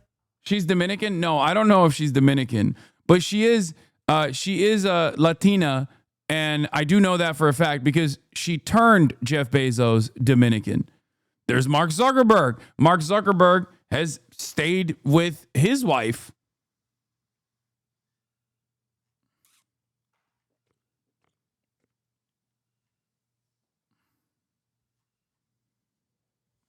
She turned Jeff Bezos Dominican. That's why I'm saying. That's why that's in my mind. Both Jeff Bezos and Mark Zuckerberg have been hit with the Dominican ray. Okay, that's just what billionaires do now. She got him dressing like a paisa. Right. Oh, really? So you would, not that you did or your colleagues did, but you would. You know, that could be an interesting guy. Oh, you mean to tell me that a dude who was running a blackmail sex trafficking ring would be an interesting asset to the fucking CIA, which you were employed by? Well, if you say you would be interested, that must mean that he probably wasn't, right? You're just kind of saying that he wasn't without actively saying that he wasn't. You're implying that he might not have been, while also simultaneously saying that he was most likely a Chinese asset potentially.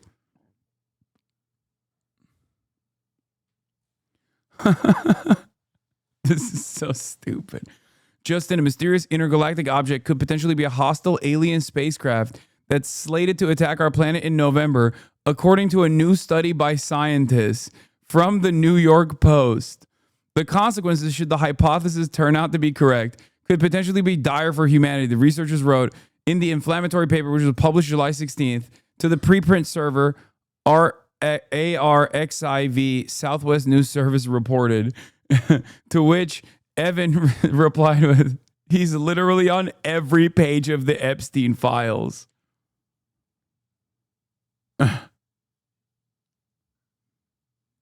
Archive. It's archive. I got it. I understand.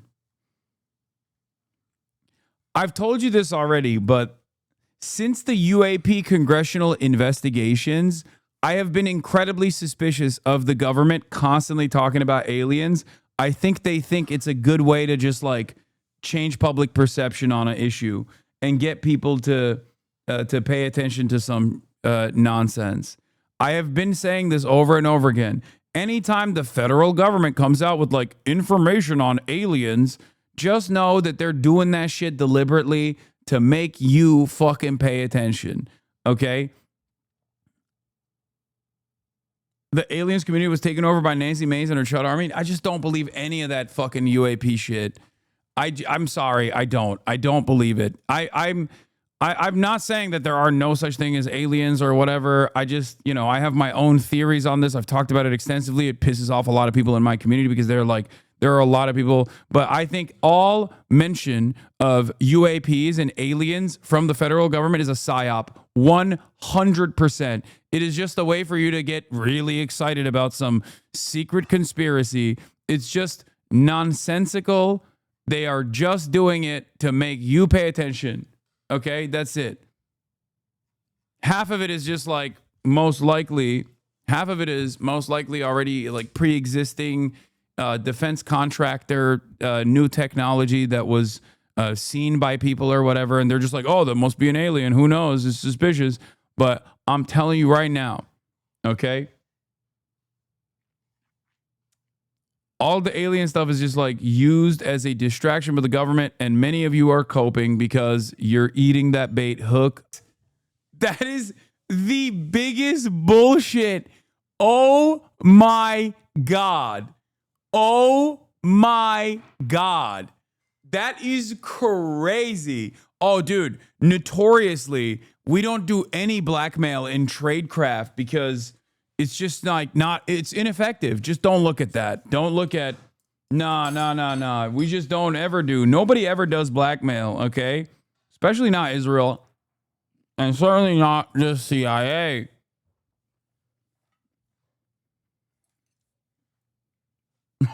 It's frowned upon. Yeah. The CIA never does blackmail, Joe. They just use criminals instead. That's always funny because, like, all of the assets are literally blackmailed by the criminal justice system, technically. Like, what do you mean? What's a confidential informant? Every CI is getting a deal. It's so funny to be like, oh, dude, yeah, we blackmailed people are famously unreliable. It's like, no, they're not. They're actually the most common way that people fucking utilize both law enforcement and also certainly federal law enforcement most commonly utilizes fucking blackmail by dangling people's criminal convictions in front of them. This is literally the CIA going on the Joe Rogan Experience because the FBI fucked up so hard with Kash Patel. Like, this guy is a little bit better than Kash Patel. He's at least like charismatic enough to sound convincing. But this is straight up no different than the Kash Patel interview. The only difference is like he's at least like persuasive enough. You know what I mean? He's like a little bit more confident and a little bit calmer and doesn't look like an untrustworthy person like Kash Patel does because he's always got his eyes fucking open like this.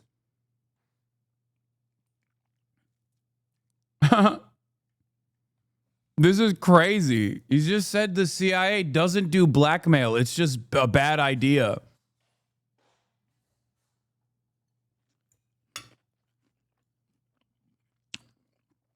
I think he's saying it's not the best way. Blackmail is just one way.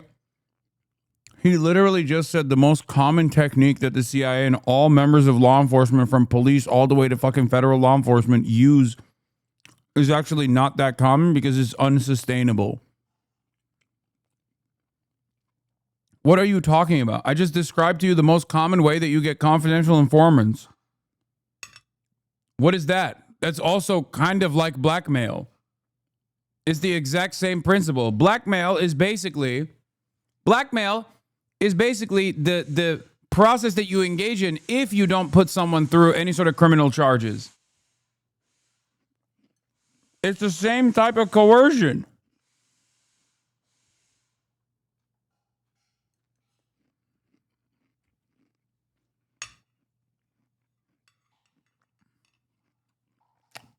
Here is that blackmail doesn't work that well, and that's why the CIA doesn't use it. So don't look there, Joe. But maybe blackmail, because it doesn't work that well, a shittier intelligence agency like the Russians or the Chinese could potentially use it. Okay? Perfect narrative. Except it is one that is so insane and so contradictory to like everything that anyone who's even remotely interested in conspiracy theories is aware of, that even Joe Rogan, a baboon, is looking at this and being like, I don't think that's the case, man. Like, I think the CIA does use blackmail, regardless of what you're saying.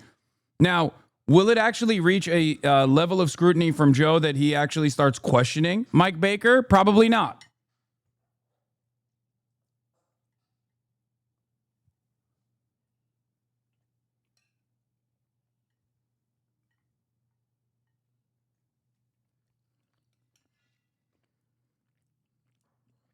But, you know, this is basically like,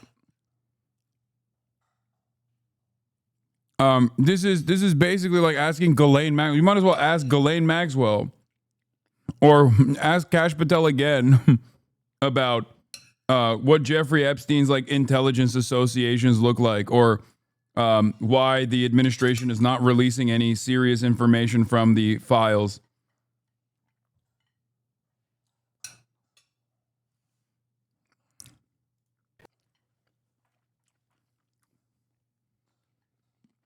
Come on, man.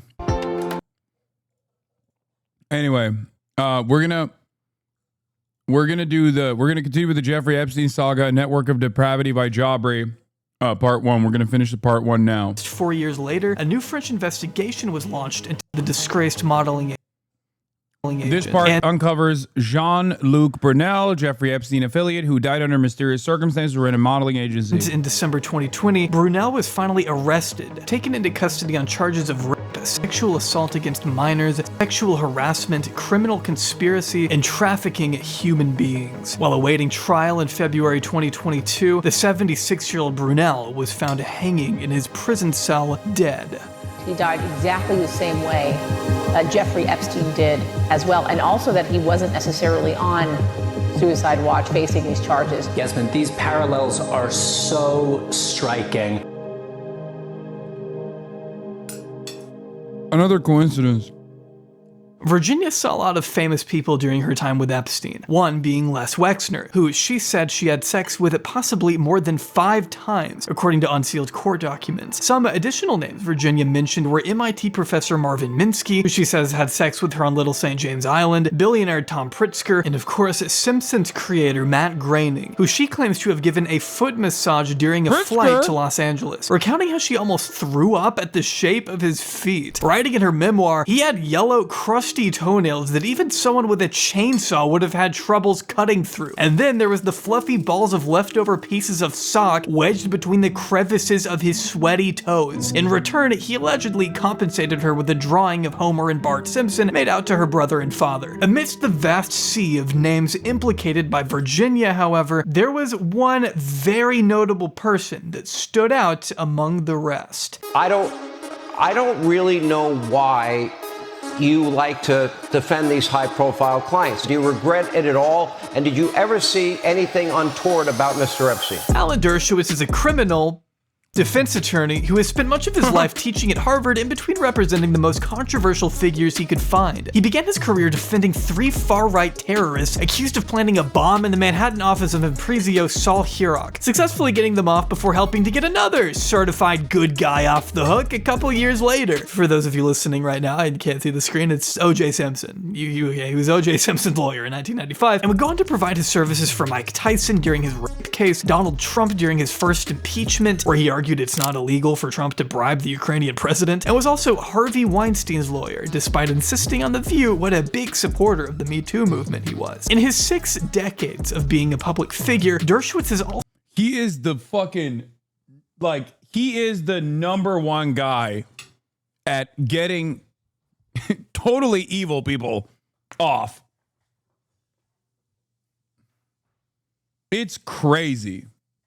He's the ultimate bad guy defender. Also argued in favor of torture during the Iraq War, wrote about lowering the legal age of consent to 16, went to extreme lengths to deny tenure for pro-Palestinian professor Norm Finkelstein after a heated debate the two of them had on Israel, and is actually set to defend the state of Israel against allegations of war crimes at the International Court of Justice sometime in the near future. And of course, he was also the lawyer of Jeffrey Epstein, of whom he considered at one point to be a good friend. In fact, when asked if he'd still be close to Epstein in the event the financier could no longer afford legal counsel in 2003, Dershowitz replied, "Absolutely. I would be as interested in him as a friend if we had hamburgers on the boardwalk in Coney Island and talked about his ideas." What ideas? When he was writing his book, he told Vicky Ward that the only person he'd send drafts to outside of his immediate family was Jeffrey Epstein. Ward also notes that Dershowitz was thrilled to meet none other than Prince Andrew at Epstein's Manhattan residence one time, even letting the prince hang out in the back of his lectures. I'm thrilled that all these papers have come out.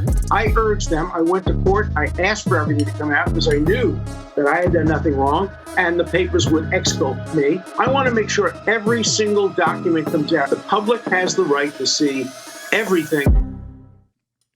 Virginia Giuffre first accused Alan Dershowitz of sexual abuse in a 2014 sworn affidavit, claiming under oath that she was forced to have sex with the professor on at least— Yes, Alan Dershowitz has called age of consent laws controversial as of last month. Age of consent laws have become controversial, sparking debates on societal norms and legality.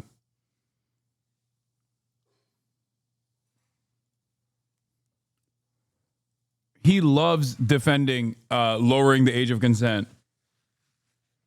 6 separate occasions, even appearing to get physically sick as she tried to describe the alleged encounters to attorneys. The first time she ever met the Harvard professor, Virginia said on the record, was at the office of Epstein's Manhattan home, which we know from the Vanity Fair article Dershowitz was known to visit. While she stresses it's hard for her to remember things chronologically, she says she is able to recall the most recent time she had sex with Dershowitz, which allegedly happened on an airplane in Massachusetts, as well as the first time in Epstein's bedroom minutes after the financier had left the room. Dershowitz walked in, and Virginia claims they had sex on a red velvet chair. Afterwards, Epstein asked Virginia if he enjoyed it, to which she told him yes. She also claimed that Dershowitz participated in sexual activity in a black limousine involving herself, Epstein, Dershowitz, and another young girl on the way to Dershowitz's house. Virginia also emphasized just how aware Dershowitz was of all the other young girls constantly around Epstein, stating in her affidavit, Dershowitz was so comfortable with the sex that was going on that on one occasion he observed me in sexual activity with Epstein. Virginia also alleged she witnessed Dershowitz having sex with another one of Epstein's young victims at one point, a blonde girl who she assumed to be underage. Dershowitz has since lashed out hard against Virginia, who he's referred to as a borderline pathological liar out to destroy his career in pursuit of money. What happened next was a complicated years-long series of lawsuits in which Virginia went after Dershowitz for defamation, causing Dershowitz to countersue, eventually concluding with a settlement in 2022. After this settlement, Virginia told reporters that she, quote, may have made a mistake in accusing Dershowitz of abusing her. This has now given Dershowitz the green light to openly parade his supposed innocence in a barrage of media appearances, telling everyone who will listen about how wrongfully victimized he was by an attention-seeking liar, and that this is what finally exonerates him. But that's not exactly a fair characterization of the settlement, according to Virginia. As Dershowitz was taking his public victory lap, Virginia told the Daily Beast in an exclusive statement, "I was shocked to read that Alan Dershowitz is claiming that our mutual dismissal of our lawsuits against each other somehow exonerated him. The litigation was very stressful and damaging to my family and to my health. We have endured years in which Mr. Dershowitz asserted my charges against him were a lie, made up out of whole cloth, perjury, and part of a purported extortion plot. He has now admitted there was no perjury, no extortion plot, and rather than making up what I said, I honestly believed the charges I made against him. Whether or not Mr. Dershowitz's admissions undermine his previous denials of the charges made against him is for others to say. The settlement agreement limits what I can say, and I will abide by it unless and until I am released from it. However, those admissions are not consistent with exoneration."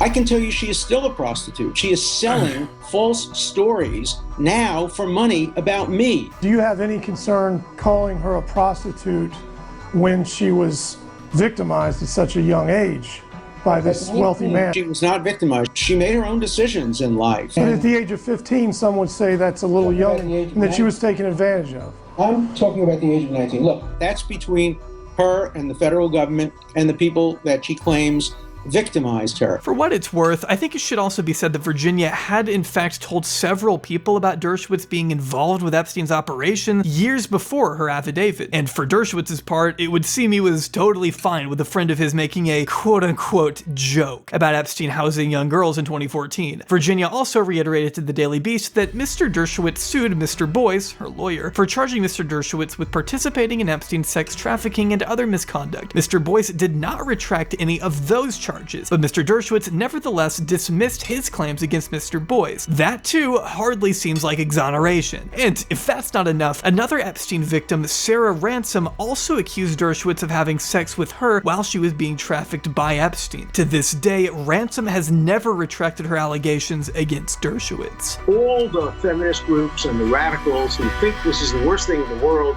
that anybody ever had any contact with Jeffrey Epstein, where are all those radical feminists when it comes to the Hamas rapes of young Jewish girls, sexual abuse, beheadings? For a second, I closed my eyes and I thought I was listening to the H3H3 podcast or something, who I've heard make verbatim, the exact same argument.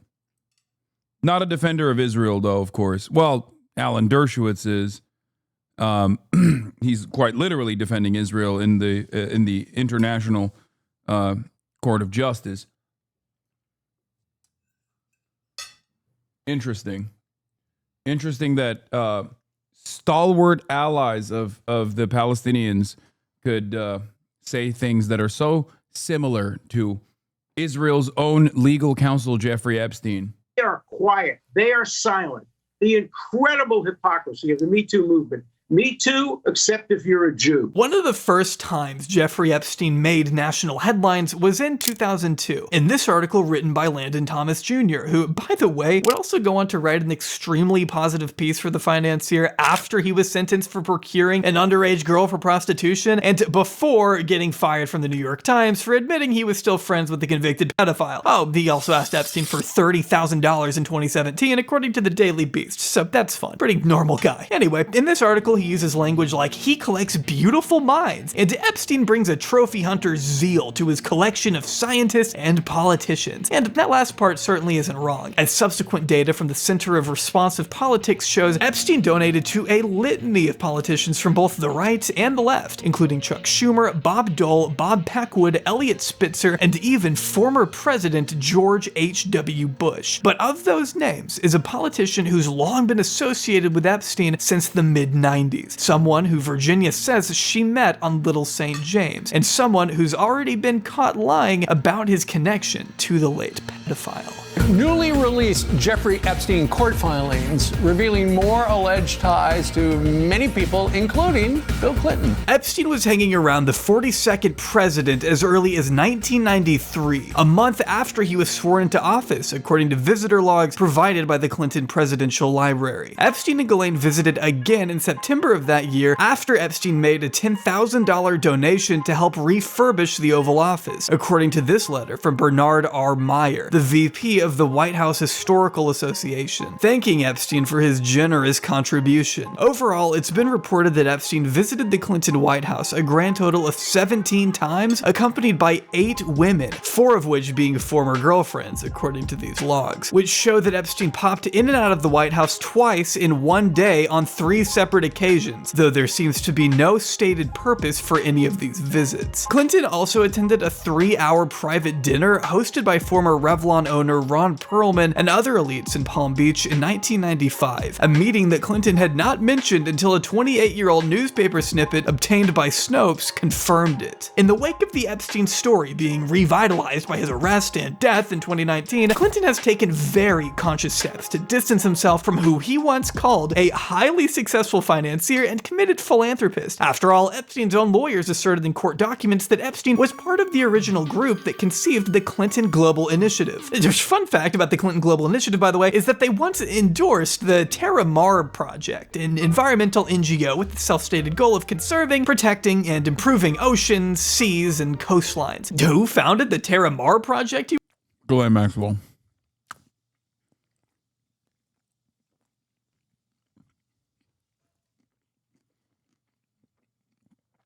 Gray bars are back. Asking, great question. Let's check it.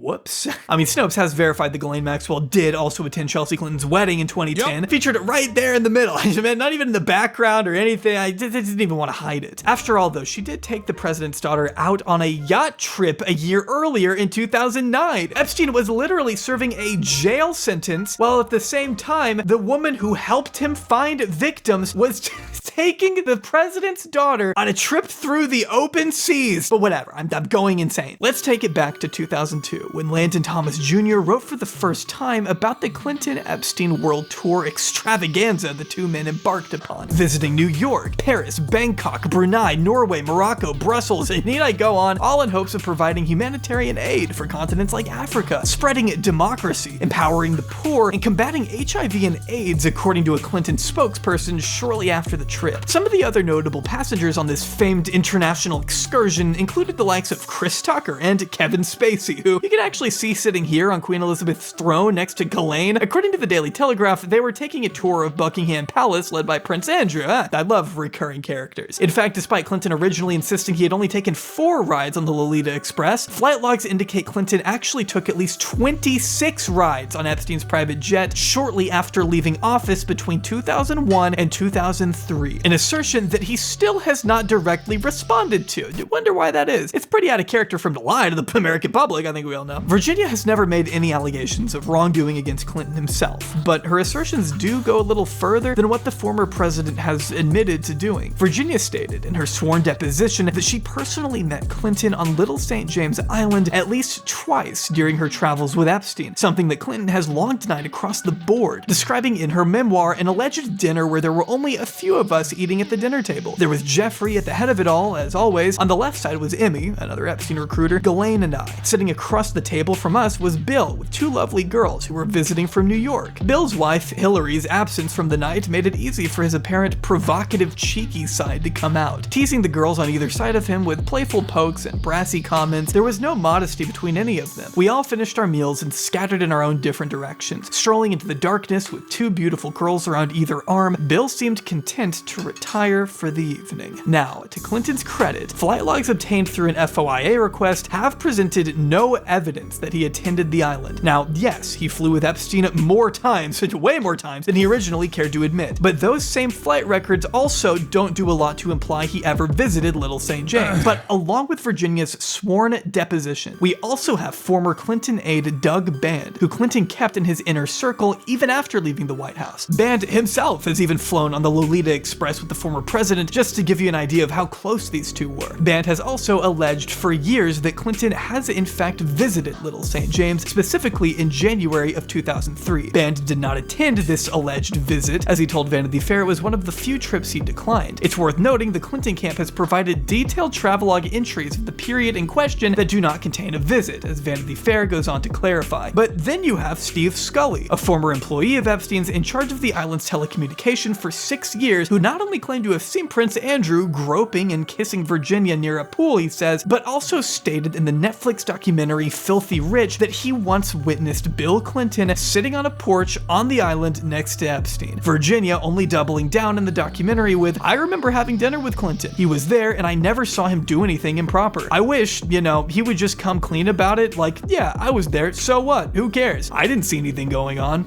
Any comments on the alleged allegation of your connection with Jeffrey Epstein? No. I think the evidence is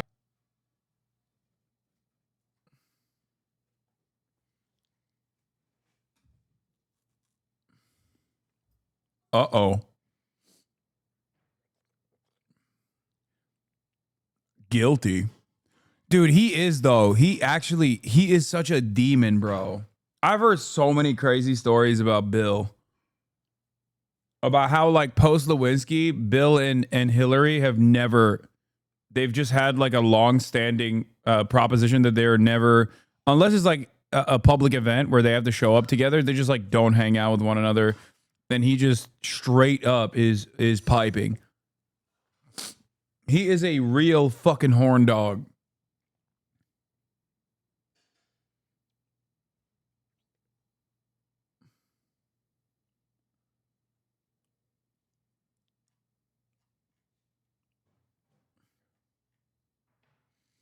I met him in 2016 when I was lived up. Nice. Jean-Luc Brunel, a French modeling agent at Epstein Association, trafficked underage girls and later died in custody. Trump ran a modeling agency and owned pageants and where underage contestants were present. When Brunel was directly tied to trafficking, Trump's agency faced visa and exploitation scandals, including hiring underage models. Epstein also met one of the victims at Mar-a-Lago. The overlap raises questions. Is that ChatGPT that you went to? Because we've already covered all that. And yes, you are right. And the involvement that Trump and Epstein have go beyond that. It's even deeper than that. Now, I don't think I have to tell you that Republicans with a hate boner for Clinton have absolutely done everything they can to emphasize his murky relationship with the billionaire, or millionaire. I guess we don't know how much Epstein was really worth. And I don't think there's anything wrong at all with bringing up those connections. I mean, I think it's really funny that the Republicans actually point to the Epstein connection with Bill Clinton when in the exact same time frame, a person that was also a Democrat, by the way, a New York elite, was also just as involved, and sometimes even next to Bill Clinton, as a matter of fact. His name was Donald Trump. Now, at least with the Clinton family, they have long-standing continued relationships with Epstein and, Epstein's mansions. Like, they went to the Zorro Ranch a lot. And also on top of that, their connection to Ghislaine, like their public relationship with Ghislaine, goes far beyond Jeffrey Epstein being outed and being convicted as a sex criminal. Whereas for Trump, the paper trail kind of runs cold. So I don't know. I don't know how far it goes. You should ask questions about it, especially when you consider Clinton has lied about it. But those on the right who only single out Bill Clinton's relationship with Epstein should probably look in the mirror. Jeff Epstein. Hello, everyone. I'm back. Do you think my list will actually get released? So stupid. Well, I knew him like everybody in Palm Beach knew him. I mean, people in Palm Beach knew him. He was a fixture in Palm Beach.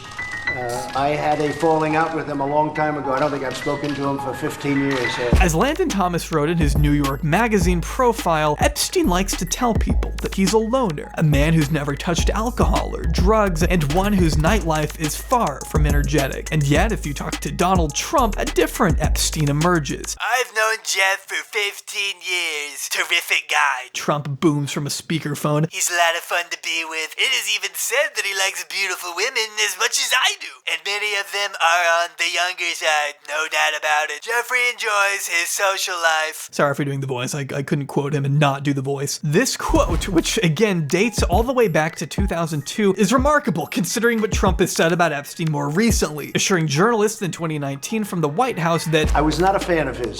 That I can tell you. I was not a fan of his. So was he just being a fake friend all along then? You were fake for 15 years? You said he was a good hang. Alan Dershowitz, who of course represented both men in court, told the New York Times that in those days, if you didn't know Trump and you didn't know Epstein, you were a nobody. I didn't even know this until researching this video, but apparently Epstein liked to say he was the one who introduced Donald Trump to Melania. According to Vanity Fair, which also reported in 2021 that Ghislaine kept up to 16 of Trump's phone numbers in the infamous Little Black Book. She would also invite the future president to dinners and events all over the state of New York, their most infamous get-together being caught on this now widely circulated video of an extremely coked up looking Trump clapping and dancing and whispering into the ear of Epstein, who he's not a fan of, by the way. The pair standing in front of a swarm of young models at a private Mar-a-Lago party and seem to be having a grand old time. I'm sure you've seen the video, but what you may not know is that the same year this was filmed, Trump and Epstein held another private party in Palm Beach where 28 women were in attendance. The only men at this party, though, were Trump and Epstein, at least according to the man who supplied the women. George Hasanami of American Dream Enterprises tells the New York Times that he actually warned Trump of Epstein's proclivities toward young women, asking Trump in disbelief, "You're telling me it's you and Epstein? I know Jeff really well, and I can't have him going after younger girls." While Hasanami says he had to ban Epstein from events, Trump didn't care about that, a claim that goes directly against what one Trump campaign manager later said, which is that Trump did eventually stop letting Epstein hang around events because he was too creepy, which in my opinion is a little out of character for Donald Trump. It's hard to deny Trump's reputation with women, especially younger women, isn't exactly the greatest. There is definitely some indication that Trump was aware of the young girls in Epstein's vicinity. Some insight coming from his future White House aide, Roger Stone, who told the New York Times, in an effort to defend Trump, I think, that the former president once said the swimming pool was filled with beautiful young girls. How nice, I thought. He let the neighborhood kids use the pool after seeing Epstein's home in Palm Beach. And to make matters even more strange. What? Dude, as a fucking ball knower, I'm sometimes shocked when I find out new shit. Like that I don't remember.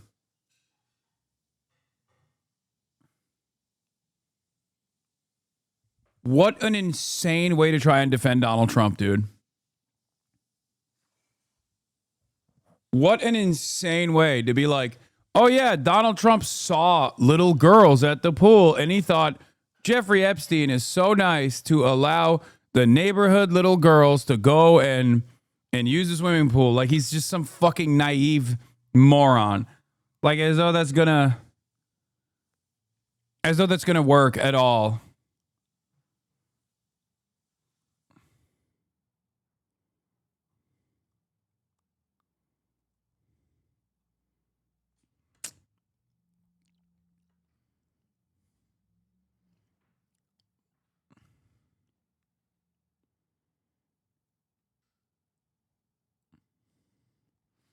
It's probably his way of pretending like he's doing a nice thing while intentionally throwing him under the bus. No, Roger Stone is big Trump booster loyalist. Journalist Craig Unger concluded his Vanity Fair examination of Trump and Epstein's relationship with the following passage. An associate of Epstein's, who asked not to be identified, told me that Epstein showed him one photo of Trump with a topless young girl. In another, the source said Trump is with two girls who are said to be laughing as they point out what appears to be a wet spot in an unfortunate location on his pants. The description of the photo suggested that it was a semen stain, but the photos have never been released. We need to see that photo. We need to see that photo instantly. I have to see it. But by being in the news, it does feed into what Mark Epstein once reportedly heard from his older brother Jeff when it came to the 2016 election. As Mark told the New York Post recently, here's a direct quote: "If I said what I know about both candidates, they'd have to cancel the election. That's what Jeffrey told me in 2016. What that means exactly, we may never know."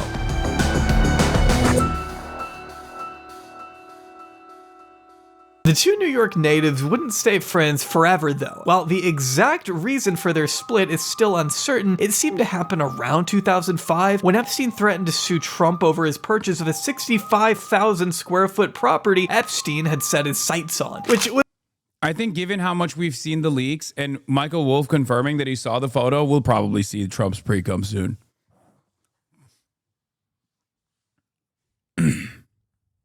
Yes, that is a word. Those are a sequence of words that you probably thought you would never hear on the HasanAbi broadcast or anywhere, as a matter of fact. Those words are not in the Bible and certainly not in the Bible in direct sequence. We will eventually see Donald Trump's pre-cum photo,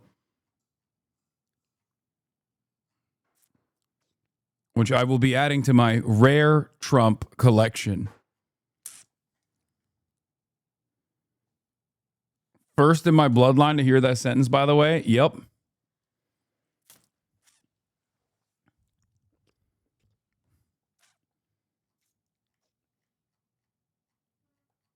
Yep. The rarest of all Trumps. Trump and Jeffrey Epstein. With Trump ultra rare, in an ultra rare position where there's pre-cum in his pants. Pre-cum Trump. Was also once owned by Les Wexner, by the way, another fun fact. The thing never actually went to court, but it's been reported that Epstein himself once theorized that it was actually Donald Trump who tipped off local police in Palm Beach as a kind of retaliation for the threat. Sure, we know Trump is a petty guy, but authorities ultimately began looking into Epstein because of what young girls in He's not just a petty guy, he might be a pedo guy too. Community had been saying. Unfortunately for them, the efforts of these prosecutors would tragically prove pretty feckless. Breaking news in the fallout from the 2008 plea deal involving Palm Beach County billionaire Jeffrey Epstein. Just hours ago, Labor Secretary Alex Acosta, as we've reported, vigorously defended his oversight of that plea deal. Mr. Acosta is doing. He also is a very weird looking dude.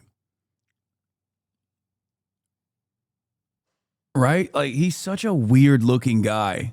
Everything he can to divert attention away from his own responsibility. And tonight we are still waiting on a statement from former Palm Beach County State Attorney Barry Krischer. So this video, someone said chopped. Alex Acosta was Chuz. He was chopped Huz, dude. Former labor secretary and the prosecutor that gave Jeffrey Epstein a sweetheart plea deal was chopped Huz.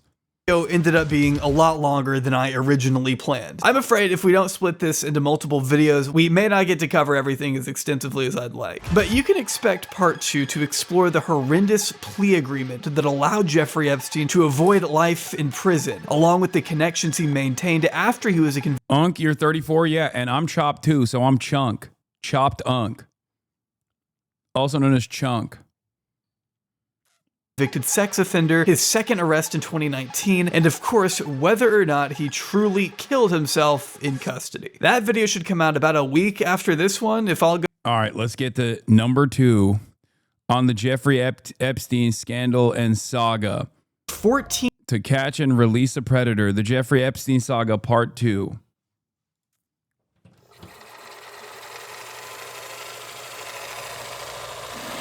About 2 decades ago, authorities in Palm Beach, Florida began receiving tips of a middle-aged, enigmatic billionaire abusing underage girls in the community. At that time, Jeffrey Epstein already carried an unusual reputation. People knew he was someone with deep ties to the upper echelon of society, though not much was known about the exact nature of those connections, where he acquired all his wealth, and what was happening inside the walls of his 14,000 square foot palace. That is until it concerned parent. I know Twitter thinks I'm 38 because of Dexteranox. Austin Ox has cooked me once again.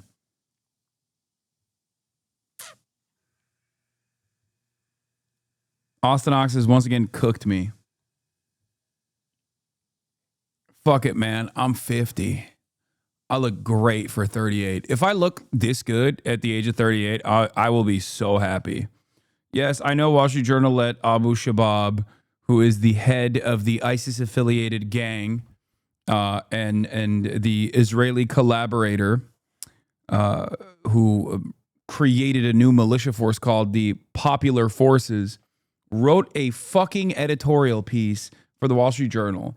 I mean, after HTS, this should come as no surprise. Guys, we literally made a former Al-Qaeda commander the president of Syria.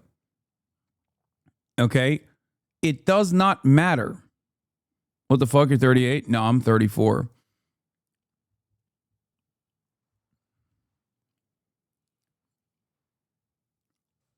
A former Al-Qaeda commander is now the president of Syria. They took him off the terrorism watch list. And on top of that, like, yeah, Israel gets to work with whichever ISIS affiliate they want to. That means automatically that they're no longer bad. They're good now. Dialed 911 on March 14th, 2005, and expressed concern that her 14-year-old stepdaughter had received $300 in cash after a visit to a certain gentleman's house, as stated in the call that was later publicized in the Netflix documentary Filthy Rich. The girl, known only as Jane Doe 1 to police, had been bullied and was labeled a prostitute by other kids at Palm Beach Royal High after rumors of her and her friend giving Epstein a quote-unquote massage began circulating around the school, according to the Miami Herald journalist Julie K. Brown. You're a victim at that point. Like, you're a victim. Not even at that point. You're just a victim, okay? God damn, dude. American high schools are so ruthless. It's like they were slut-shaming a victim of pedophilia. That's crazy. As she wrote in her book, Perversion of Justice, an investigation... Blackened Gem. Thank you for the 20 gifted subs. Soon identified the cousin of Jane Doe's boyfriend, Haley Robson, as the 16-year-old who introduced her to the financier. Being one of his many teenage recruiters, Haley's job was to bring Epstein as many young victims as possible, telling People magazine that at 16, she had no idea what she was getting herself into, stating that she wasn't mature enough to understand the repercussions. Thinking to herself at the time, what am I gonna do next? Am I going to college? Am I gonna move? Am I gonna stay here? Etc. As she went on to testify, Arrest Obama was this week's the red meat thrown to us in the media. It hasn't worked. Next week, Biden laptop, Maxwell pardon, Adam Schiff, anything but Epstein. Except the Maxwell pardon is a major fucking own goal. Because as Felix correctly points out, you know, none of it surprises me in a moral sense, but just in a practical sense, you'd figure someone would grab Trump by the shoulders and go, you are advertising that you ate an infant's spine on tape by offering limited immunity to a prolific sex trafficker, affiliate of Jeffrey Epstein. This time around, I was astounded by the independent media members who ignored Acosta Barr, the fact that all this happened during his first term, and a billion other aspects of his personal and political lives. Now they get the true Trump experience, holding a bag of shit, dumbfounded. I don't know what else to say. David Cage would write a game where the evil bad president does all of this, and then he'd take a look and go, nah, that's way too blatant and on the nose. Let's start over. He's branding so hard and he's surrounded himself with so many true believer sycophants that no one is willing to give him the talk. They're so into the idea that articles can't hurt them that they now think nothing they do has consequences. Any victory at all, even a 1.5% popular vote plurality win in a cost of living crisis election against a petrified candidate, means we can do whatever we want always. Yeah. Jesus Christ, Murat.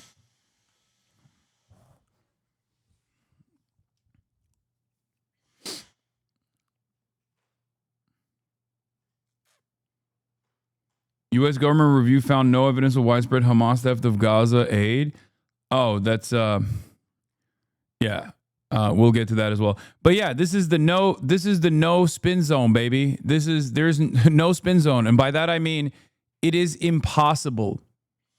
It is impossible for there to be any spin here because it's just so fucking ridiculous. That if a victim refused his sexual advances, they were sometimes made to bring him other girls. The younger, the better, as Haley recalled him saying. This created a years-long pyramid scheme of abuse, as some have called it, and finally prompted the Palm Beach PD to begin an investigation. Spying on Epstein's house and taking note of the young girls who would visit the man at all hours of the day, after digging through his trash and finding concerning receipts for textbooks. Police obtained a warrant and discovered a high school transcript belonging to one of his accusers, along with a receipt for a dozen roses that he sent the same girl. As Detective Joseph Ricari told Brown, the house was exactly how the girls had described it, right down to the bizarre color of the furniture. Although police identified over 24 victims during this time, we know for a fact there were still many, many more out there. In fact, one of the reasons we still don't know the precise number of girls Epstein abused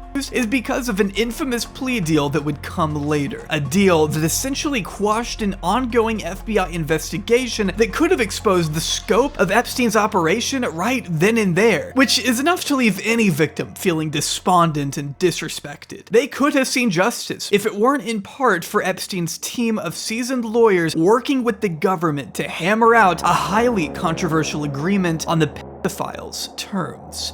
One of the disappointed lawyers who pressed for release of the FBI Epstein dealings said the treatment went way beyond preferential. Because they don't have to. There's no law or statute that says that the justification for a plea negotiation has to be actually written in there. It doesn't have to be written in there. And it really is something that we may never know, because it really is what came out of all of their negotiations. What was so important to the government that sex crimes described in this agreement were treated so lightly?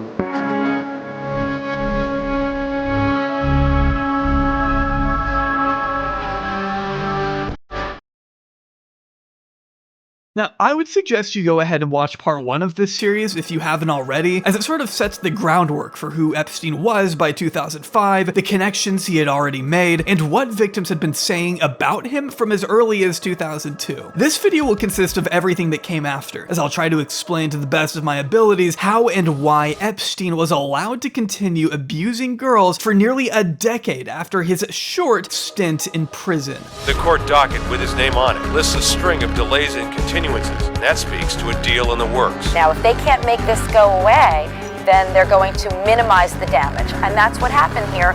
It's probably going to be damage control to have the shortest amount of prison time, the least amount of harm to him.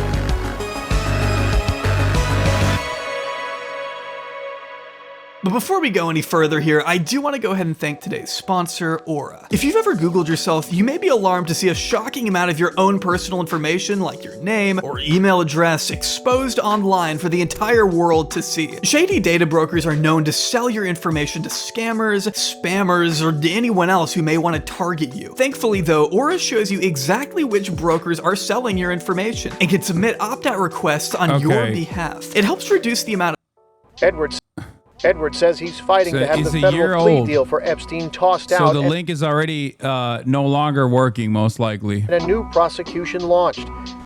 You are blocking Kaya's view. I apologize for the egregious crime of blocking Kaya from view. You should get a more comfortable chair. My chair is literally the Bentley, the Bugatti of fucking computer chairs. Literally, I think the best possible computer chair that anyone could have. It's not just like a regular Herman Miller. It's the Logitech Herman Miller collab. Socialist, by the way, yeah. You want to know what's really fucked up? I got it for free. They gave it to me for free. Isn't that crazy?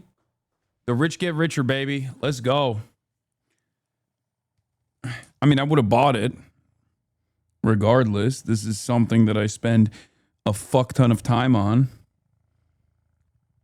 All right, bro. Big flex on chat. Relax. Nah, sometimes I got to let you know so that all my haters can clip it and be like, fucking piece of shit fake socialist says he's rich. Says he's rich. He says he's rich. West Palm Beach Congresswoman Lois Frankel is calling for a congressional investigation. When it comes to the Epstein plea deal, there's a small cast of characters we'll need to introduce. You had the Dersh, of course, but Epstein also brought on legal powerhouse Kenneth Starr to his all-star defense team.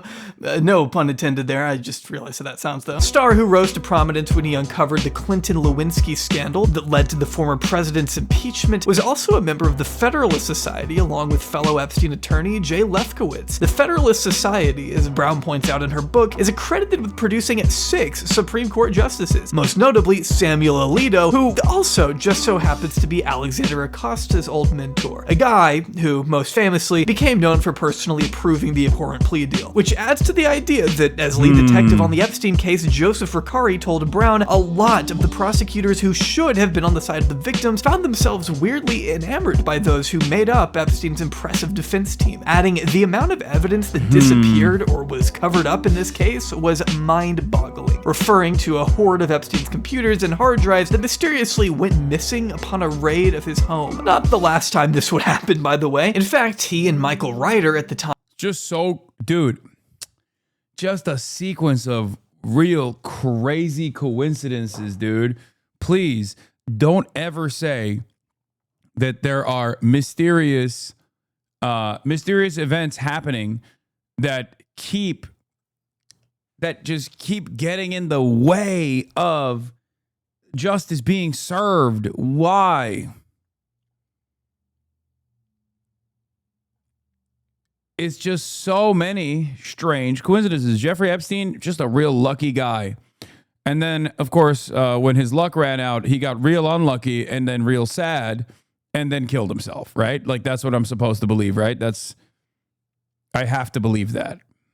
I'm the police chief who launched the original investigation into Epstein in Palm Beach, both maintained that for whatever reason, prosecutors would rather throw the case instead of go after someone so well connected in the political world. I mean, after all, maybe some of these guys wanted jobs in higher places. They weren't exactly gonna make any friends by throwing a prolific campaign donor behind bars for life. And one way of assuring Epstein would get a lighter sentence was by putting the case in front of a grand jury. A grand jury who, according to Ricari, was only given part of the Epstein story by state prosecutor Lana Belalovic. Belalovic, it should be mentioned, had her own doubts regarding the victims' testimonies, and basically fed right into the narrative Epstein's defense had tried cooking up, that these victims were actually not victims at all. They were drunks, delinquents, and drug users hell-bent on attacking an innocent old man for his money. They were nothing more than greedy prostitutes, according to both Epstein's defense and seemingly Belalovic herself. In her book, Brown recounts an alleged conversation between Ricari and Belalovic. Ricari asking the...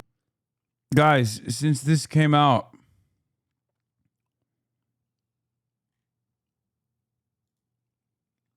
the DOJ has granted limited immunity to Ghislaine Maxwell, so clearly no wrongdoing here, okay?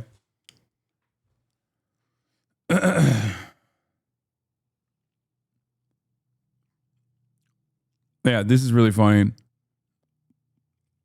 Stuff is getting so funny, says Evan. Getty Images is incredible. This guy responds, who is this guy? He's in the vicinity of Epstein, so he must be a pedophile. No, the guy he's pointing to, yes, is absolutely perhaps the worst guy to sarcastically point to is it's Prince Andrew.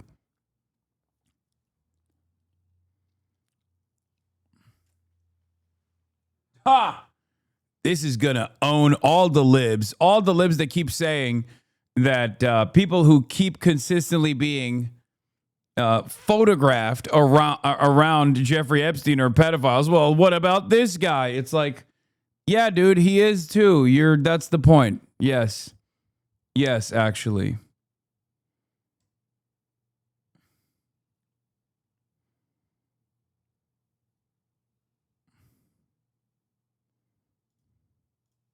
Prosecutor, how can you not believe these girls when you haven't even interviewed them? Ricari himself had already interviewed at least 30 victims, by the way. Belalovic responded, look, we have pictures of a girl holding a beer in her hand. She's underage, and she's drinking. They're talking about smoking pot and drinking and sex on MySpace. This is problematic. To which Ricari rightfully argued, tell me which teenager doesn't drink. Based on this criteria, you're telling me the only victim of sexual... Dude, this is why I call lawyers debate perverts, okay? And Supreme Court justices debate pedophiles. Like, the highest degree of debate pervertry is when you're a judge, and the higher you get elevated in being a judge, the higher your perversion increases. Like this is straight up the same kind of like annoying sophistry that you see online from communities that love debating, and it's a sport for them. It's just crazy because like at least these guys are high powered, get paid a lot to do this like monstrous deed. Many such cases of people who do it for free online at the behest of their favorite content creator who doesn't fucking know that they exist. Yeah, I burped, sorry. Battery could be a nun. Ricari insisted the evidence they mounted against Epstein during this time, which included flight logs, phone records, phone numbers belonging to girls, copies of written phone messages found in Epstein's trash, and even a high school transcript belonging to one of the victims was more than enough for a conviction. Not to mention at least 24 victims had been identified and interviewed by authorities at this point. For all intents and purposes, there was no valid reason for this not to be a slam dunk case, which makes what happened an even bigger travesty for all the girls traumatized at the hands of Epstein and his high-profile buddies. Once Dershowitz had officially taken the reins, Ryder described State Attorney Barry Krischer's apparent heel turn to the New Yorker, noting also in a deposition that at first, Krischer said, "Let's go for it. This is an adult male in his 50s who had sexual contact with children." But once Dershowitz got involved, the tone and tenor of the discussions of this case with Mr. Krischer changed completely. After meeting with Dershowitz a few times,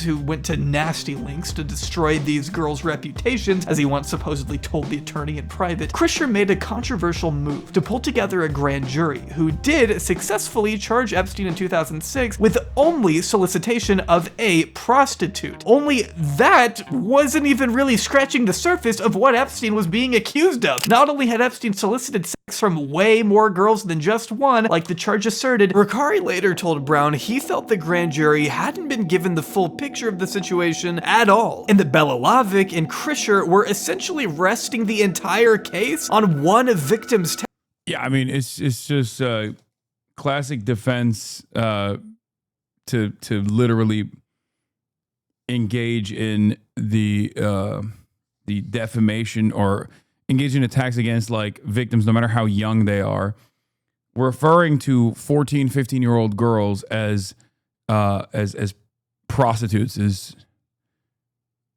really fucked up, but it is also exactly what Alan Dershowitz got away with doing successfully. Testimony, not even alluding to the almost 30 other girls that had accused Epstein in total. These were also children, mind you. The fact that this child victim was reduced to just a prostitute in this ruling should be criminal. By the way, the criminal justice system directly convicted Jeffrey Epstein of a lowered case, a lowered sentence of procuring prostitution from minors, as in they also went along with this.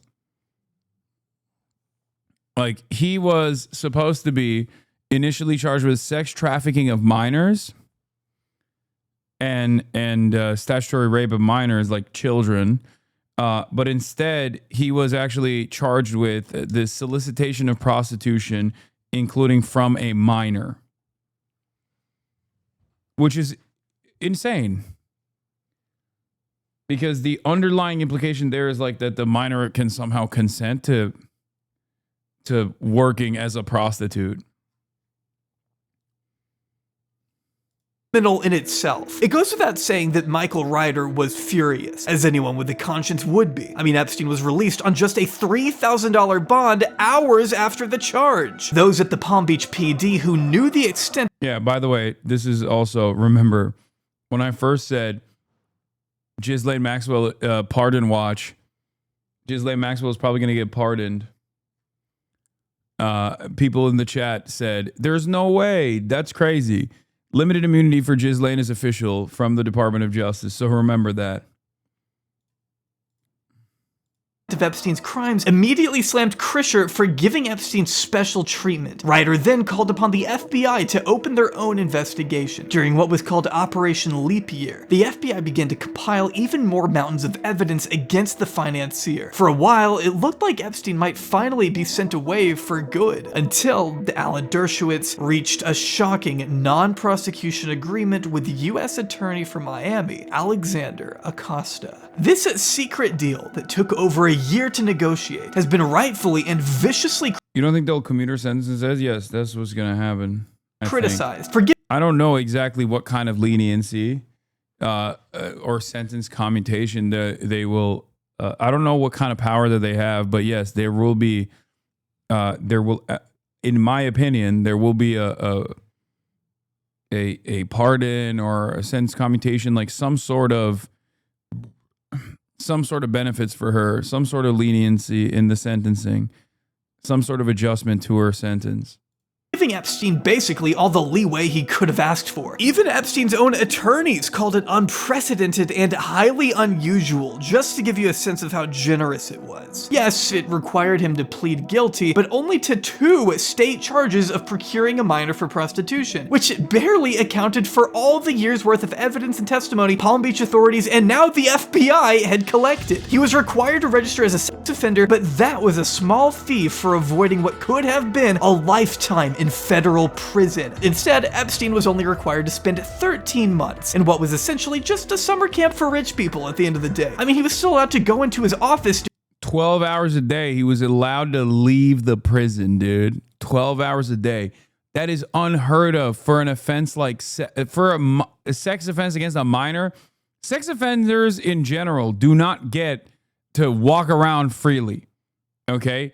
Because a big part of why you are put behind bars is quite literally because you're a danger to additional victims.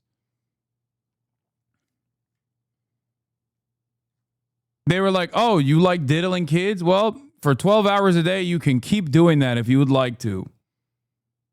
During the day to complete work as long as he returned to his facility at night. Jail records show he would buy things like women's panties during this time and was seemingly allowed to go in and out of an unlocked cell at will thanks to his work release, reportedly spending 12 hours a day, 6 days a week at his private office. He was also apparently allowed to visit a chiropractor sometimes 3 days a week. Records even stopped referring to Epstein as an inmate eventually, just in case you were wondering how comfortable he was here. It got to a point where one U.S. attorney wrote to a deputy police chief that Epstein making telephone calls, web surfing, and having food delivered to him is probably not in accordance with the objectives of imprisonment. You think? And while we don't know everyone who visited Epstein behind bars, since most visitor logs were conveniently destroyed by authorities, he was visited by Jean-Luc Brunel upwards of 70 times in prison. Who also, I guess,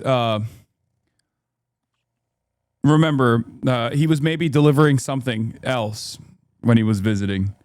Could be minors even. I'm sure nothing shady was going on there. Attorneys representing Jane Doe 1 and Jane Doe 2 called it one of the most extraordinarily lenient plea deals in modern history. To make it even more of a slap in the face, the only victim called to testify during this whole thing wasn't even told the deal had been struck, and neither had her lawyer, though that didn't stop Bella Lavick from telling the judge that the victim had in fact agreed to the deal as stated by Brown. And if you were wondering what happened to Alexander Acosta, well, let's just say he saw a little bit of a bump in status when he was appointed U.S. Secretary of Labor in 2017, handpicked by the 45th President, Donald J. Trump.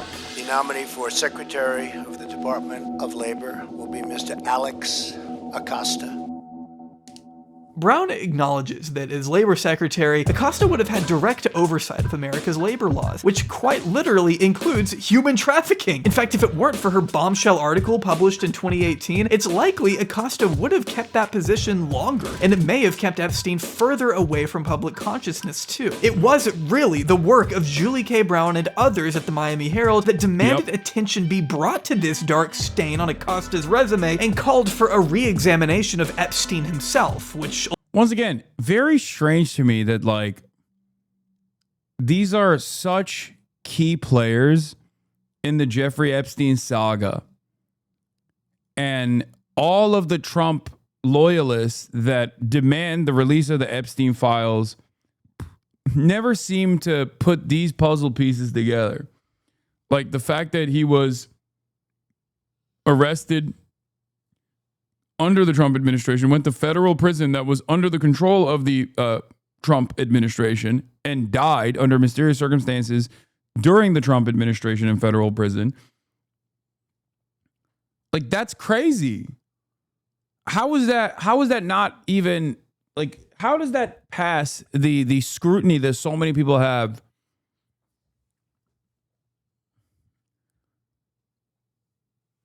I don't understand it. Like, Trump made the guy who gave Jeffrey Epstein basically the most insane plea deal of all time a greatly elevated status, like the labor secretary at the time. Ultimately culminated with his second arrest the following year. Not even Congress seemed to give a second thought toward Acosta's sweetheart deal, as they confirmed him to the president's cabinet with ease. So if you needed to have any less faith in our government, there you go. Acosta, however, facing public pressure, chose to resign from the Trump administration in shame, about 2 years after he got the job. Then, after an extensive investigation into the Epstein deal in 2020, the Department of Justice ruled that while Alexander Acosta acted in, quote, poor judgment, his decision did not translate to professional misconduct, despite leaving the victims completely in the dark while plea negotiations were underway. And although Acosta may have personally maintained that he did nothing wrong, standing by his decision and offering no apologies to the victims, the scandal had already cost him his career. So, not sure what he's up to now, but I'm just glad we don't have to see his face on TV anymore. By 2009, Epstein was... Wonder what Alex Acosta is doing lately.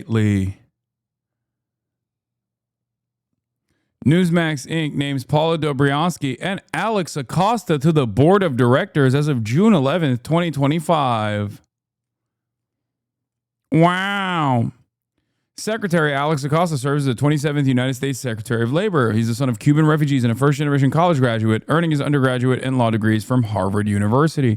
Wow. Mr. Acosta's diverse experiences include serving as the chairman of the U.S. Century Bank, as dean of the FIU College of Law, as U.S. Attorney and Assistant Attorney General at the Department of Justice, a member of the National Board of Relations, as a senior fellow at the Ethics and Public Policy Center, as an analyst at Lehman Brothers. Following law school, Mr. Acosta worked as a law clerk for the then U.S. Court of Appeals, Judge Samuel Alito. And as an associate primarily in labor law and in appeals at Kirkland and Ellis. Mr. Acosta has served 4 presidentially appointed Senate-confirmed positions. In 2002, Mr. Acosta was confirmed as a member of the National Labor Relations Board. In 2003, he was confirmed Assistant Attorney General for the Civil Rights Division of the U.S. Department of Justice. From 2005 to 2009, Mr. Acosta served as the U.S. Attorney for the Southern District of Florida. Glad that he got elevated in the process. Glad he got elevated in that process after his wonderful work as the U.S. Attorney for the Southern District of Florida. What did he do then? What did he do when he was the U.S. Attorney for the Southern District of Florida? Newsmax earlier today or yesterday was calling Ghislaine Maxwell a victim. That Newsmax. They were saying, well, one could say that Ghislaine Maxwell is a victim.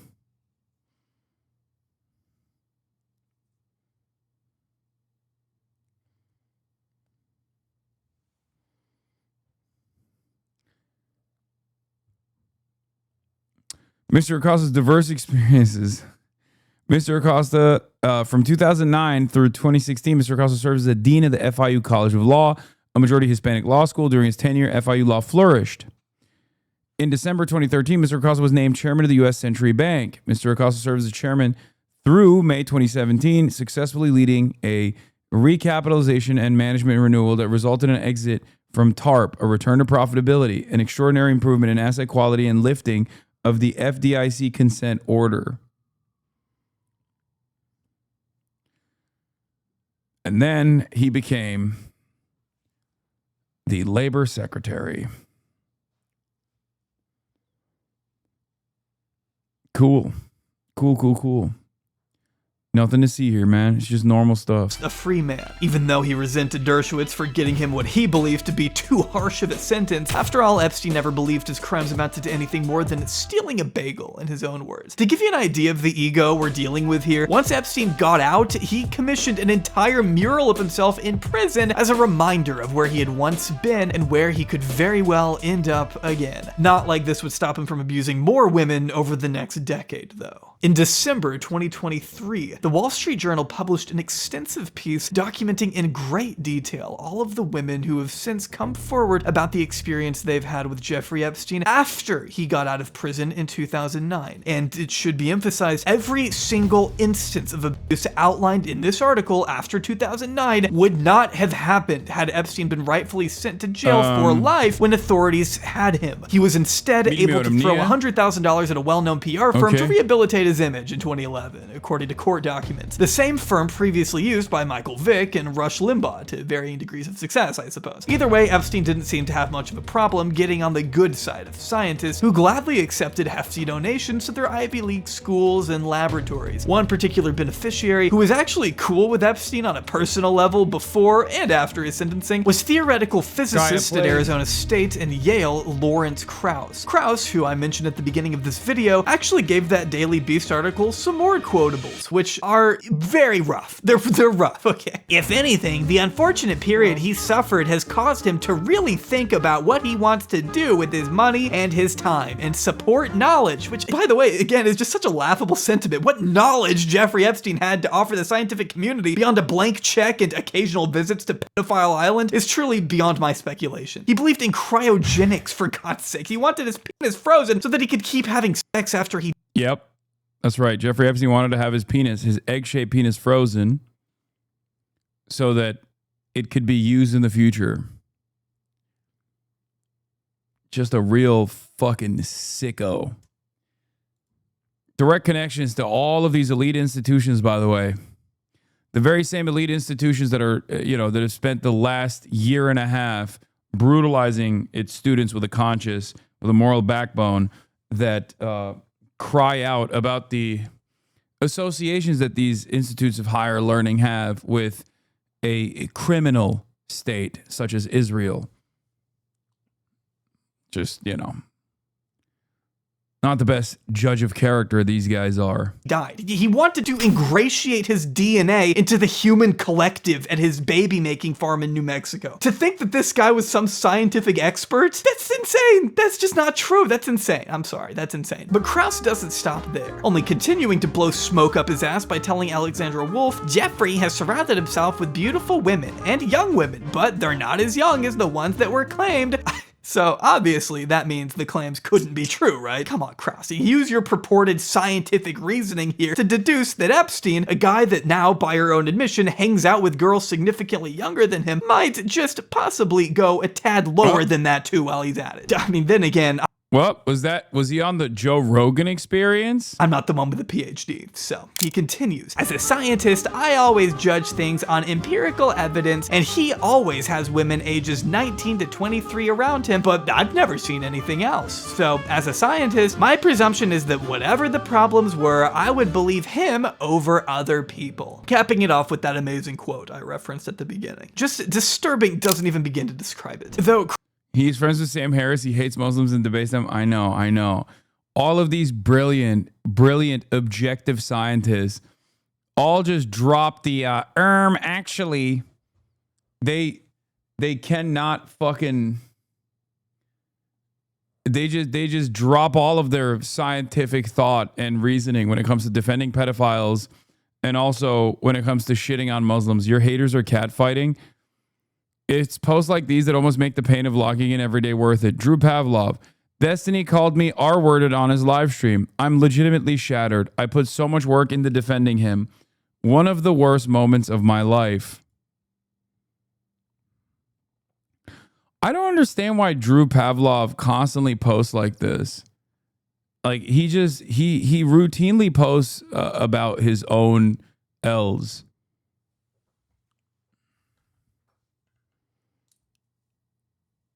I don't understand. Does he have no filter? Like, does he not understand that he is roundly despised? Is it a kink for him? He thinks he's funny, but no one likes him. Like maybe 10 fans. No, Ethan Klein, I think, is the only person who likes him.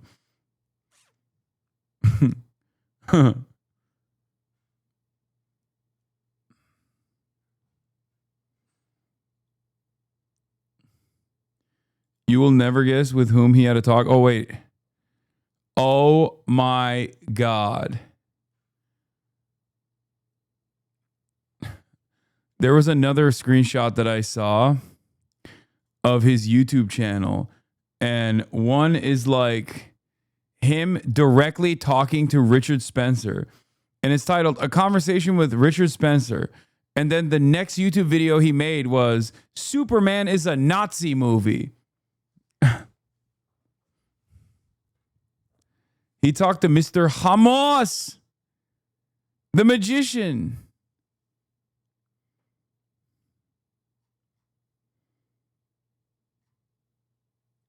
Hamas.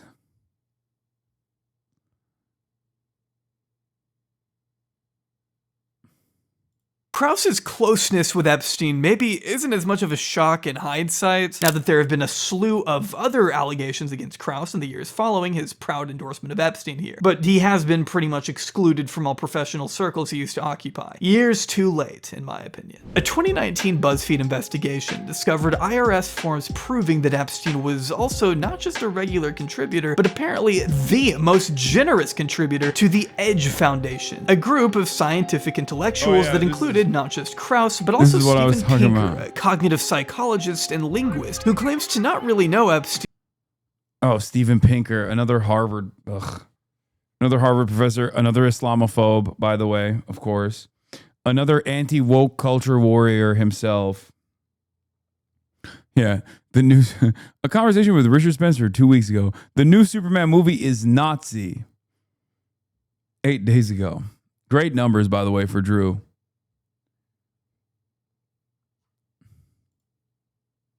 But still found himself in some hot water when it was revealed Dershowitz tapped him for help on interpreting a law in Epstein's Palm Beach case. That one of the most notable intellectuals introduced to Epstein through the EDGE Foundation was none other than Stephen Hawking, a name whose appearance in the latest batch of unsealed court documents shocked the world. As you probably know at this point, Hawking had a pretty ominous connection to the pedophile. If you didn't see it in the news, you probably saw it on TikTok or South Park pretty soon probably. But I will go ahead and let you know that right off the bat, this screenshot is not real. I know it may have looked real at first, considering the Photoshop or inspect element job someone did on it, but I gotta tell you, the actual mention of Hawking's name is somehow even more concerning. According to the recent drop, Epstein named the physicist in an extremely... One of the craziest parts about Stephen Hawking's revelation, or his involvement with Jeffrey Epstein revelation, was that, yeah, the origin of the thick eight Hawkings is that apparently, and it's not the thick eight, but apparently he literally was like, wasn't he cheating on his wife or something? Or he was like,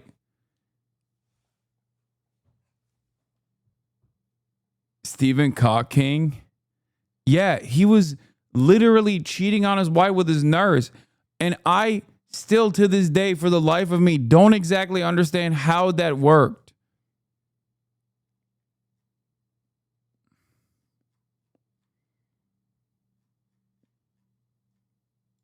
Brother, you have to stop saying that phrase. What? Stephen Cock King?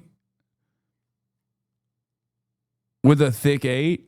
Poorly worded email he typed to Ghislaine Maxwell, instructing her on how to reward any of Virginia's friends and family willing to disprove allegations that Hawking, quote, participated in an underage orgy on Little St. James. Now, we know that Hawking did in fact visit the island the same year this email was sent out, as evident by these photos taken in 2006, where Hawking can be seen attending a conference on gravity. Here he is trying out a submarine that Ghislaine specifically tailored for his wheelchair. I mean, what else are friends for, right? A newspaper article from that time even features a quote from Epstein where he seems to describe the purpose of that dinner. There is no agenda except... You're being ableist saying he can't cheat? Come on, guys. I don't know if you're saying that as a joke, but like, come on. If I can't ask this question that literally every single person has in their minds, like, what can I say? Like, that's the one guy. We're not talking about like Greg Abbott, okay? Greg Abbott is paralyzed from the waist down. Okay, I can see how the logistics of a thing like that would work. You know, I get it, I understand.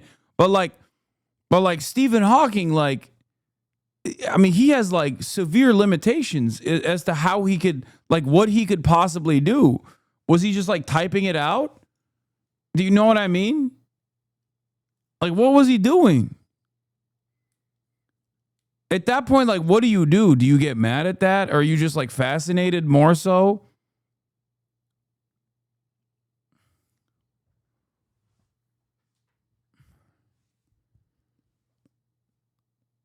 Fun and physics, and that's fun with a capital F. I mean, that's just such a weird statement when you consider who it's coming from. Wait, what do you mean by fun? The New York Times also provided a bit more context in 2019, noting that it took place over the course of 5 days, and included this email from physicist Alan Guth, who told the Times that Epstein was always followed by a group of something like 3 or 4 young women, which lines up with what we've heard from Miles and Kathy Alexander, the couple who ran the island from 1999 to 2007. Kathy telling the Daily Mail in 2011 that she became concerned about the ages of the young girls he was bringing to the island. A few of them looked very young, and I couldn't help but wonder if their mothers knew where they were, with Miles stating he sometimes had to push back against Epstein's attempts to, quote, smuggle in female guests by boat without logging their names. One former air traffic controller even telling Vanity Fair on multiple occasions, I saw Epstein exit his helicopter, stand on the tarmac in full view of my tower, and board his private jet with children, female children. They were always wearing college sweatshirts. It seemed like camouflage. That's the best way to put it. Recently described as, quote, the perfect hideaway and haven for trafficking young women and underage girls for sexual servitude in a lawsuit filed by the U.S. Virgin Islands, Epstein initially bought Little St. James from venture capitalist Arch Cummins for $7 million in 1998, though he was reportedly known to spend time at the island even in the years predating the official I'm gonna be honest.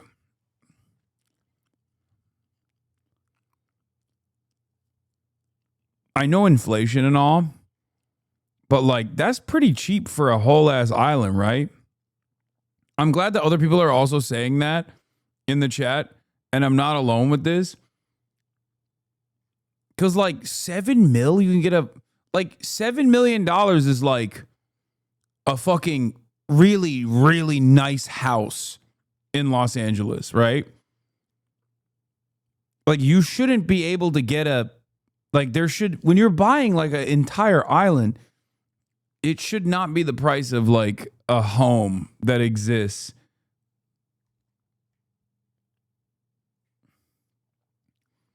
It's 1998, but still.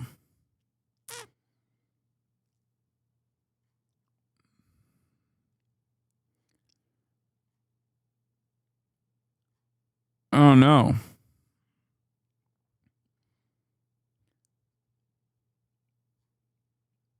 I'm not sure you realize just how cheap houses were in the 90s. Those 10 million LA beach houses were like $400K.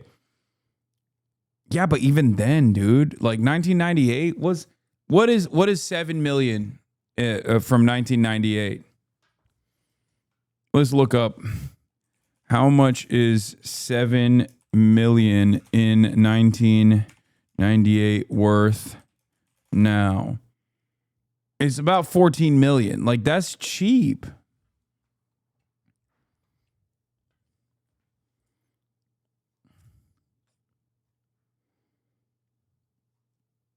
That's still cheap.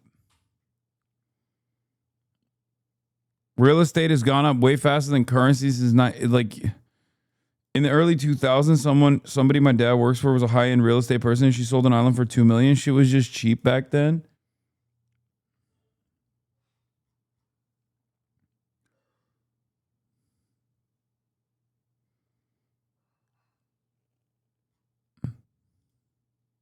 Purchase. In addition to ripping up all the native vegetation, Hasan, 35 mil is not cheap. Fuck are you talking about? $14 million for a whole ass tropical island? What do you mean? Like, no, first of all, $14 million is not cheap, is not a little amount of money. But for a fucking island is insane.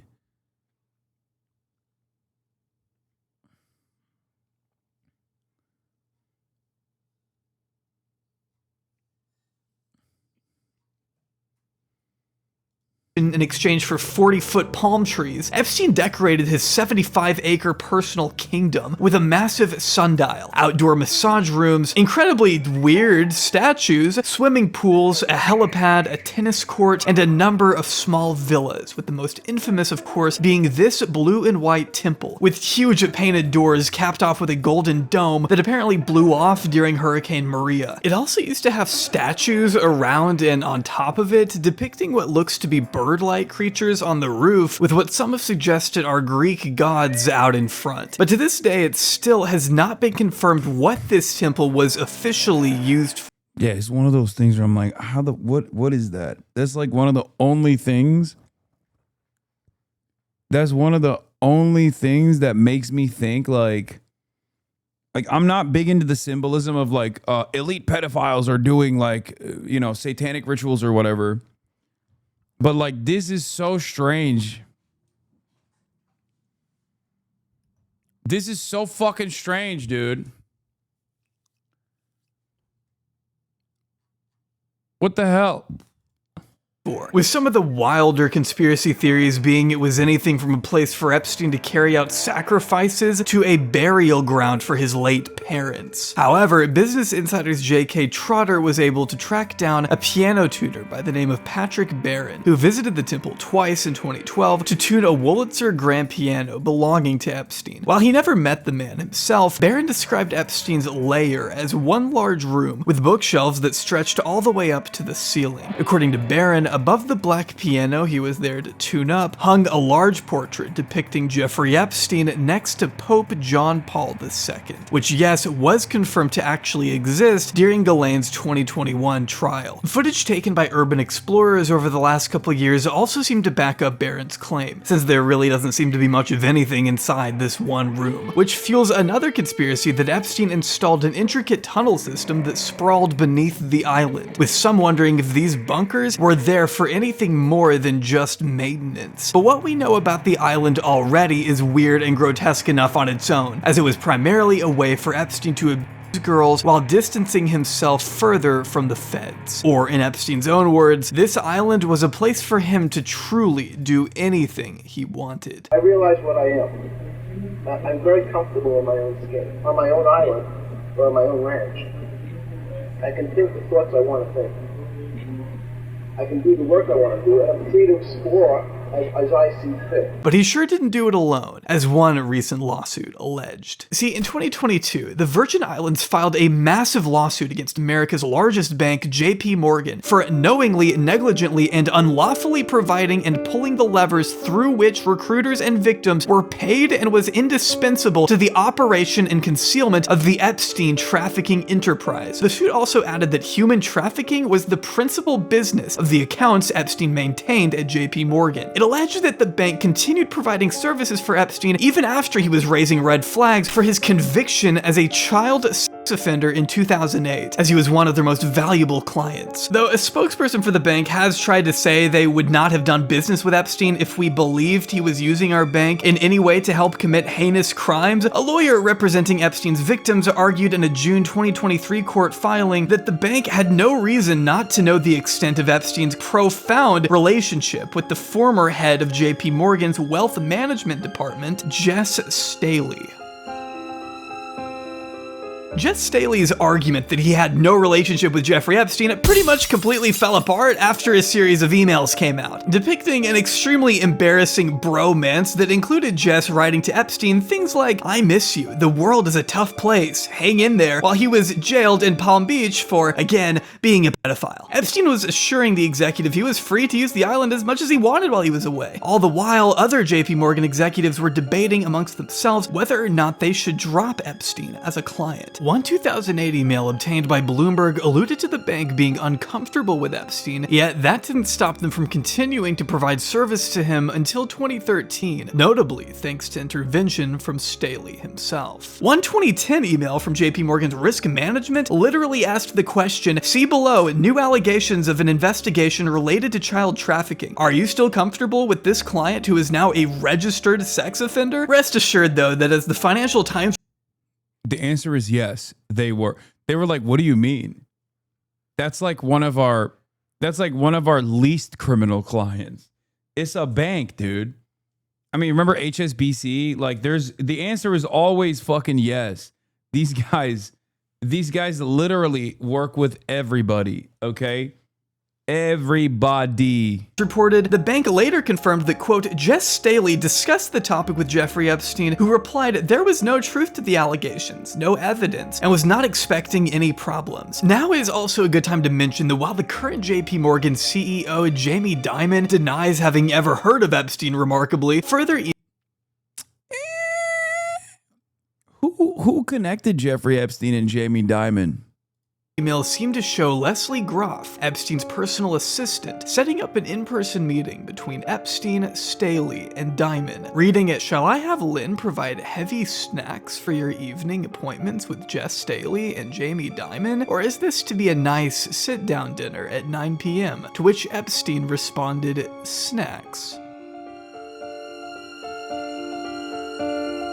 The Financial Times also notes that Staley continued exchanging emails with Epstein reading, so when all hell breaks loose and the world is crumbling, I will come here to Little St. James and be at peace. Presently, I'm in the hot tub with a glass of white wine. This is an amazing place, truly amazing. Next time, we're here together. I owe you much, and I deeply appreciate our friendship. I have few so profound. When Epstein sent a photo of a young woman, Do you think there are other Epsteins out there? Yes. I mean, there are smaller... Like there are Jeffrey Epstein's for like lower class levels of celebrity. Diddy is similar, but like Jeffrey Epstein obviously is like the highest level. You have Andrew Tate, who's kind of like a Jeffrey Epstein as well. Many of them live in Dubai, and not only that, but also. There's definitely like a Jeffrey Epstein substitute that's currently operating right now. I doubt that the intelligence community would just be like, all right, well, we lost our primary sex trafficking asset, so we're just going to let go of our blackmail operations or anything like that. I'm sure that there's another Jeffrey Epstein that's currently working. Staley then replied, don't tell me a French wine, to which Epstein remarked, always thoughts of alcohol. Whether that's code for something else is up to you to determine, of course. But separate emails also depict Staley referring to Disney princesses, writing, that was fun, say hi to Snow White for me. Epstein then asked, what character would you like next? When Staley answered Beauty and the Beast, Epstein stated, well, one side is available. And in 2008, while the two were making plans for Staley to visit Epstein's Palm Beach home, court filings allege Epstein wired a girl with an Eastern European surname $2,000, sending her another $3,000 in 2009 at the same time Staley told Epstein that he was going to London. News was breaking overnight. Barclays CEO Jess Staley is stepping down, this following an investigation into his relationship with convicted sex offender Jeffrey Epstein. It should come as no surprise that the bank reached a settlement with the Virgin Islands for $75 million, along with another settlement for Epstein's victim. I got you baited. The way you said that made it seem like Chris Hayes directly grilled JD Vance. Reportedly paying $290 million to over 100 girls abused by Epstein, which is of course in addition to another $75 million settlement reached with Deutsche Bank, the biggest bank in Germany that, along with allegedly facilitating Epstein's trafficking ring from 2013 to 2018, has been embroiled in controversy throughout history, most notably when it financed Auschwitz in World War II. Though neither settlement required Deutsche or JP Morgan to formally admit to any wrongdoing, these hefty payments do indicate to me just how willing they were to make the story disappear as fast as possible. After all, JP Morgan settled just days after former CEO Jamie Dimon and his successor Mary Erdos were called back to court to be re-deposed. I think it's clear these banks had more than a vested. It's crazy because he was just like, oh, I've never met him. Like he literally denied it. Look at this. JP Morgan's Dimon denied having any contact with Jeffrey Epstein while they were being sued. As Jabri also pointed out, they're just such fucking rapacious scumbags and liars. Interest to keep their ties to Epstein as quiet as possible. There have been some headlines recently regarding Jeffrey Epstein and the ongoing litigation there. Has it impacted your brand equity at all? A little bit sometimes, but we banked Jeffrey Epstein, and I'm so sorry that we did it. I wish we hadn't. Had we known then, we know today, we obviously wouldn't have. And so... Have you changed the vetting of potential clients? Yes. One of the more extraordinary revelations from the JP Morgan suit, though, is that we actually get to see more of Epstein's personal schedules, which identifies some of the people Epstein would meet with on a day-to-day basis, after he was a registered sex offender, of course. These names consisted of Woody Allen, Noam Chomsky, Bard College president Leon Botstein, and even former Israeli Prime Minister Ehud Barak, who first met Epstein in 2003 and went on to visit him in both New York and Florida at least 30 times between 2013 and 2017. Dude, guys, not an intelligence asset for the Mossad. Okay, please stop saying this. Ehud just really liked how chill Jeffrey was. Okay, that's it. They had shared interest. Yeah, Jeffrey Epstein was also an expert in Israeli taxes as well as American taxes. You don't understand. Times of Israel has also pointed out that this included monthly meetings the pair had throughout 2015, while Epstein was having to regularly meet with attorneys representing his many victims. The fact this guy was able to just continue dining with literal world leaders, while at the same time popping in for a meeting with lawyers regarding numerous ongoing lawsuits, is just insane to me. With Chomsky even trying to say that Epstein's prison time indicated a, quote, clean slate. Magician David Copperfield was also known to visit Epstein after his time. I forgot about that. I forgot he said something about that. Oh, God. Ay. God, he's such an anarchist. It's crazy. He's such a fucking anarchist, dude. He is a libertarian through and through, you know?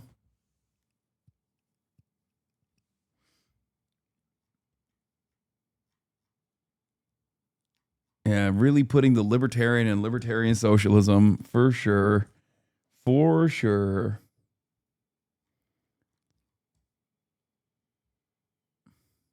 Noam Chomsky should have really thought about getting consent and not manufacturing it.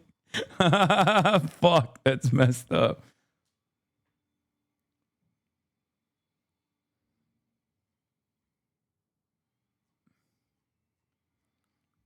Prison, according to Epstein's personal schedules, and a victim by the name of Johanna Schoberg, who testified that Copperfield once pulled her to the side and asked if she knew that girls were getting paid to find other girls. Out of all the powerful people Epstein mingled with during the last decade of his life, specifically, when he was a known child sex offender, I should emphasize once again, there are some who have managed to at least keep their stories straight. Bill Gates is not one of those people. You had a number of meetings with Jeffrey Epstein. Melinda is so vicious, dude. I mean, respect.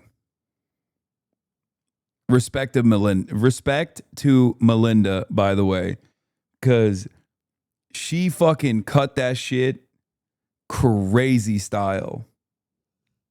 Who, when you met him 10 years ago, he was convicted of soliciting prostitution from minors. When everything about Epstein blew up in 2019, Gates made sure to answer questions about his alleged contact with the predator as swiftly and as plainly as he could, admitting to the Wall Street Journal in an interview where he was doing promo for a Netflix documentary about himself, "I met him, I didn't have any business relationship or friendship with him, I didn't go to New Mexico or Florida or Palm Beach or any of that, except this wasn't true," okay? Shortly after he issued the statement, flight logs surfaced that showed Gates had, in fact, been to Florida. He just didn't know it, but I guess it isn't that uncommon to trip and fall onto a pedophile's private jet when you're that rich. Maybe that's why he ended up traveling to New York for a long, late-night discussion at Epstein's townhome. Now, I don't know about you, but I haven't yet made the little oopsie-doopsie of chatting late into the night with a publicly known child sex offender at his own house, but who am I to speak for others? All he said at the time in emails obtained by the New York Times were, I think about this quite a bit, where it's like,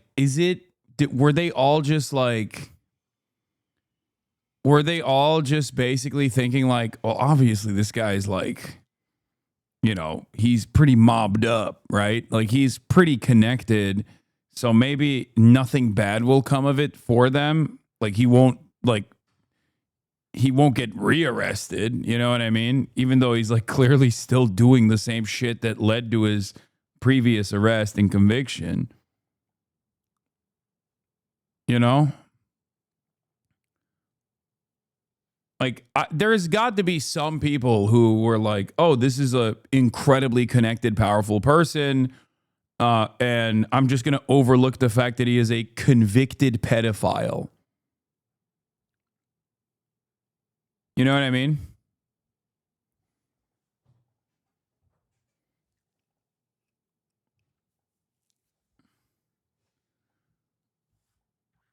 But the other side of the story always is like, what was Jeffrey Epstein offering beyond connections?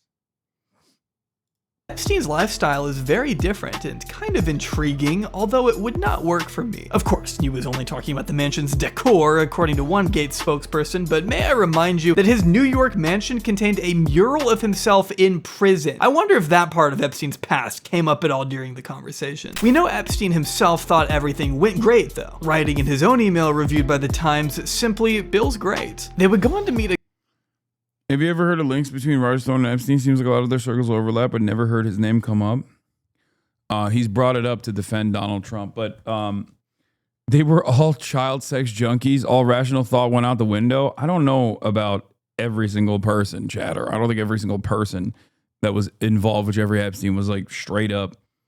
Like there, because again, this goes back to that's the most interesting, the eye-catching part, and perhaps the most vile of crimes that he committed. But I think that there were a lot of people who were tied to him financially.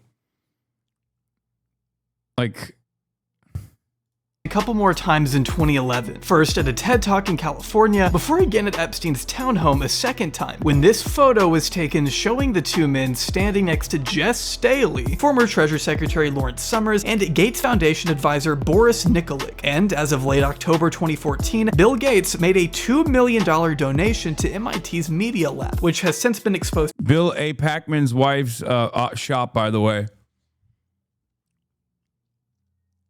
That's right. There's emails. Remember Bill A. Packman's emails about begging people to not make the connection to his wife and Jeffrey Epstein? That was fun. For having direct ties to Epstein. And sure, maybe you could say that, oh, well, he just didn't know that and he wanted to help out the Media Lab. And maybe, but in an email obtained by The New Yorker, lab director Joy Ito made sure to clarify in the donation, hey, this is a $2 million gift from Bill Gates directed by Jeff. This is hey, just want to make sure you know, prolific international sex trafficker, pedophile Jeffrey Epstein made his best friend Bill Gates give you this $2 million gift after they had fun together on the island or in the New York mansion or maybe the Florida one. Who knows? Just want to make sure that everyone is clear on how this money got to you, okay? Hello. Free Epstein. In response, another Gates spokesperson retaliated with any claim that Epstein directed any programmatic or personal grant making for Bill Gates is completely false. But it's worth noting that these meetings are what actually contributed to the Gates' 2021 divorce, which is actually something I did not know before setting out to make this video. Apparently, Bill Gates' ex-wife Melinda told CBS, yes, I did not like that he had meetings with Jeffrey Epstein. No, I made that clear to him. And while it's true that she had also accompanied her husband on one of these visits to Epstein's place, she told CBS it was to see who this man was, and that she regretted it the second I walked in the door. He was abhorrent. He was evil personified, adding that she later had nightmares about the man. The Daily Beast also reported that this meeting was completely unknown to the public until Melinda spoke out, with one source close to the Gates family also confirming to the outlet she was furious at the relationship, which begs the question if she knew how evil Epstein was and made it clear to her husband just why she didn't like them hanging out not together, then why didn't Bill Gates cease all communication? I mean, as Vice notes, we know they met around 6 times between 2011 and 2013, then dozens of times in 2014. That would have given him plenty of time to figure out what Epstein had been convicted of. It makes no sense to keep going to these meetings. How can you turn around and say you regret your association with the man now that it's convenient when your own ex-wife tried to warn? I don't believe her. She dipped as soon as shit was going down. Oh no, for sure. I think she was. Look, I'm not doing this thing where she's like, oh, she's money grubbing or whatever the fuck, right? I'm not saying that at all. I will say, however, that the timing of her revelations was awfully suspicious because I think she basically used that as a PR campaign during this high profile divorce that was being worked out.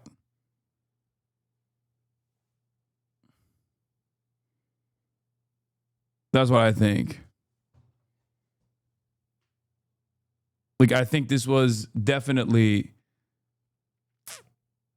I see this totally being a PR move, or at least that's how I thought about it at the time.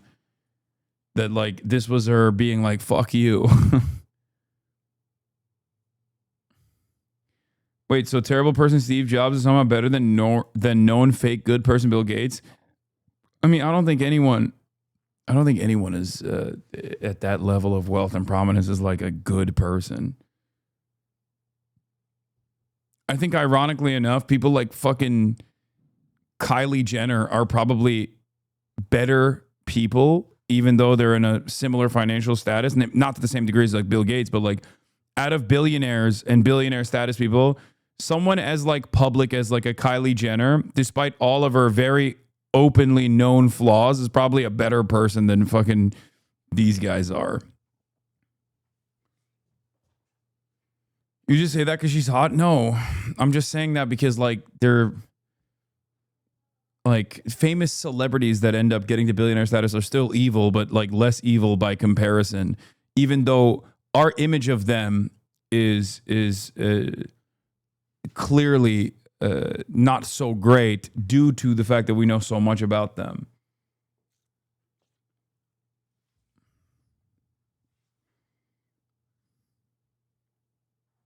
Come on, Hasan, you really believe that?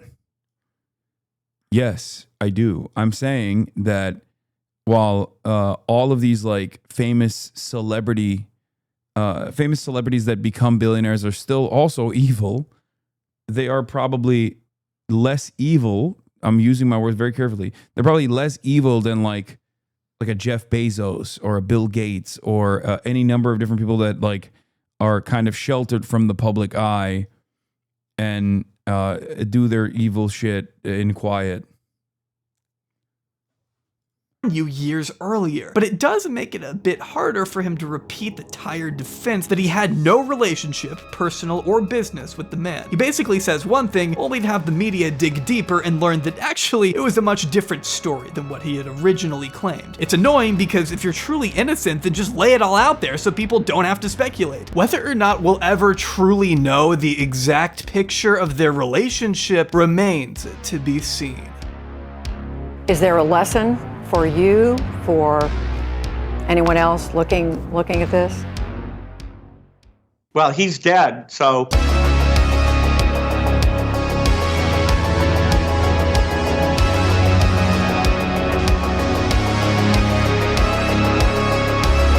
What podcast will have a Ghislaine Maxwell interview first? Tim Dillon. Or Nelk Boys.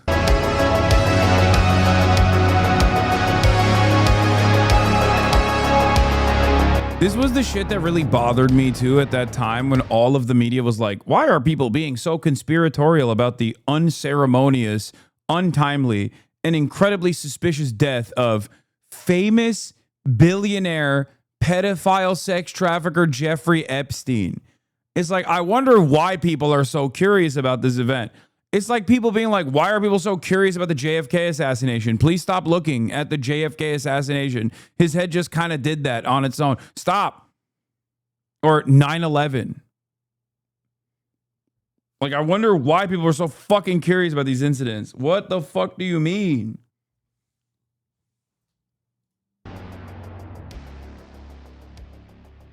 All right, we've covered a lot of ground so far. Now we can finally explore the debated question, did Jeffrey Epstein kill himself? Except, in order to answer that, we may need to understand how Jeffrey Epstein was ever put in a position to kill himself in the first place. See, the Department of Justice, under Attorney General William Barr, who, if you remember, is the son of the guy who gave Epstein his first job at the Dalton School decades earlier, actually began looking into that notorious plea deal cut by Acosta in early 2019, only a few months after the Miami Herald expose went live, which all culminated with people asking some pretty simple questions like, okay, even though Acosta went easy on a child sex offender 12 years ago, can that same child sex offender still be arrested on federal charges, assuming the scope of his crimes extended outside the Miami area? Well, turns out the answer was yes. After returning from a trip to Paris, Epstein would fly into Teterboro Airport in New Jersey on the evening of July 6, 2019, where he was swarmed by federal agents and arrested under suspicion of sex trafficking minors.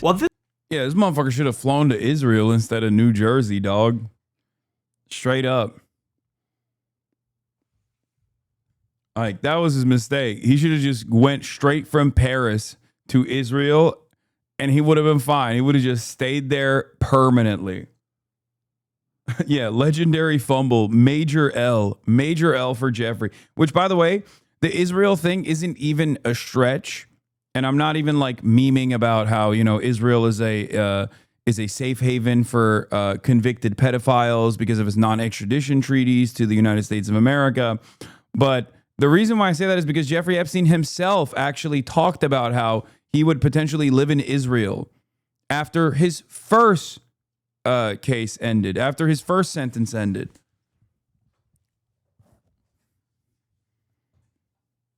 Like, that was literally his plan personally.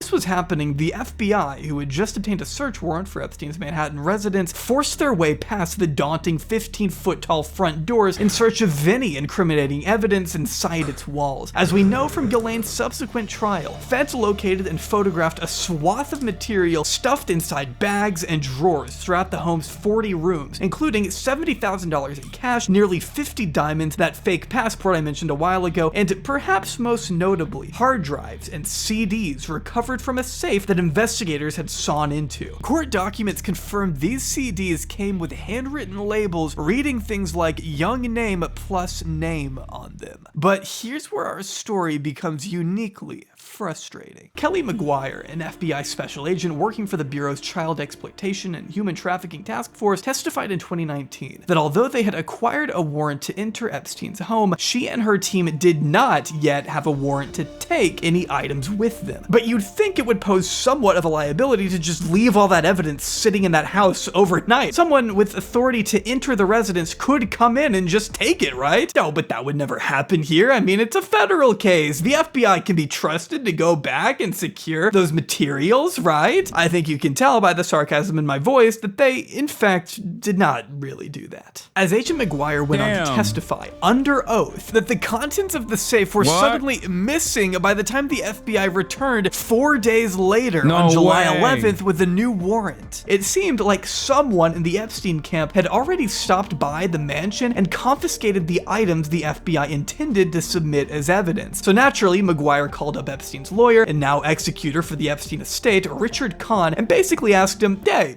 where the fuck are the tapes that were here? To which Kahn said, don't worry, I imagine, we've got everything you're looking for, and we're on our way. You can trust us. I'm just speculating here. I think that's what he said. Within minutes of her call, as McGuire testified, Kahn appeared at the townhome with 2 suitcases full. Dude, you mean to tell me that another series of unfortunate events happened where the second time Jeffrey Epstein was caught, the second time, all of that evidence subsequently went away? Wow. So many whoopsies, man. Just constantly happening. Left and right. It's just, oh, shucks. Oh, dude, what? Oh, wait, hell, what? Oh, no. Look at me. I done did it again. As a member of the federal law enforcement, I done did it again.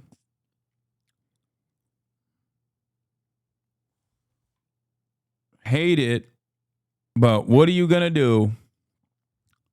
Of the missing evidence. The problem with that, though, as the Telegraph notes, is that McGuire could not confirm if the content on those CDs was the same as before. The Telegraph also notes here, another part of McGuire's testimony, that some of the hard drives had already been labeled as evidence by the time the FBI found it, and that she didn't know why that was or who could have labeled it because it wasn't them. But if you remember from earlier, Epstein's Palm Beach residence saw computers and hard drives hastily removed before officers could enter his home. Back then, as Joe Riccari told Julie K. Brown. Whether or not these were the same hard drives is unclear, but the fact remained that Epstein seemed to keep meticulous records of everyone coming in and out of his many properties.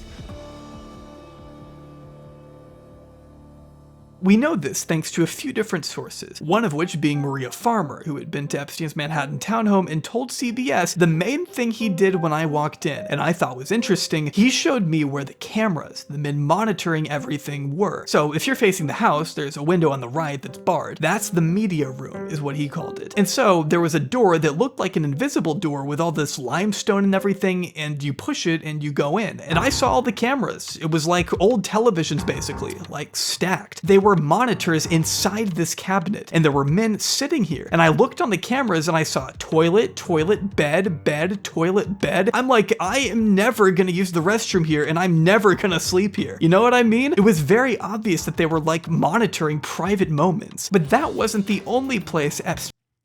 You guys don't understand. He was just an enthusiast. It was for his personal use that every single fucking bathroom was equipped with hidden cameras, you know, in the fucking mansion that hosted people like Israeli Prime Minister Ehud Barak.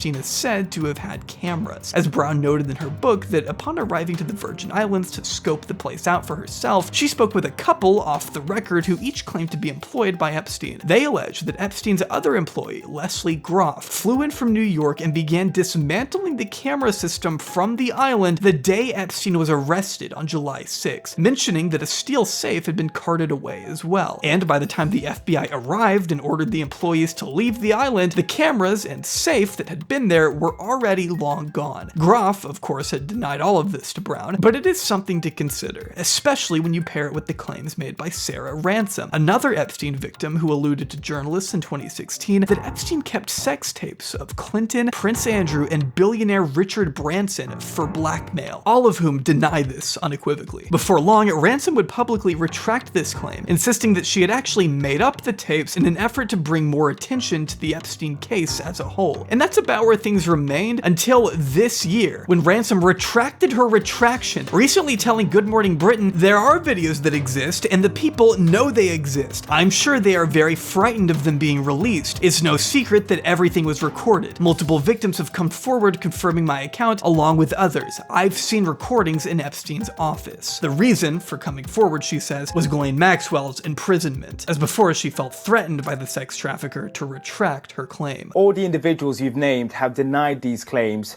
Why did you backtrack on the allegations? In the time that I was with Epstein, Ghislaine Maxwell, amongst others, regularly enforced that if I ever did come forward, myself and my family would be harmed. I don't think I need to say at this point that it would not be out of character for Epstein to threaten people. He's done it to countless victims over the years, and he also has a track record of... Bro, he did it to the fucking police. Okay? He did it to members of law enforcement that were literally investigating him. How did he get away with this? How was he able to get away with intimidating even people who were investigating him that might not have been privy to his level of access and did not realize that this wasn't a regular ass pedophilia case that they were investigating? This wasn't like any other pedophilia case that they may have investigated. No, like the Rolling Stone recently reported on how he had private agents.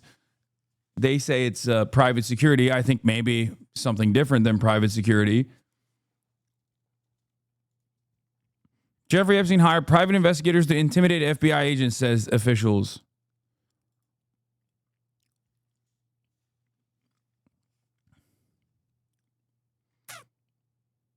Law enforcement officials say the disgraced financier and accused sex trafficker put surveillance on FBI agents investigating him 2 decades ago.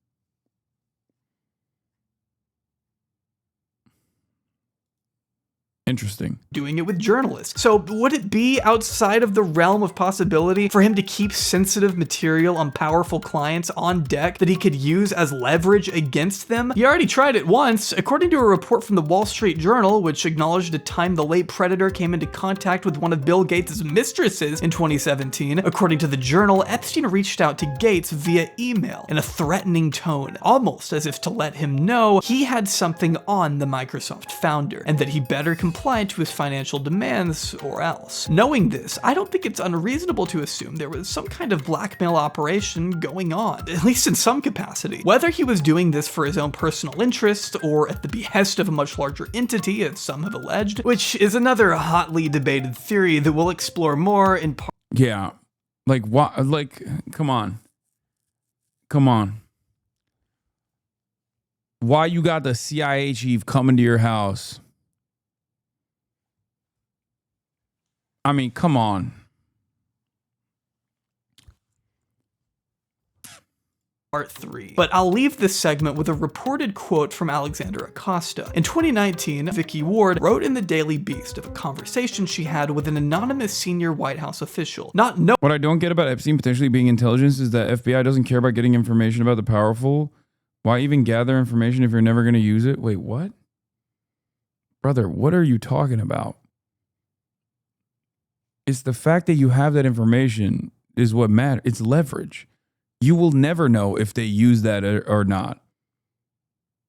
You don't blackmail someone and then burn the blackmail by revealing it. Then you can't use it as blackmail. That's not how blackmail works.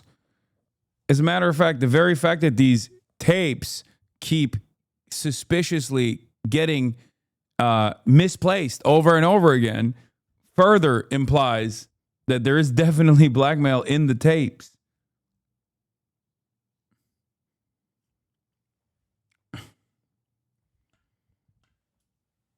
Think about it. Knowing her previous experience writing about Epstein, this official let Ward in on some of Acosta's reasoning for cutting the plea deal all those years ago. According to him, Acosta defended himself behind closed doors, stating, "I was told Epstein belonged to intelligence and to leave it alone." Acosta opted not to comment when asked about his alleged meeting. Okay, so I promise we're going to talk about Epstein's death now, okay? I know I said that a little while ago, but I couldn't not bring up the blackmail stuff. I mean, it had to fit in somewhere. The bottom line is now we know when, where, and why he was arrested again after a decade of roaming free. The question becomes, what happened during the 36 days Epstein remained incarcerated in the same federal prison known for keeping El Chapo, Bernie Madoff, World Trade Center bomber Ramzi Youssef, mob boss John Gotti, and even an Osama bin Laden associate alive within its walls? Let's finally get into it. A review by the Department of Justice states that Jeffrey Epstein, now reduced to inmate 763-18054, was assigned to a cell in the Special Housing Unit of the now temporarily shut down Metropolitan Correctional Center in New York on July 7th, where he would be locked away in his cell from other inmates for 23 hours out of the day. On July 9th, he was screened on a formal suicide assessment by psychological staff who determined that Epstein did not meet criteria for a psychological diagnosis. He himself denied any suicidal ideation. On the early morning of July 23rd, however, the report notes that correctional officers responded to Epstein's cell, where he was found with an orange cloth wrapped around his neck, and what medical personnel declared was an attempted suicide. Epstein was alive, but he would be placed under suicide watch, where he remained for only 1 day, though he did stay under psychological evaluation for the rest of that week. Epstein himself told police that a cellmate had tried to kill him before later admitting he didn't know what happened to him and didn't want to talk about it further, although it would appear two fellow... No, you don't understand. He was actually just suicidal, simply, and that the cameras had broken on that incident as well with Nicholas Tartaglio. That was his cellmate is crazy. His cellmate was mobbed up. Yes. Nicholas Tartaglio, drug dealer, former cop, ex-cop, also murderer.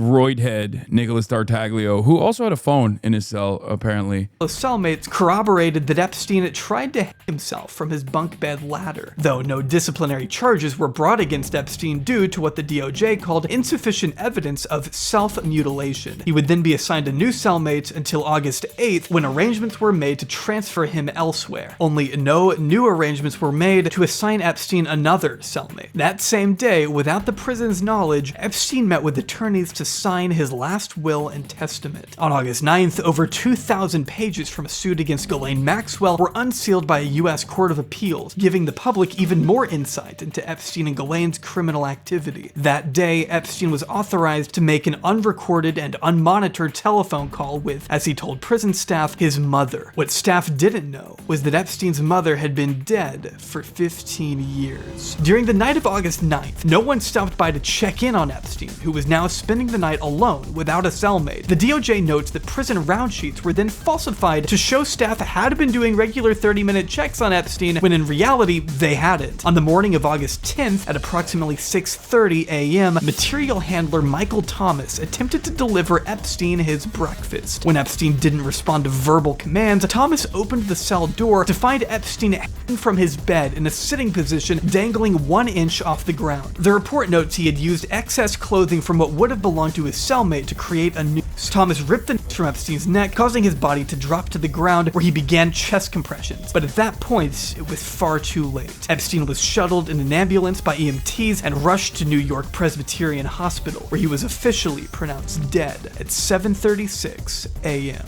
The raid today, our cameras there at Jeffrey Epstein's private island, and it all comes, of course. At 1 a.m. last night in Paris, Brunel, Jean-Luc Brunel, was found dead, hanging in his cell. A hugely important part of Epstein's trafficking network disappears the same way Epstein did. The Maritza Vasquez deposition is damning for both Epstein and Brunel, but Brunel actually ended up suing Epstein because of lost business due to Epstein's Florida arrest. Brunel goes totally quiet after Epstein's 2019 arrest. There are rumors he's hiding in Brazil, but he's eventually picked at Charles de Gaulle Airport trying to catch a flight to Senegal. He was being held on charges relating to rape and procurement of girls. Update: Le Monde reports a reaction from Brunel's lawyers that indicates they either had knowledge of his decision or he left a note, or they're just speculating. Yeah, he just killed himself.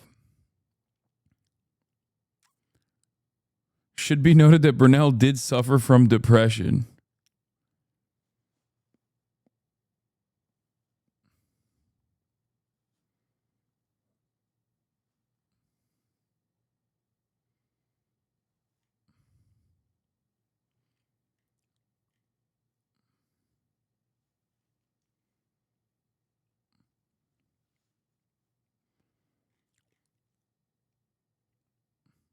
Epstein died in his cell. Pedo got wrecked. He killed himself. What? Epstein is live on report. Anyone who has billions is blocking. And that is happening is proof this shit belongs to intelligence. What are you saying, man? I don't think he was depressed.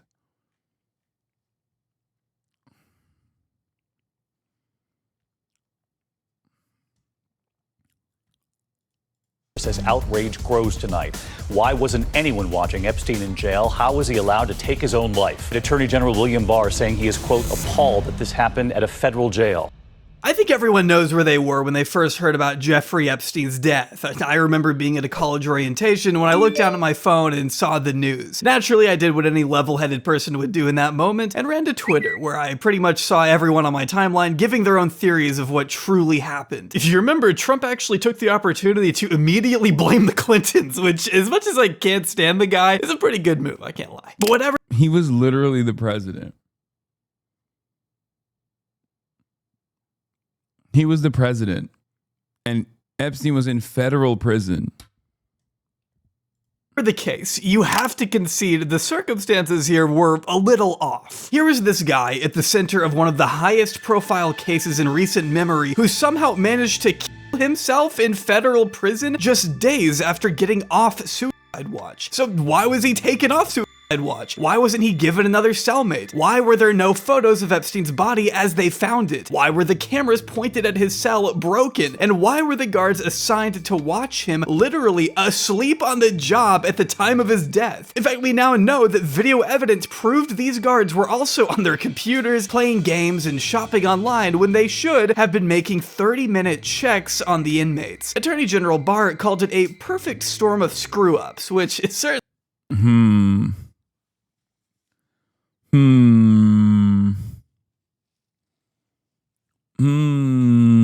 Just some interesting stuff, man. God forbid prison guards have a hobby. I agree. It's like, are these guys not allowed to play Candy Crush? Like, what are we doing here? What's wrong with you guys? The Meg Leg. Thank you for the 20 gifted subs. one way to put it, I guess. A New York medical examiner by the name of Barbara Sampson performed an autopsy on Epstein's body. Either Epstein killed himself or Trump had nothing to do with his death. I just don't see Trump doing one of his best friends like that, especially when he could offer him a pardon for his silence. Yeah, true. Trump wouldn't fuck over a loved one like that. Yeah, you're right. He seemed visibly shaken.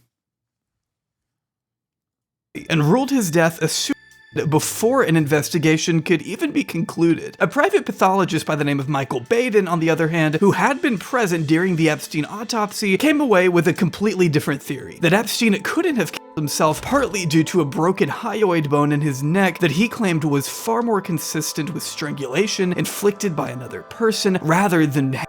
However, this has been contested as well. CNN's Sanjay Gupta, for one, insisted that Epstein's old age caused his bones to weaken. Therefore, a broken hyoid alone would not have been indicative of murder. While standing by her initial ruling, Sampson herself has stated a broken hyoid could happen in both murders and suicides.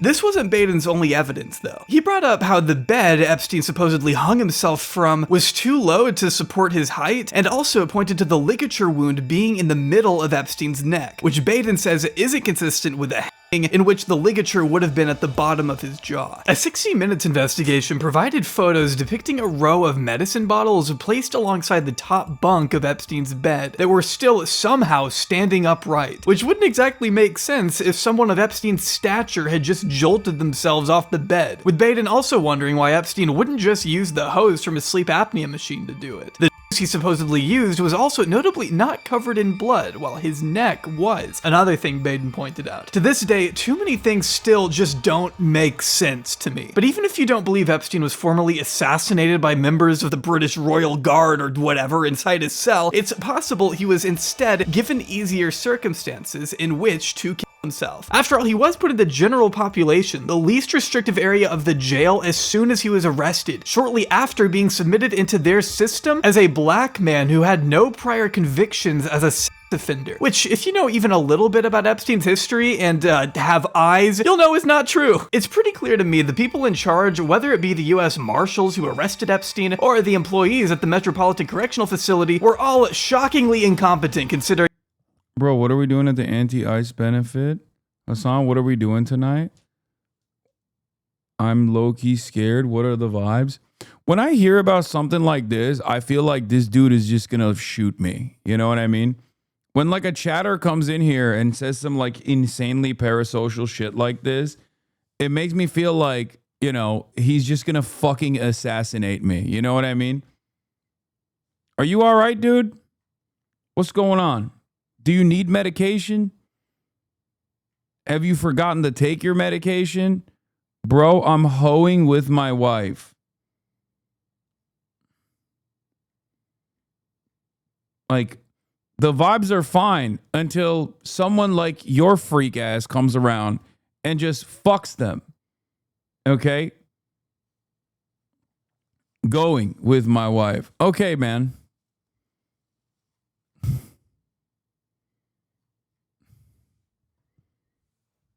It's fucking insane, dude.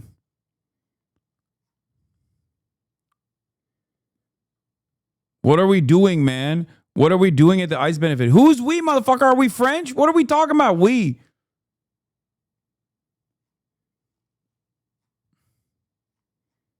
I'm sorry, dang. He's socially awkward and forgets you aren't his friend. No, it's just like, it freaks me out when it's like, bro, I'm scared.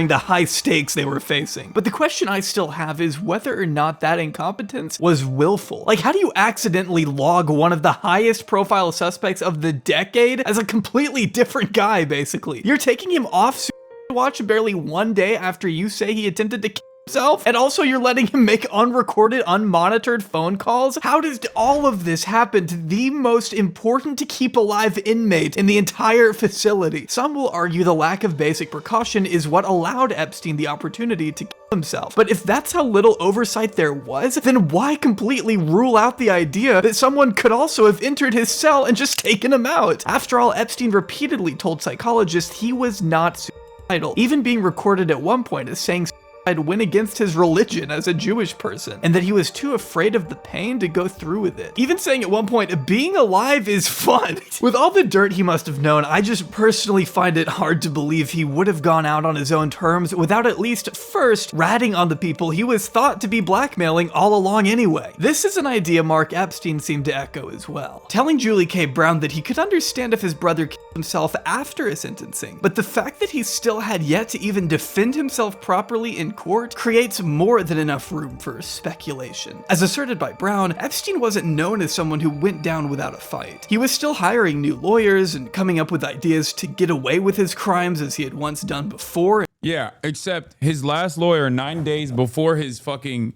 untimely death was Trump's lawyer. So there's that too. In Palm Beach. Whether or not Epstein would throw in the towel this early on without giving it a proper shot may, for the unforeseeable future at least, remain up in the air for anyone to determine for themselves. Do you think Epstein killed himself sincerely? I would say that he did, but there are those people, there are many people, I think you're one of them, right? But a lot of people think that he was killed. He knew a lot on a lot of people. He was killed. Whatever it is you personally believe, I think we can all agree that many powerful people must have breathed a sigh of relief after seeing that news, as all of the things Epstein alluded to knowing tragically died along with the man. Something that will always infuriate me about this case is that while Epstein and his girlfriend are commonly referred to as prolific traffickers, the question doesn't get asked enough. Who were they trafficking to? We have an idea of some of the potential parties, thanks to what victims have alleged so far, but to this day, there is still only one person actually in jail for their connection to Epstein's operation. Her name is Ghislaine Maxwell. The high seas make up 47% of our planet, but they are the least explored and least governed part of it. A British businesswoman, though, is hoping to change the status quo by turning the oceans into an online country known as Terramar. Now, here it is. It's a website where you can sign up and become a citizen, stick your name on a parcel of ocean, or become an ambassador for one of the many marine species. I caught up with founder Ghislaine Maxwell to find out. Why doesn't Ghislaine Maxwell snitch? I don't know. Maybe because she doesn't want to fucking die, dude. What are you talking about? She just got limited immunity literally today for not doing or not even threatening to do what many suspect Jeffrey Epstein might have done.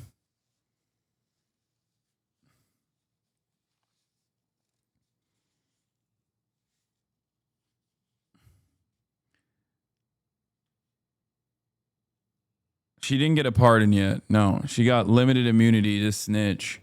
Snitch. A little more about how this whole project works. Well, that's pretty much going to do it for part 2. Believe it or not, there's still a lot more to talk about, but I'm going to reserve that for the next and final installment of this series, where we'll finally be delving into the woman behind Epstein's powerful connections. Did Epstein not have a dead man switch? Seems odd. Perhaps his dead man switch was Ghislaine Maxwell. You thought about that?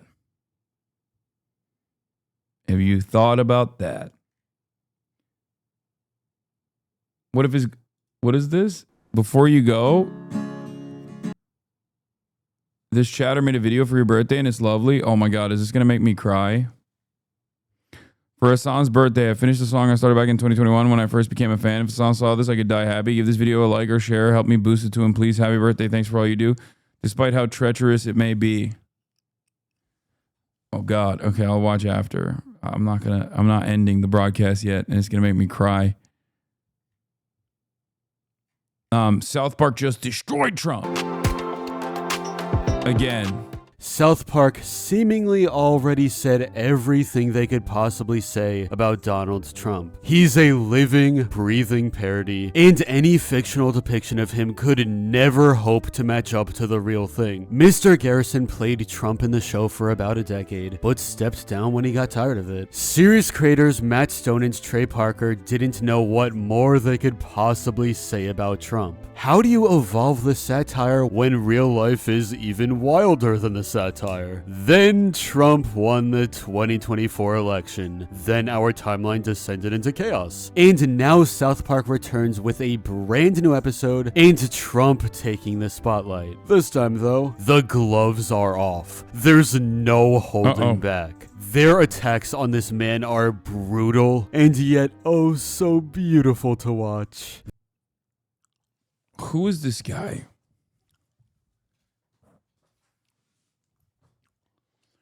And now, why are you hiding the screen? Because I'm worried that it's going to show his penis. But also, I feel like the more people celebrate South Park really brutally eviscerating Donald Trump, the more I'm like, ugh. It's time for a little segment we like to call Only in America. All right, today on Only in America, the South Park episode everyone is talking about, the one where South Park takes on Donald Trump. Well, I couldn't let this go without showing you at least a little bit of the show that they're going to broadcast. Here's their take on CBS's 60 Minutes reporting on Trump in the wake of their settling a lawsuit filed by the president after that whole scandalously edited Kamala Harris interview they ran. I'm going to watch Jaubrey Part 3 tomorrow.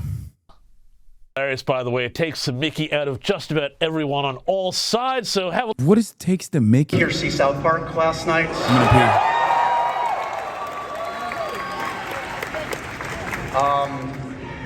Guys, did you anticipate the reaction today? Have you been following it? What do you make of it? We're terribly sorry.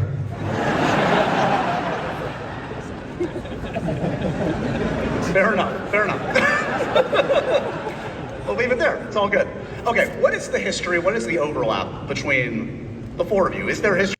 Among the properties owned by Paramount is the cable channel Comedy Central, and one of the most valuable parts of that channel is the show South Park. In fact, just yesterday, Paramount locked in a $1.5 billion deal with the creators of South Park to be the show's exclusive streaming home. Last night, the first episode of South Park's 27th season aired. And the thing about South Park is that their episodes are produced in advance, but only like a week in advance. So this one incorporated a lot of current events.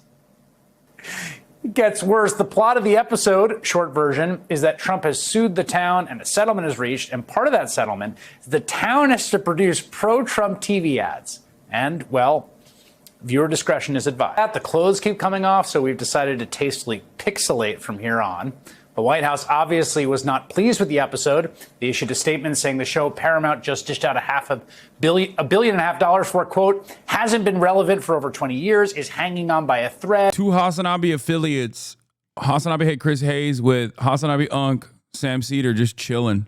With uninspired ideas in a desperate attempt for attention.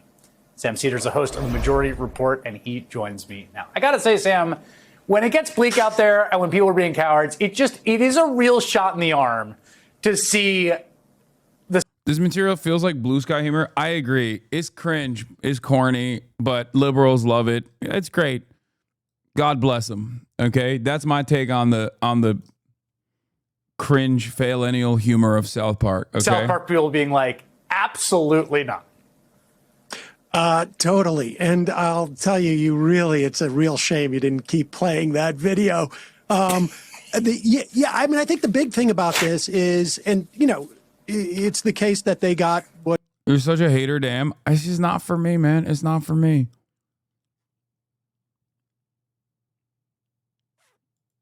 Oh, my God. Harry Enton.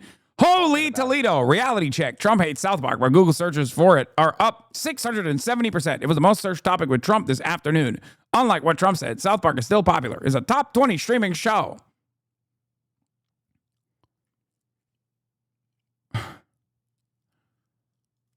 This guy, is there anything this guy won't pull? Oh my God. Holy Toledo man, dude. This motherfucker be like, holy Toledo, pass me the salt, please. 26% of Americans say they want more sodium in their diet. It's like, dude, just take the salt. It's fine. You don't have to fucking pole max everything, okay? God damn. God damn, dude. Since 1978, Americans have increased their diet of sodium by 8% year over year.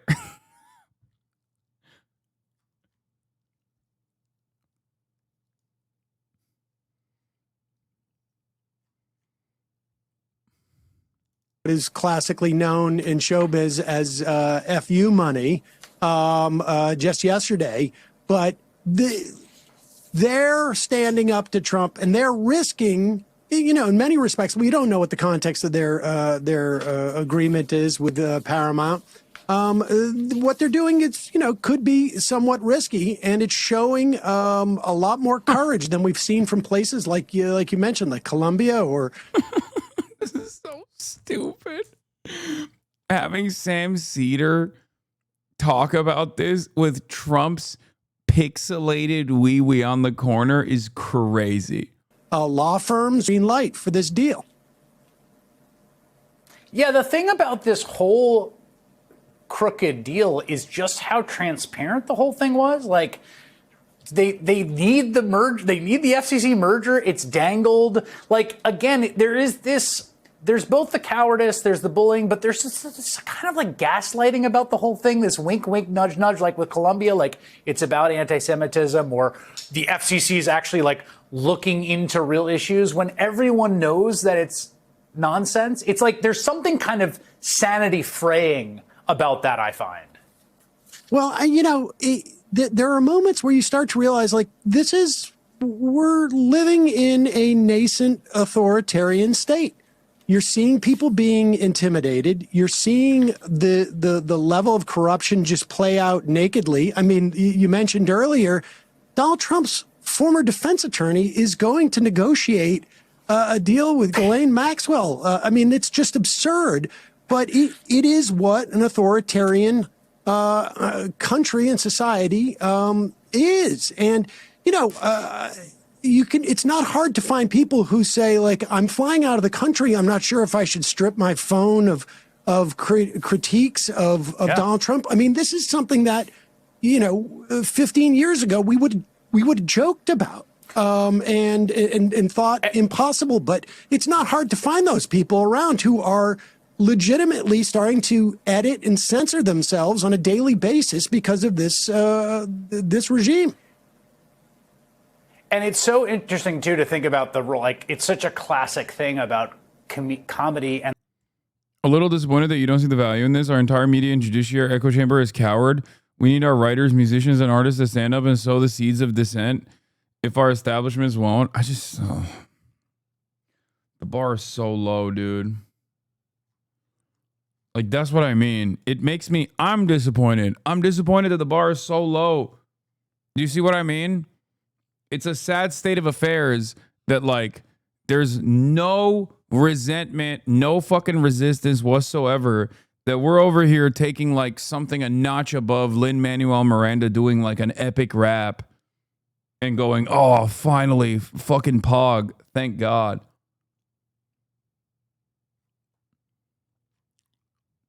Meanwhile, if you go on TikTok, where the average people are, okay, where normies are, they're literally openly fantasizing about someone doing the deed, okay? I think that the average person's attitude towards Trump is very different than what we are hearing from people with a lot to lose, people who are afraid, people who are afraid of repercussions. You know what I mean? There's like so many viral... On TikTok, if you say someone's got to do it, everyone knows what that means. It gets like 10 million fucking likes. Think about that.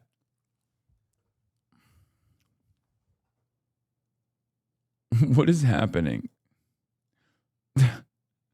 This person do the triple parentheses because Harry Enton's name has it, and this person put the Wikipedia for triple parentheses and said at mods please. Triple parentheses for Jewish media guys is literally just like the first Trump resistance era signifier. Harry Enton is Jewish. He has the triple parentheses in his name to be like, I'm Jewish, because that was what the alt-right in the first Trump era would use to signify that someone was Jewish. So like resistance liberals themselves basically took it on to be like, see, I am Jewish, like as a holy Toledo. That's actually way better. Imagine if Harry Enton put that in his fucking Twitter bio. That would be way doper. Yeah.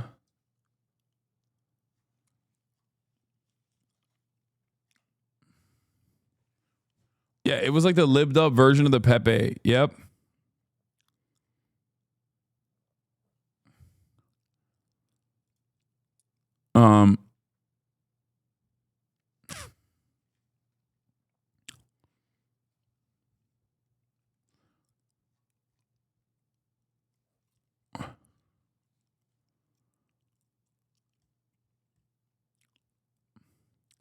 Did you hear about the 70-year-old lady who tried to RPG BB? I did. It was very funny.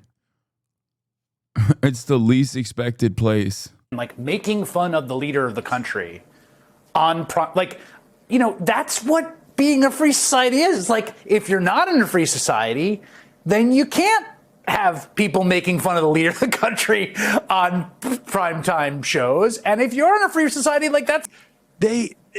At the end of the show, sort of like the beeline story was Cartman, talking about suicide. And it was almost as if they were saying like, we could be seriously biting the hand that's been feeding us in a way that we're not going to get fed anymore. Yeah.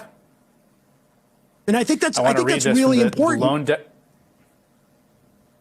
Yes, that there's risk there. I want to read this from the lone Democratic commissioner of the FCC, Ana Gomez, who says the paramount, who voted against it, the paramount payout and this reckless approval have emboldened those who believe the government can and should abuse its power to extract financial and ideological concessions, demand favored treatment, and secure positive media coverage. Well, they got it.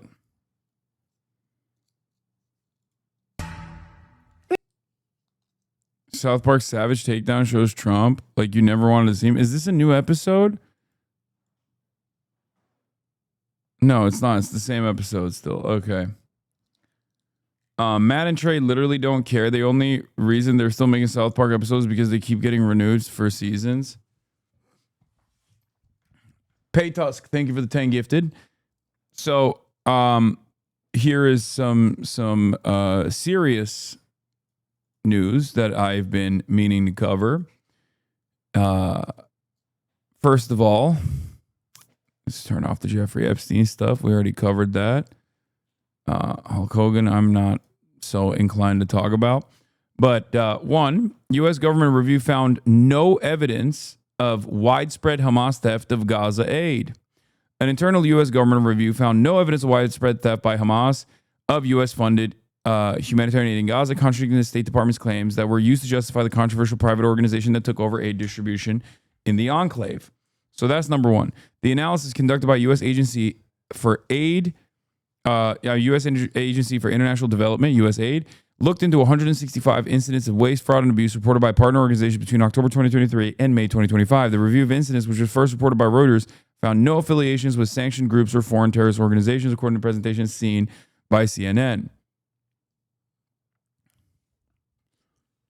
That's number one. Number two, there is actually a group that was stealing aid, or at least disrupting the aid delivery mechanism. That group is now known as the Popular Forces. That group is led by a Yasser Abu Shabab, a Palestinian who is a collaborator of the Israeli state. Yasser Abu Shabab is an ISIS affiliate gang leader who was in prison under the Hamas governance. Now he has a group called the Popular Forces that is armed by Israel. And of course, if you don't know who he is, you might have seen him as a Wall Street Journal opinion editor, because he was able to, from his Rafah military base, the Israeli military base that they stationed in Rafah for him, in the red zone where no Palestinian is allowed to even walk without being shot by Israeli forces, him and his ISIS affiliate gang can actually operate, was able to write this Wall Street Journal opinion editorial. This is an unprecedented dark time in media in the history. It's the darkest. And he writes, Gazans are finished with Hamas. My Popular Forces control significant parts of eastern Rafah, and we are ready to build a new future.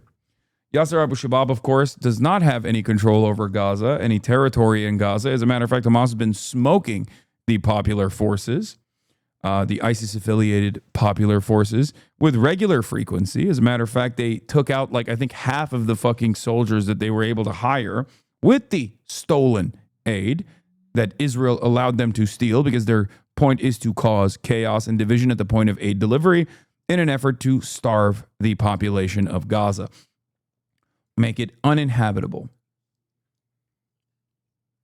So that's something that you must recall. Of course, Wall Street Journal famously also, denies that there's any sort of severe wrongdoing in Israel. So remember that. But is there an aid delivery group, Hasan? You might ask. You've been talking about the Gaza Humanitarian Foundation, for example, and that's the only aid delivery distribution mechanism that exists currently, because Israel does not allow any of the previous aid distribution groups that are unaffiliated third parties, as they're supposed to be. Specifically, the United Nations-backed aid distribution groups that had 400 distribution sites all around the Gaza Strip, have all been shuttered, all been closed down by the Israeli occupying forces.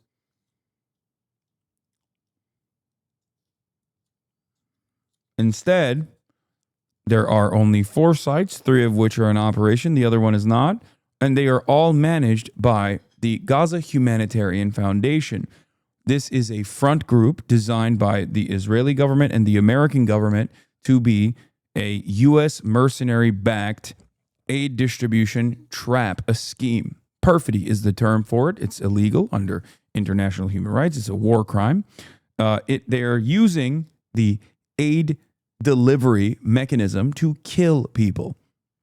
Throughout the day, there are numerous times throughout the day in these 3 sites for 2 million people. Remember, 3 sites only, where the only food, the meager amount of aid that goes into the Gaza Strip is only distributed in 3 sites for 10 minutes at a time. A green light comes on for 10 minutes. Some of the most sought after goods are already taken by collaborators, such as the ones that I just mentioned, Abu Shabab's militants. And then the rest of the people, sometimes 20,000, 30,000 people at a time, are only given 10 minutes to get whatever kind of aid is readily available on these sites. There is no baby formula, by the way. That's another thing. And that's the reason why you see so many emaciated children, babies, with their rib cages prominently featured. And after the 10 minutes is over, the green light turns into red, which means you have 5 minutes to evacuate the region. And if you don't evacuate after the 5-minute yellow light is over, the Israeli troops and the American troops, the mercenaries that are working with the Gaza Humanitarian Foundation, will open fire.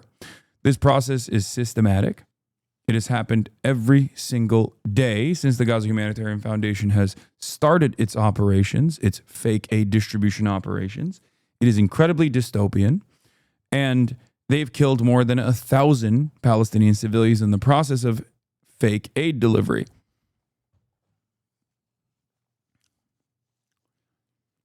Doctors and members of Oxfam, humanitarian aid workers, journalists are all starving in the Gaza Strip at the moment. Cool story, cool made up story. What are some sources for this Squid Games crap? Sounds made up.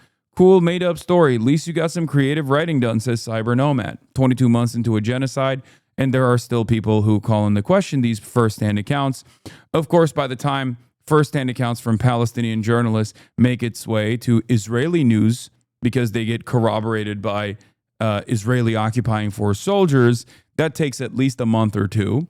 And then maybe you'll hear it, not in the bylines of the New York Times, but like way, way below the fold as they bury the lead 8 months down the line in a New York Times piece that still seemingly obfuscates Israel's responsibility in this ethnic cleansing campaign. Wait, never mind. Here's The Guardian. 11-minute race for food. How 8 points in Gaza became death traps. A visual story. Hundreds of people have died while seeking food since delivery was taken over by the Gaza Humanitarian Foundation in May, but Palestinians facing extreme hunger have no choice but to take risk. There's a Haaretz article that details from first-hand personal testimony of Israeli occupying force terrorists who openly admit to shooting. Who openly admit to shooting people. Got it. Thanks. I'll have a read.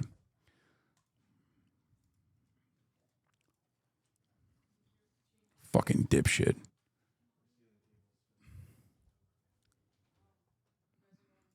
No, I banned him. Fuck that guy. Fuck that asshole.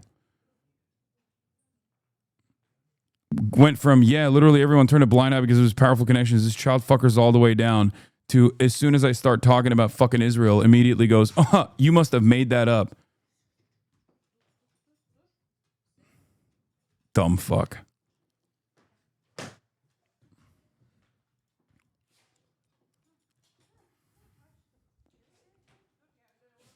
Why are these people so confident in knowing nothing? Because they're morons, okay? They're morons. And the truth is so depraved. The truth is so fucked up that they would rather go, ugh, this fucking idiot. He's probably lying about this.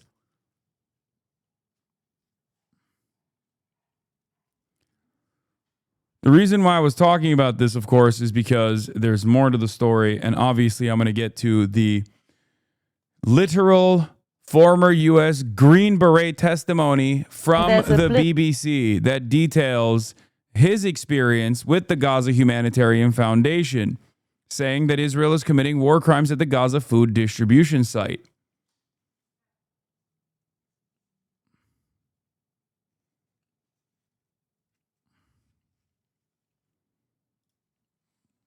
As famine spreads, Israel destroys supplies from 1,008 trucks it refused to let into Gaza. Con News, Israel's public broadcaster, spoke with Israeli military officials who admitted they destroyed food, water, and medical supplies from more than 1,008 trucks left to rot at Kerem Shalom, while Gaza's health ministry warns of mass death unfolding in real time. Israel had blocked UN officials from collecting the trucks to distribute aid in Gaza. We buried everything in the ground, and some of it we even burned, Israeli army told Con News. Even today, thousands of packages are sitting in the sun. If they are not transferred into the Strip, we will destroy those too. The mechanism simply doesn't work, one military source admitted. The trucks are stuck. There's a mechanism that doesn't function. There are problems with the roads, and coordination isn't working either. We have here the largest grain warehouse that exists, he added. If the goods currently sitting there aren't collected, we will clear it out and bury the supplies on airdrops. This has already been attempted and was a complete failure, just like the port that was built. The Gaza Health Ministry says this is famine. Over 122 people, including 83 children, have died from hunger. 9 people have died in the last 24 hours alone, according to Gaza's Health Ministry. Children are dying before our eyes. Mothers miscarry in tents because they can't afford a single meal, said the ministry's director general. Acute malnutrition among children under 5 has surged from 0.5% to 11.5% in just 1 month. We expect many more deaths in the coming days and even hours. This famine has spared no one. Even medical workers haven't eaten. Some send what little food they have to their families. The world just watches, waiting for everyone to die, the minister said.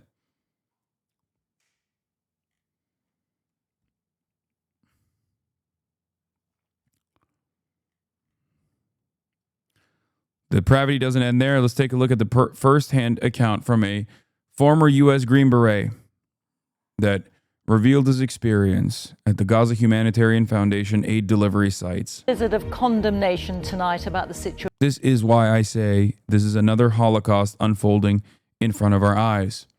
Israel is doing a live-streamed Holocaust of primarily children, a population that comprise majority under the age of 18, minors. In Gaza. The head of the UN has said the starving of Palestinians is a moral crisis that challenges the global conscience. And Sir Keir Starmer has released a statement calling the images of starvation utterly horrifying.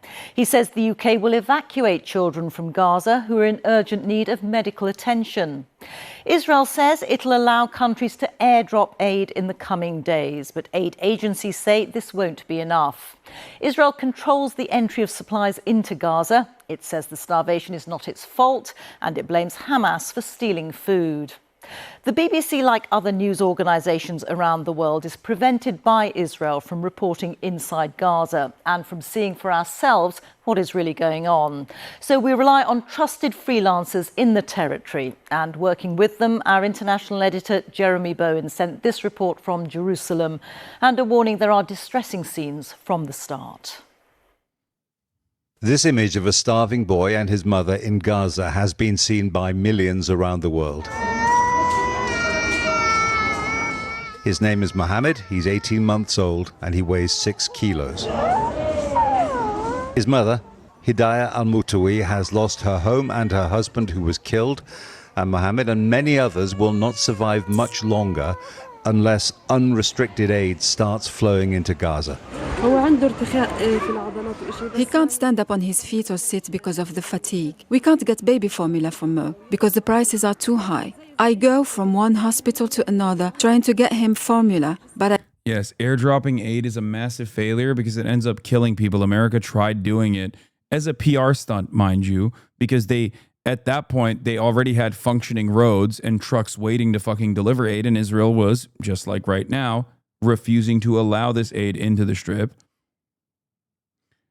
And they dropped aid, they airdropped aid into the Gaza Strip, and it killed people.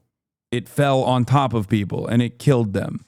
The most effective form of aid delivery and distribution already exists within the Gaza Strip. There are already tens of thousands of people that literally work for the United Nations that are currently starving. Okay? They're working for UNRWA. There are distribution spots. There has always been a mechanism of aid delivery that could work within the Gaza Strip. The only reason why it doesn't work at the moment is because Israel doesn't allow it. Israel literally shoots at aid distribution. Israel shoots at aid distribution sites. Israel shoots at its own aid distribution sites. I can hardly find any. Mohammed and his mother, Hidayah, were filmed by one of the trusted Palestinian freelancers we work with in Gaza, who are themselves starving.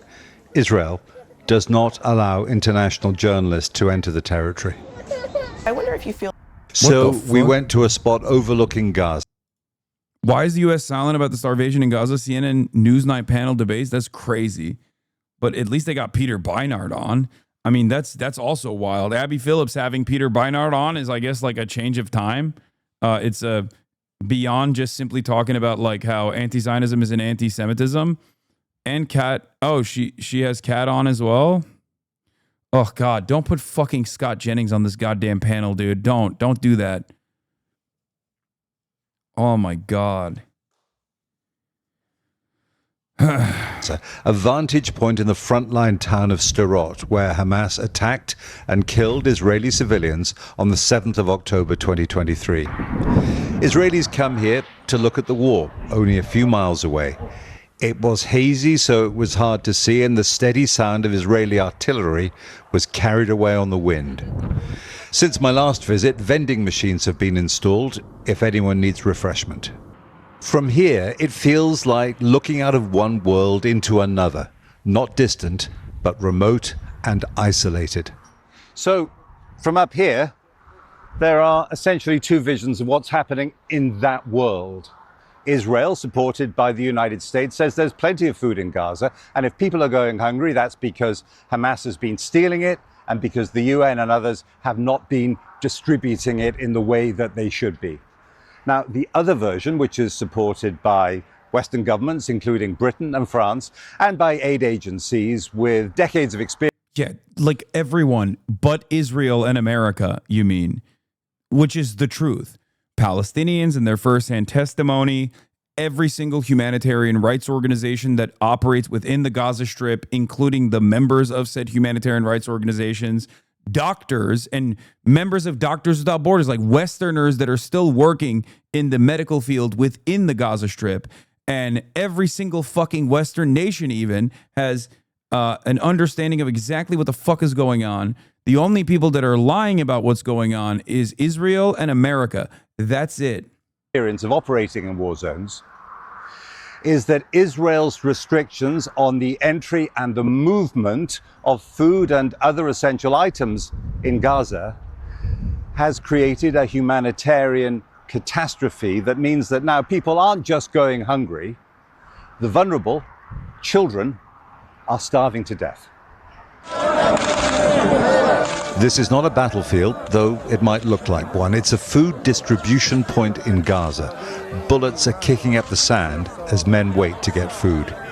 It's one of 4 sites run by the so-called Gaza Humanitarian Foundation. Remember when that other guy was saying, oh, you made up that Squid Game shit?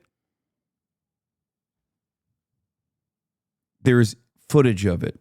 Now ask yourself, there's footage of it. It's crazy. It is truly demonic, dude. A joint Israeli-US scheme, they say, replaces the UN and keeps food away from Hamas. This video is of the foundation's armed American security guards opening fire.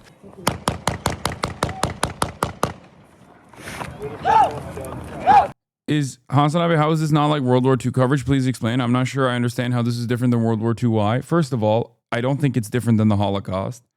It's just like the mechanism is different, but the goal overall is not. Okay?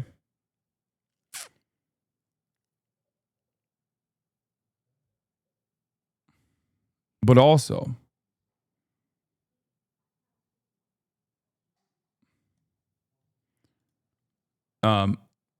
the major difference between this and the Nazi Holocaust is that during the Nazi Holocaust, as Bryce Green correctly points to, there was no daily feed of the horrors for the entire world to see, nor was there a previous Holocaust to act as a cautionary tale. Now, one might posit that average German citizens probably were aware of the atrocities, maybe not the scale of the atrocities, but certainly were aware that atrocious things were happening behind those walls in the concentration camps and death camps. But the rest of the world was somewhat oblivious. As a matter of fact, until the camps started getting liberated, the rest of the world had no fucking clue overall. There were some intelligence reports that were ignored. But right now, this is 24/7 live broadcasted.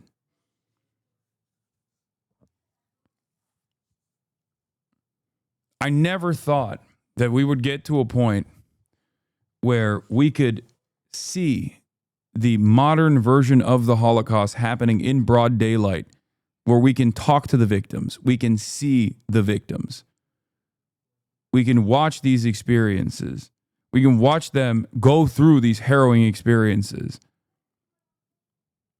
and feel so powerless in the face of unimaginable evil and cruelty. And there are still people in the Western world worrying about like the way that people call this behavior out, trying to move the conversation and attention away from these starving children back to their own personal feelings. Yeah, Trita Parsi reports Israel is flying quadcopters into the tents of starving Palestinians and shooting pregnant women and women breastfeeding their children. This is a doctor's firsthand testimony. In recent days, I operated on 2 women who were shot by quadcopters while sheltering in their tents near one of the locations, according to the people who brought them in. One was breastfeeding her child when she was hit. The second was pregnant. Thankfully, both have survived their injuries so far. These women weren't even seeking aid. They were simply sheltering in areas that are supposedly safe, but exposed to indiscriminate fire from the IDF's weaponized hunger apparatus. They're Nazis, man. That's it. They're a Nazi country doing Nazi-style atrocities. I think you hit one. It was filmed by a US soldier who signed up for the operation in Gaza after he retired and left, he says, when he saw American colleagues and the IDF killing civilians. The soldier is Lieutenant Colonel Anthony Aguilar, a Special Forces veteran of the US Army's Green Berets. He's in Washington. I spoke to him from a spot just near the Gaza border. I witnessed the Israeli Defense Forces shooting at the crowds of Palestinians. I witnessed the Israeli Defense Forces firing a main gun tank round from the Merkava tank into a crowd of people, destroying a car of civilians that were simply driving away from the site. I witnessed mortar rounds being fired at the crowds of people to keep them controlled. As a professional soldier with a very long career, what was your professional opinion of what was happening? My professional opinion of how the sites were established was what I would describe as amateur. Inexperienced, untrained, no idea of how to conduct operations of this magnitude. That would be my most benign assessment. In my most frank assessment, I would say that they're criminal. In my entire career, have I never witnessed the level of brutality and use of indiscriminate and unnecessary force against a civilian population, an unarmed, starving population. I've never witnessed that in all of the places I've been deployed to war until I was in Gaza at the hands of the IDF and US contractors. Based on the knowledge you have, do you think that you were a witness then to war crimes? I think you're saying that very emphatically. Without question, I witnessed war crimes. I witnessed war crimes being held. Bro, you got fucking former U.S. Green Berets who are literally private military contractors. I'm telling you right now, this is this is the worst guy you could possibly have, okay, on the planet. A guy whose job is to go, you know what? I had a shit ton of this conflict. I had so much violence. I experienced so much violence. I did so much violence. And I didn't get enough of it. I'm going to literally become a mercenary. Like, his job is to deliver death for money. Okay? Like, this is, like, how do I describe it? It's like in the movies or something. When you see like a thief or like a serial killer be like, this is a bridge too far for me. You know what I mean? Like, that's his job is to literally murder for hire, okay? He is a legal assassin. And he's like, this was so depraved that I had to literally throw my professional murder for hire career away and my future prospects in the field of professional murder because this is and stake my... How are you going to compare a Green Beret to a serial killer? Dude, come on. Get real. Not only is this just not some random Green Beret, okay? We're talking about the American military to begin with. He's a guy who literally left the military and then joined a mercenary force, okay? What the fuck do you think what the fuck do you think Green Berets do? Do you think they just like get deployed and then tickle people? Is that what you think they're doing? No, they're killing people. What the fuck are you talking about? It's un-American. Yes, they kill people for money. Anyway. By the Israeli Defense Forces, without a doubt, using artillery rounds, mortar rounds, firing tank rounds into unarmed civilians is a war crime. People can resist hunger for a long time, but in the end, their strength ebbs away and deaths can rise exponentially. And that is what seems to be happening now in Gaza. Israel insists its forces have not targeted civilians. Now we have eyewitness testimony to add to the considerable evidence that they've done so as a matter of routine. Yeah, I don't think it's just the IDF that's doing that, by the way. I'm pretty sure a lot of the GHF buddies of his that are there are also doing it. But anyway, that's the situation. And of course, while all of these atrocities are unfolding in broad daylight, in real time, the American government is actively turning a blind eye to it. And I'm going to go hang out with my mom before I go to this event. So this is, I'm ending it here, but I will see you tomorrow and we'll continue along with our coverage as always. Let's play this song that this chatter made in 2021 or has been working on since 2021 for me for my birthday. I remember years ago when I was radicalized. I never had to pay so much for medicine in my life. You gotta be a little fucking insane to hold out hope when things seem so fucking hopeless. He works all day, he is barely paid. He's lived here all of his life. They broke his door down and shipped him off. He couldn't tell her goodbye.